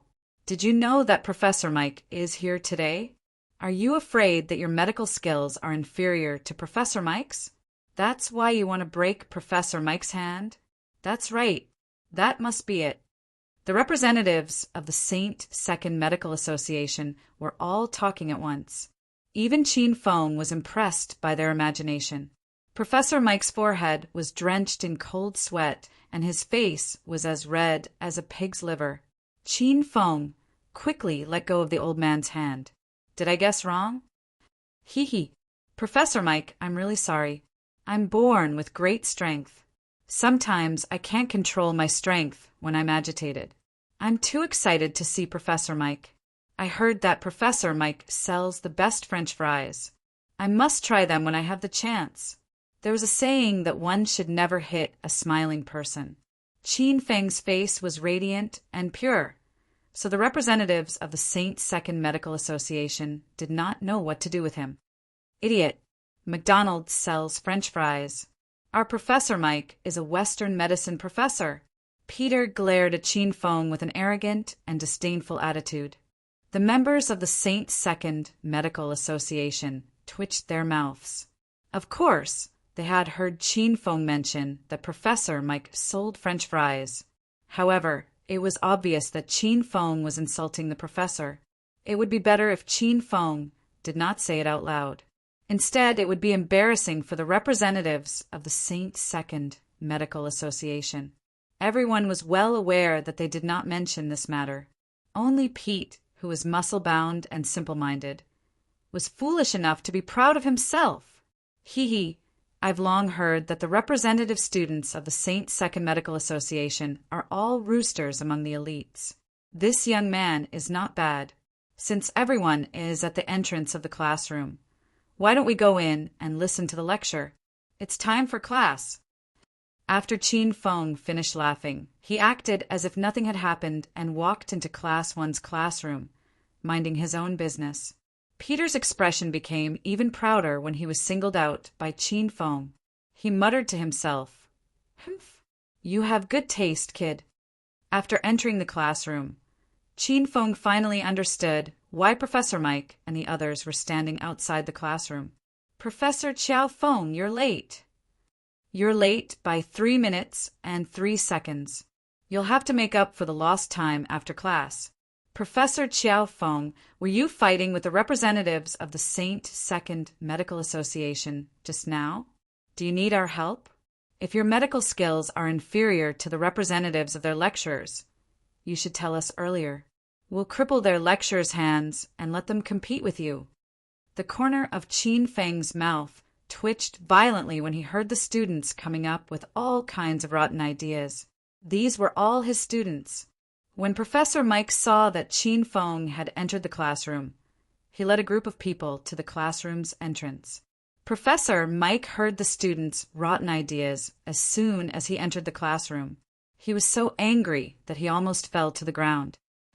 "Professor Chiao Feng, there are too many students in your class. I'm afraid that more than half of them are from other classes or departments. I hope you can drive away the extra students so that the quality of teaching will not be affected." Professor Mike had a belly full of anger even before he started his medical competition with Chin Feng. The students in the class were not happy to hear Mike's words and started to shout angrily. They started to complain because they didn't want to leave. They still wanted to watch Professor Chiao Feng act cool and learn from him. "Be quiet! Be quiet!" Chin Feng slammed the table, and the students didn't dare to make a sound. Chin Feng didn't reprimand the students for being noisy. Instead, he looked at Professor Mike and said, "Professor Mike, this is how I usually teach. I never ask the extra students which department or class they are from. As long as they sincerely want to learn Chinese medicine and like to listen to my class, then they are my students. I teach Chinese medicine and knowledge, not students. If Professor Mike thinks the classroom is too crowded, then don't come in and listen to my class." Chin Feng's tone was relaxed, but it was filled with unquestionable determination. The more than 200 students in the class were moved to tears. Professor Mike was so angry that he blew his beard and glared at Chin Feng, but he couldn't refute Xiao Feng. This was Provincial Capital University's classroom, and this was Xiao Feng's class. What could Professor Mike do? Humph, how arrogant. If you don't want to listen, then don't listen. Who do you think you are? Your class isn't worthy of our Professor Mike's status. Peter, who was standing at the back of the crowd, was already angry. He turned around and was about to leave. At this time, Professor Mike brought the group into the classroom. Everyone lined up on the podium behind Qin Feng. Peter walked halfway and looked back. He immediately chased after Qin Feng. Professor Mike, AI, everyone wait for me. The classroom was full, and only the podium had some space. However, this space was usually reserved for teachers and students who were punished for being mischievous in class. Professor Mike and his group stood there and were stared at by more than 200 students below. They felt a little uncomfortable all over their bodies. However, things had already come to this, so Professor Mike had no other choice. He stood at the very center of the podium and looked at Qin Feng's back thoughtfully. Who knew what he was thinking? Chapter 607. Dressed in a handsome white suit, Qin Feng stood tall and straight with his hands clasped behind his back. He stood under the sunlight with a smile on his face. His gaze swept across the 200 students below the podium as he wanted everyone to see his handsome and tall side. However, the students always inadvertently forgot about Professor Xiao Feng's appearance. This teacher was simply too ordinary. Students, stand up. Lu Jia, who was sitting in the last row of the class, shouted. The students who were standing in the aisle did not move, but the students who were sitting in their seats stood up in unison. More than 200 people shouted in unison, and their voices were deafening. Good morning, Professor Xiao Feng. This scene shocked the representatives from the St. Medical Academy who were standing on the podium. The students were so enthusiastic and eager to learn. They couldn't even see such students in their school. Qin Feng nodded in satisfaction and said in a loud and clear voice, Students, please take your seats. The class will now begin. In this class, we will be talking about the Chinese medicine's observation, listening, questioning, and pulse. I heard that all of you have learned from a Chinese medicine teacher before. Have you forgotten about it? As soon as Qin Feng finished speaking, the 200 people below the podium went into an uproar. The observation, listening, questioning, and pulse were the quintessence of Chinese medicine. Although they had learned from Professor Qin Feng before, he was fired after a few days. Therefore, they were very interested in this class and were willing to continue learning.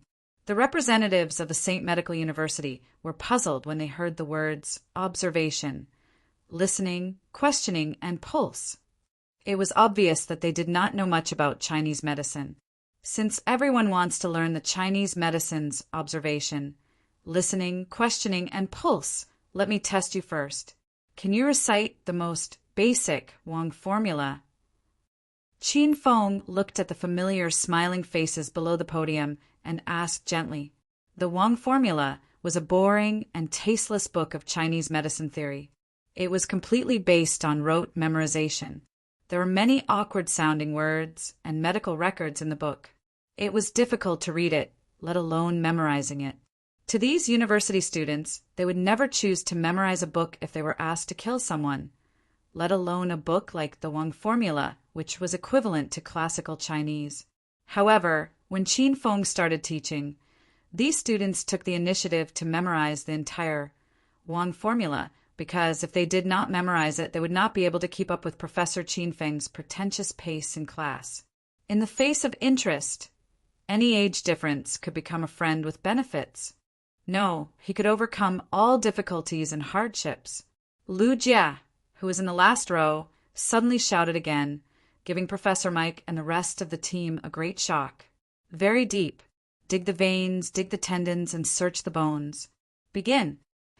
Lu Jia raised his head, and the 200-plus students in the class followed his lead. More than 100 of them were students from the 2 classes of the medical college. It was already impressive that they could memorize the Wang formula, But now, more than 100 students from other faculties could also memorize the Wong formula. Qin Feng was very excited when he saw this.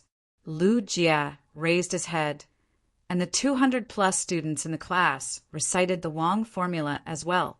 Blockage of meridians, coagulation of qi and blood, accumulation of phlegm, hernia, deficiency of yang qi, excess of yin qi, constriction of the left cun, heartache. More than 200 people chanted in unison, reciting the traditional Chinese medicine, Wong formula, in a loud and clear voice. Words that were difficult to understand and medical jargon came out of everyone's mouths, leaving the representatives of the St. Medical Academy at a loss. Professor Mike and Avril listened attentively, but their expressions were different from the others, other than a trace of surprise and confusion. Their expressions quickly turned complicated. No one knew what they were thinking about. The Wong formula was not long. 5 minutes later, everyone had finished reciting it. From the beginning to the end, there was not a single word wrong. There was not even a mistake. Clap, clap. Qin Feng stood on the podium and clapped his hands. I'm proud of all of you. You have brought glory to the Medical College and Provincial Capital University. The students below the podium smiled brightly when they heard the praise. Many of them did not sleep for days just to memorize the Wong formula. Some of them read books even when they were eating and when they were in the bathroom. Some of them even recited the Wong formula when they were having sex with their girlfriends. The process was supposed to be boring and painful, but the moment they received Professor Xiaofeng's praise, everyone was elated. They felt that the pain had turned into sweetness. The expressions of the representatives of the St. Medical Academies lecturers changed from disdain and frivolity when they first entered the room to contemplation and surprise. After Willis and the other 4 defeated Shaolei, they had told the lecturers that the Provincial Capital University's medical college's lecturers were trash. They only read according to the textbooks, and when they put down the textbooks, they were all medical idiots. However, the situation that the lecturers of the St. Medical Academy saw now was completely different. Qin Feng didn't care about what the representative group thought. It was as if they were air. He didn't even look at them. Qin Feng looked at the students below the stage and asked which student is willing to offer their body so that the teacher can take a look at their chest. The students below the podium were stunned by Professor Xiaofeng's vulgarity with their mouths wide open. Soon, Qin Feng realized that he had made a slip of the tongue. He said awkwardly, ahem, ahem, which student is willing to stand up? I'll take a look at her physiognomy. The students below the podium and on the podium gasped. Then they scrambled to raise their hands. Boys, don't raise your hand, Qin Feng said. Suddenly, he lowered half of his hand. Ahem, ahem. Miss Huayan, please stand up and cooperate with me.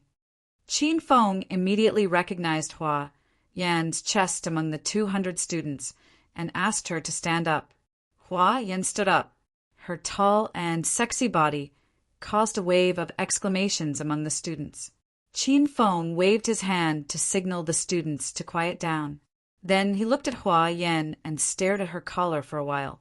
Then he cleared his throat and said in a serious tone, This student has phoenix eyes, willow leaf eyebrows, cherry lips, and an oval face.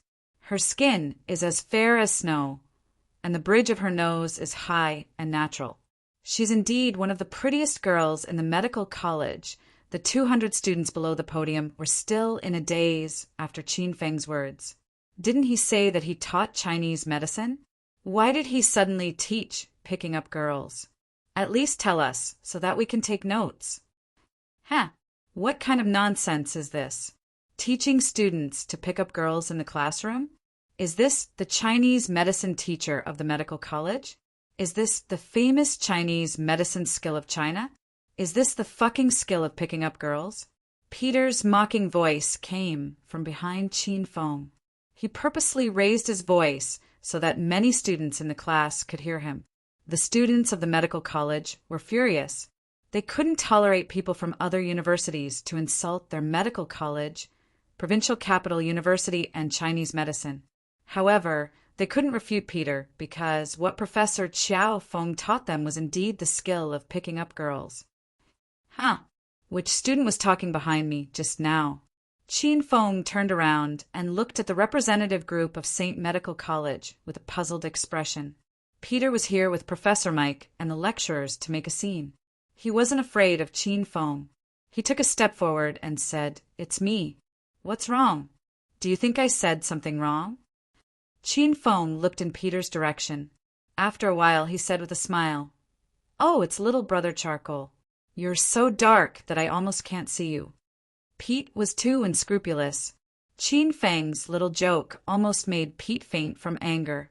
Without waiting for Pete to speak, Qin Feng continued, "I was just joking with everyone just now to lighten the atmosphere in the classroom and raise the students' enthusiasm for learning.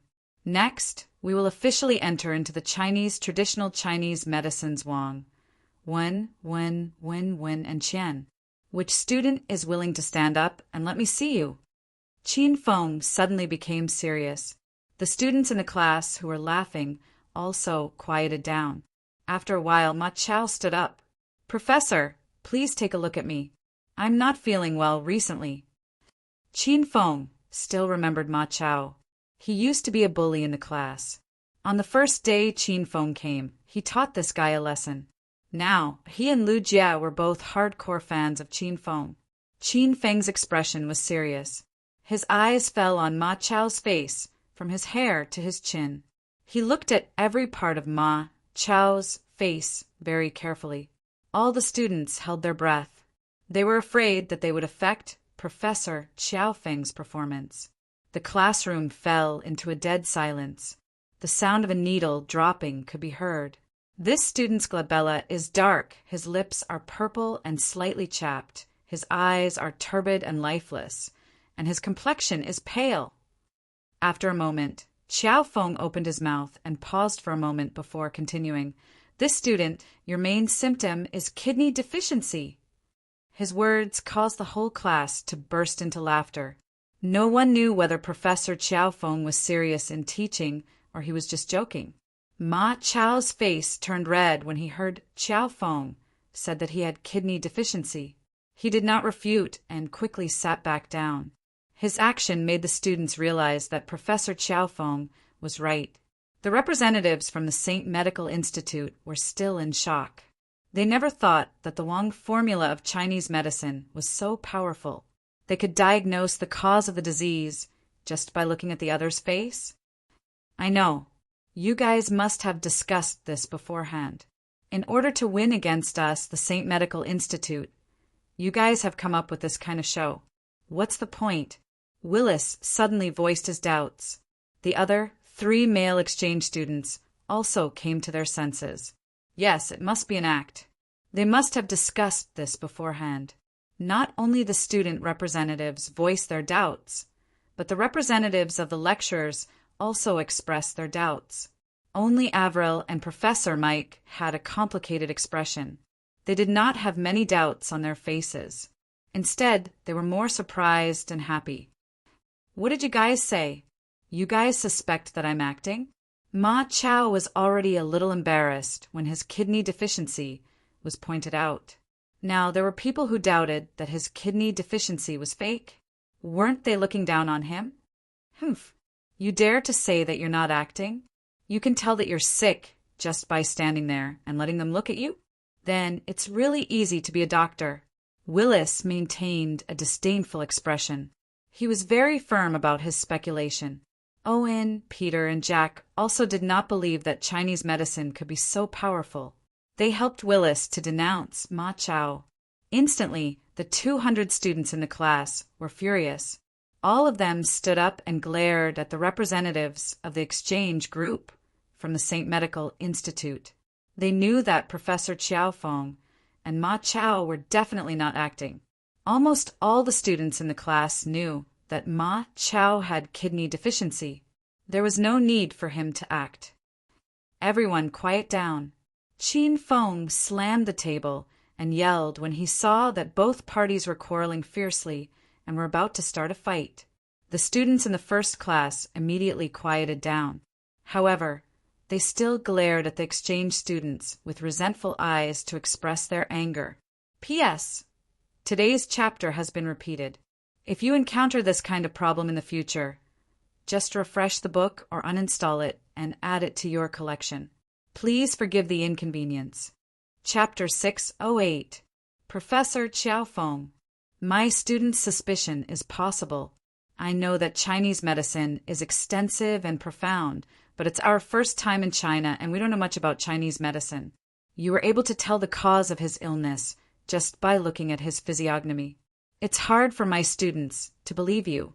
I hope you can think of a way to convince my students. Professor Mike spoke. Obviously, he was on the side of Willis's students. Qin Feng's expression never changed. He looked at Professor Mike and said, Professor Mike, you've been selling French fries for so many years. I'm sure you have a lot of ideas. Can you help me think of a way to convince your students? Qin Feng's words almost made Professor Mike vomit blood. The medical college, Class 1, was in an uproar. Did I hear that right? Professor Xiaofeng said Professor Mike sells French fries? Is that true? It should be true. Look at that old man, he didn't refute it. I guess he sold French fries for a living before he became a doctor. What an inspiring story. We have to learn from Professor Mike. The students in the class were talking at the top of their lungs. Even if Mike didn't want to hear them, their voices would still enter his ears. Professor Mike's eyes were red. He looked at Qin Feng and said, Professor Xiaofeng, why don't you take a look at the 5 exchange students? If you can point out their health problems, you'll be able to convince them. Okay. Professor Mike's suggestion was not bad, so Qin Feng agreed without hesitation.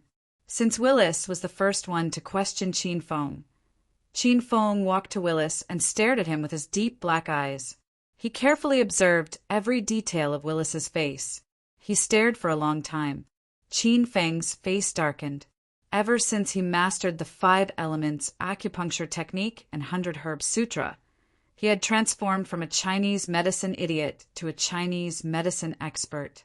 He could point out the health problems of over 200 students just by looking at their physiognomy. However, after staring at Willis's face for a while, Qin Feng felt that something was wrong, but he couldn't tell what was wrong. Willis's complexion was very good.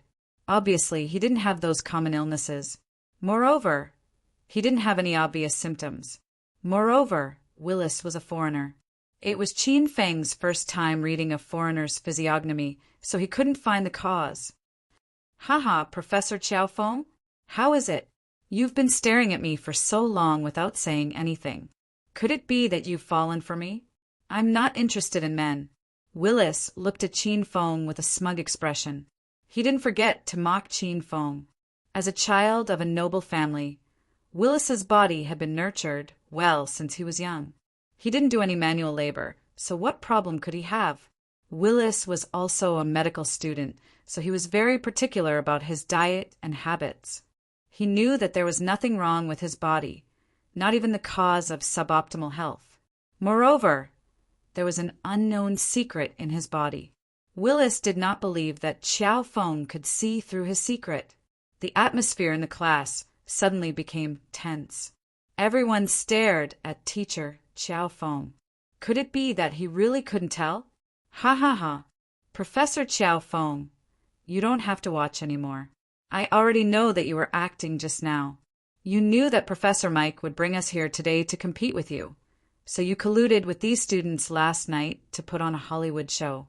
But your acting skills are too lousy. Before the show even started, my discerning eyes saw through it. Willis laughed proudly. That's right. Willis laughed proudly. The students in the class wore a cold expression. They were very unhappy with Willis's attitude and words, but they had nothing to say. Just when everyone's heart was in their throats, Qin Feng suddenly laughed. Hee hee. It's not that I can't see the hidden danger in your body, but since you're a guest from afar, I wanted to save some face for you. But since you want me to say it, I have no choice but to comply. Humph. Don't talk nonsense. Tell me, what hidden danger do I have? Willis sneered. Obviously, he didn't believe Qiao Feng's words. Suddenly, Qiao Feng said, "You have a weak kidney." His words caused the dead silence in the classroom to burst into an uproar. Everyone burst into laughter. Willis was so angry that his nose became crooked. He glared at Qiao Feng and yelled, "Humph. Just now you said that student has a weak kidney, and now you're saying that I have a weak kidney? Does everyone in the world have a weak kidney? Or is it that your Chinese medicine can only treat a weak kidney? Isn't this a little too ridiculous?" Willis's words made the exchange students laugh as well. Qiao Feng looked at Willis with a deadpan expression and said, "You really have a weak kidney, and you have asthma, the kind that's contagious." Boom! Qiao Feng's words were like a time bomb. Moreover, it was a bomb that had already been detonated. The classroom instantly boiled with excitement. Willis has asthma, and it's contagious? Isn't this too fucking scary? The students standing beside Willis were also shocked. Although they didn't really believe Qiao Feng's words, they instinctively took a few steps back and maintained a certain distance from Willis. Willis's expression became colder and colder. He was so angry that the veins on his forehead bulged. "How could you believe the nonsense?" he made up. "If I really have asthma, you guys who have been my classmates for 3 years would have been contagious." The students who retreated immediately regained their senses and walked back to Willis's side. They looked at Willis embarrassedly. Qiao Feng, on the other hand, kept staring at Willis's face. He could tell that Willis was in good health. However, everyone had some hidden ailments. As long as these people were angered, their hidden ailments could be better observed. Qiao Feng's previous words were indeed nonsense. His purpose was to provoke Willis and make him angry so that he could observe Willis's condition. Soon, Qin Feng realized that Willis instinctively covered his abdomen with one hand when he was angry. When he opened his mouth to defend himself, Qin Feng also saw the color of his tongue. "How dare you slander me? Is it because I exposed your trick that you're slandering me? Are you trying to ruin my reputation? Humph. Provincial Capital University is really a bunch of despicable people." Willis was so angry that his face turned red. He glared at Qin Feng coldly. No one understood Qin Feng's purpose. The exchange students and lecturers' representatives were also condemning Qin Feng. Professor Mike and Avril had been watching Qin Feng's every move, but they still couldn't figure out what Qin Feng was trying to do. Haha, don't be angry, Willis. I was just joking with you. I've long heard that foreigners are very humorous. Looks like that's not the case. Qin Feng smiled. Then his expression suddenly turned serious. Willis, your body is in good health, but you have a hereditary stomach ailment. Qin Feng's mood swings confused the representatives of the exchange team. They didn't know which part of Qin Feng's words was a joke and which part was the truth. Qin Feng stood tall and straight with his hands behind his back. His expression was serious and his voice was steady. However, the representatives of the exchange team thought he was joking again. What hereditary stomach ailment? Why don't you say sexual ailment? The lecturers of the exchange team discussed incessantly. They were extremely dissatisfied with Qin Feng. However, Willis's expression was dull. His eyes were lifeless, as if he was struck by lightning. The contemptuous and arrogant sneer that hung on Willis's face was long gone.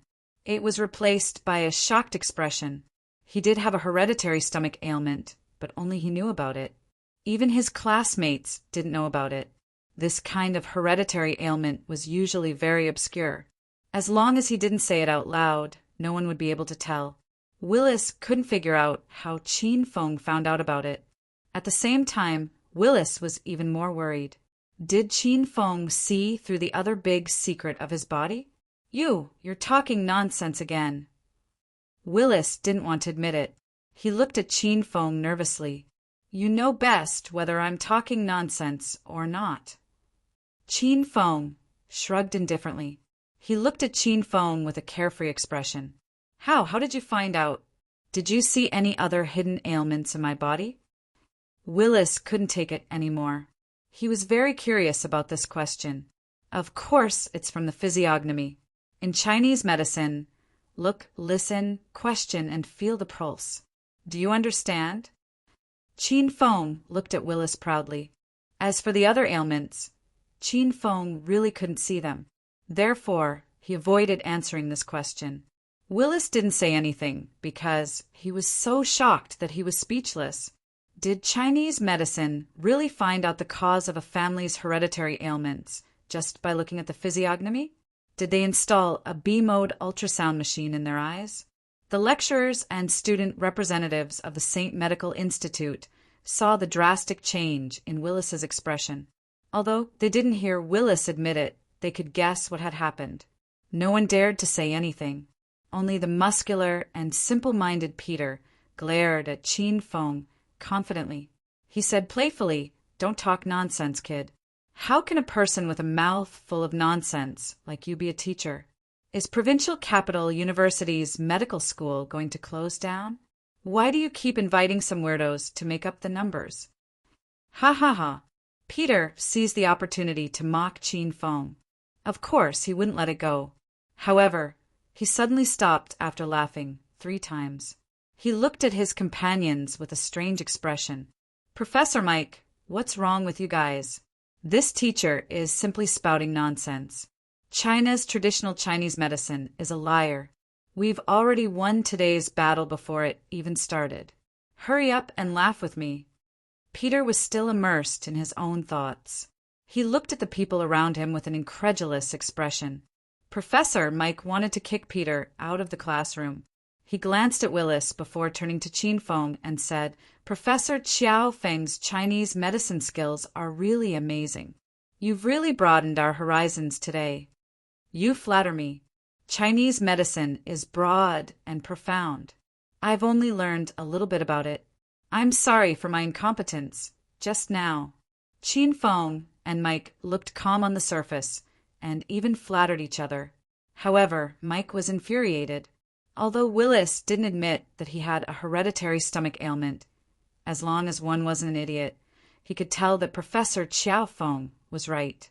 Willis couldn't refute Professor Mike's words. In an instant, the classroom was filled with excitement. The students of the Medical Institute cheered and jumped in joy. "Professor Qiao Feng is so cool. I thought the old man leading the team from the St. Medical Institute would be amazing. TSK, those lecturers and representatives are even worse. They're nothing in front of Professor Qiao Feng." Didn't Professor Qiao Feng say that the old man called Mike used to sell French fries? He switched to medicine halfway through. How amazing can he be? Chapter 609. The representatives of the St. Medical Institute were very angry, but no one said anything. This was because it was not the right time to talk. If they said too much, they would be slapping themselves in the face. They still cared about their reputation. Peter suddenly took a step forward and glared at the students below the stage. "Don't talk nonsense. How many times do I have to tell you before you can remember? Professor Mike doesn't study Western medicine. He sells French fries." In his agitation, Peter reversed his words. Suddenly, a muffled sound came from the podium. Someone suddenly fainted. Professor Mike, what's wrong?" "Oh no, Professor Mike has fainted." Exclamations came from the podium. Professor Mike had fallen to the ground, and his body was still twitching. This scene frightened Peter. He quickly surrounded Professor Mike and shouted his name. "Professor Mike, why did you faint? Wake up, please. Who made you faint?" The medical students had also noticed the situation at this time, and everyone's discussion came to an abrupt halt. More than 200 pairs of eyes fell on the podium. Many people stood up and tiptoed to see, but Professor Mike was blocked by the podium. No one could see the specific situation. "Disperse. Everyone disperse quickly. Maintain air circulation. Don't let Professor Mike suffocate." The lecturers, representatives of the St. Medical Institute, were not there to do nothing. In such an emergency situation, they quickly began to take rescue measures. Some people dispersed the onlookers, while 2 lecturers squatted on the ground to check on Professor Mike's condition. The scene was in chaos. It was like a battlefield. "How is it? What's wrong with Professor Mike? Should we call an ambulance?" The lecturers responsible for dispersing the students looked back at the podium. The 2 lecturers squatting beside Professor Mike frowned. One of them said, "Breathing difficulties, weak heartbeat, weak pulse, and weak breath. It's likely a heart attack." Professor Mike was an old man, and most of them had heart problems. If it was a heart attack, he had to be sent to the hospital as soon as possible. Then, quickly call an ambulance. Ask that teacher if there's an ambulance in their school. Let them help. Professor Mike had suddenly fainted, and it was very likely a heart attack. The lecturer's representative from the St. Medical Institute ignored the unhappiness between the 2 sides and looked at Xiao Feng to ask for his help. Xiao Feng had been observing Professor Mike's condition for a long time. Looking at his condition, there was an 80% chance that he had a heart attack. "I might be able to cure him." Qin Feng walked to Professor Mike's side. The 2 lecturers squatting on the ground looked worriedly at Qin Feng and didn't move out of the way. Peter angrily rushed up and blocked Qin Feng's path. "Don't even think about getting close to our Professor Mike. I don't believe you're so kind as to save him. What if you want to harm him?" When the medical students heard Peter's words, they gritted their teeth in anger. Would teacher Xiao Feng frame Professor Mike at this time? That's possible. Qin Feng didn't care about Peter's attitude. He shrugged and said, "Do whatever you want. I think Professor Mike can only hold on for 10 minutes. Even if the medical school has an ambulance, it'll take at least 10 minutes to get here and send him to the emergency room. If Professor Mike dies halfway, you won't have fries to eat." Peter glared fiercely at Qin Feng. He clearly didn't like what Qin Feng had just said, but he had to admit that Qin Feng's words made sense. "Let him try." Avril suddenly walked over and pulled Peter away. Everyone looked at Avril in surprise and couldn't make up their minds for a moment. Avril glanced at Qin Feng and said calmly, "Did you guys forget? Yesterday, this teacher used Chinese medicine acupuncture to wake up a female student who suddenly had epilepsy.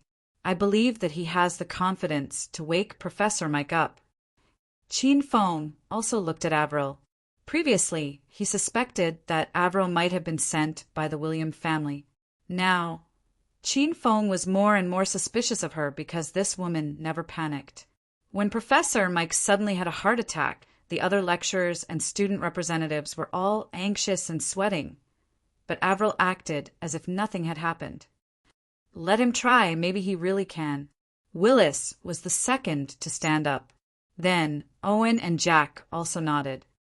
This teacher's acupuncture skills are indeed amazing. Professor Mike's situation is getting more and more critical. Let him treat him first. A few of the student representatives spoke up. The lecturers glanced at each other and finally agreed to let Qin Feng treat Professor Mike.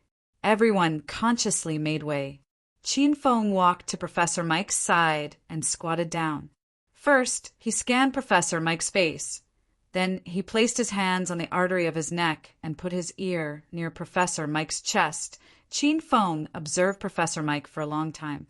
He read Professor Mike's face, took his pulse, and even bought a talisman of clairvoyance. However, he still couldn't determine the cause of Professor Mike's illness. Qin Feng felt a little helpless. After he had the 5 elements acupuncture technique and the book of 100 herbs, ordinary causes, and all kinds of difficult and miscellaneous diseases were nothing to him. He had never encountered a patient whose cause of illness he couldn't determine. However, today, Qin Feng couldn't determine the cause of the illness twice in a row. Once was with Willis, and the other time was with Professor Mike. Could it be that the foreign body structure was too different from the Chinese body structure? "Teacher Xiao Feng, how is Professor Mike? Did he have a heart attack?" A few lecturer representatives couldn't wait any longer and asked. Qin Feng didn't investigate the real cause of Professor Mike's fainting, but he was sure that it wasn't a heart attack. It's not a heart attack. Step back a little, I'll try acupuncture. Now, everyone's hopes were pinned on Qin Feng. Qin Feng spoke, so everyone quickly stepped back and gave him space. Qin Feng took out a black cloth from his pocket and spread it on the ground. There was a row of silver needles of different lengths and thicknesses. After the silver needles were arranged, Qin Feng directly shot them out. His movements were extremely fast, so fast that everyone was dazzled. No one could clearly see the specific trajectory of Qin Feng's silver needles. In the blink of an eye, 6 silver needles had landed on several of Professor Mike's main acupuncture points. Whoosh! Everyone sucked in a breath of cold air. Needless to say, it was the first time they saw Qin Feng perform acupuncture, and some of them screamed in surprise. This was the second time the 5 student representatives had seen Qin Feng's acupuncture skills, but they were still shocked to the core. The 4 male students yelled in their hearts. How many times did he have to practice to have such a fast hand speed? Whoosh, whoosh, whoosh. Qin Feng's expression was solemn, as if he was isolated from the world. He paid no attention to the screams and discussions around him. He first applied the needles with one hand, then raised his other hand. Both of his hands danced and spun in the air. The silver needles fell one by one precisely, light and natural. It was as gentle and harmonious as an ancient beauty embroidering a painting. In the blink of an eye, there were 8 more silver needles on Professor Mike's body. In a breath's time, Professor Mike's body was covered with silver needles. The surrounding people held their breaths, as if they would disturb Qin Feng. Qin Feng wasn't performing acupuncture at all. He was clearly performing a kind of aesthetic and lively art. To be able to combine medical skills with art and sublimate it to such a level, this was definitely the standard of a generation of Chinese medicine masters. The expressions of Willis and the other exchange students changed constantly, although they didn't know whether Qin Feng's acupuncture was correct or not. Qin Feng's technique and speed were obviously extremely proficient and had reached the point of perfection. Qin Feng continued to apply needles. This was the first time he had applied needles for treatment after obtaining the 5 elements acupuncture technique. Qin Feng continued to apply needles. This was the first time he had applied needles for treatment after obtaining the 5 elements acupuncture technique. This was because Qin Feng still couldn't tell what illness Professor Mike had that caused him to suddenly faint. Therefore, Qin Feng planned to apply needles on several major and important acupoints on Professor Mike's body. This would help to unclog his blood and condense his vital energy. Although Qin Feng's hand speed was fast, it still took him nearly 5 minutes to stop. At this moment, Professor Mike's body was covered with silver needles like a cactus. Everyone had yet to completely recover from the shock. 5 minutes seemed to pass in the blink of an eye. How did Professor Mike turn into a hedgehog in the blink of an eye? The acupuncture did not end there. Qin Feng was still holding the longest and thickest silver needle in his hand. The silver needle was pinched in Qin Feng's hand for a long time. Everyone's gaze fell on this silver needle. From time to time, they would glance at Qin Feng. Some people even suspected that teacher Qiao Feng had fallen asleep from the needles. Qin Feng suddenly made his move without warning. The last silver needle fell, causing the rest of the silver needles to vibrate. Buzz, buzz, buzz. Hundreds of silver needles vibrated at the same time and reached the same frequency. The students sitting in the last row of the classroom could hear the wind whistling from the podium. It was as if a row of wind chimes hung on Professor Mike's body. Wind Chanter was still there, but the souls of the St. Medical Institute's representatives were scared out of their wits, especially the lecturers' representatives. It was their first time seeing Qin Feng perform acupuncture and the first time seeing the needle manipulation technique. Such a miraculous and even illogical scene made them wonder if Professor Mike was possessed by a ghost.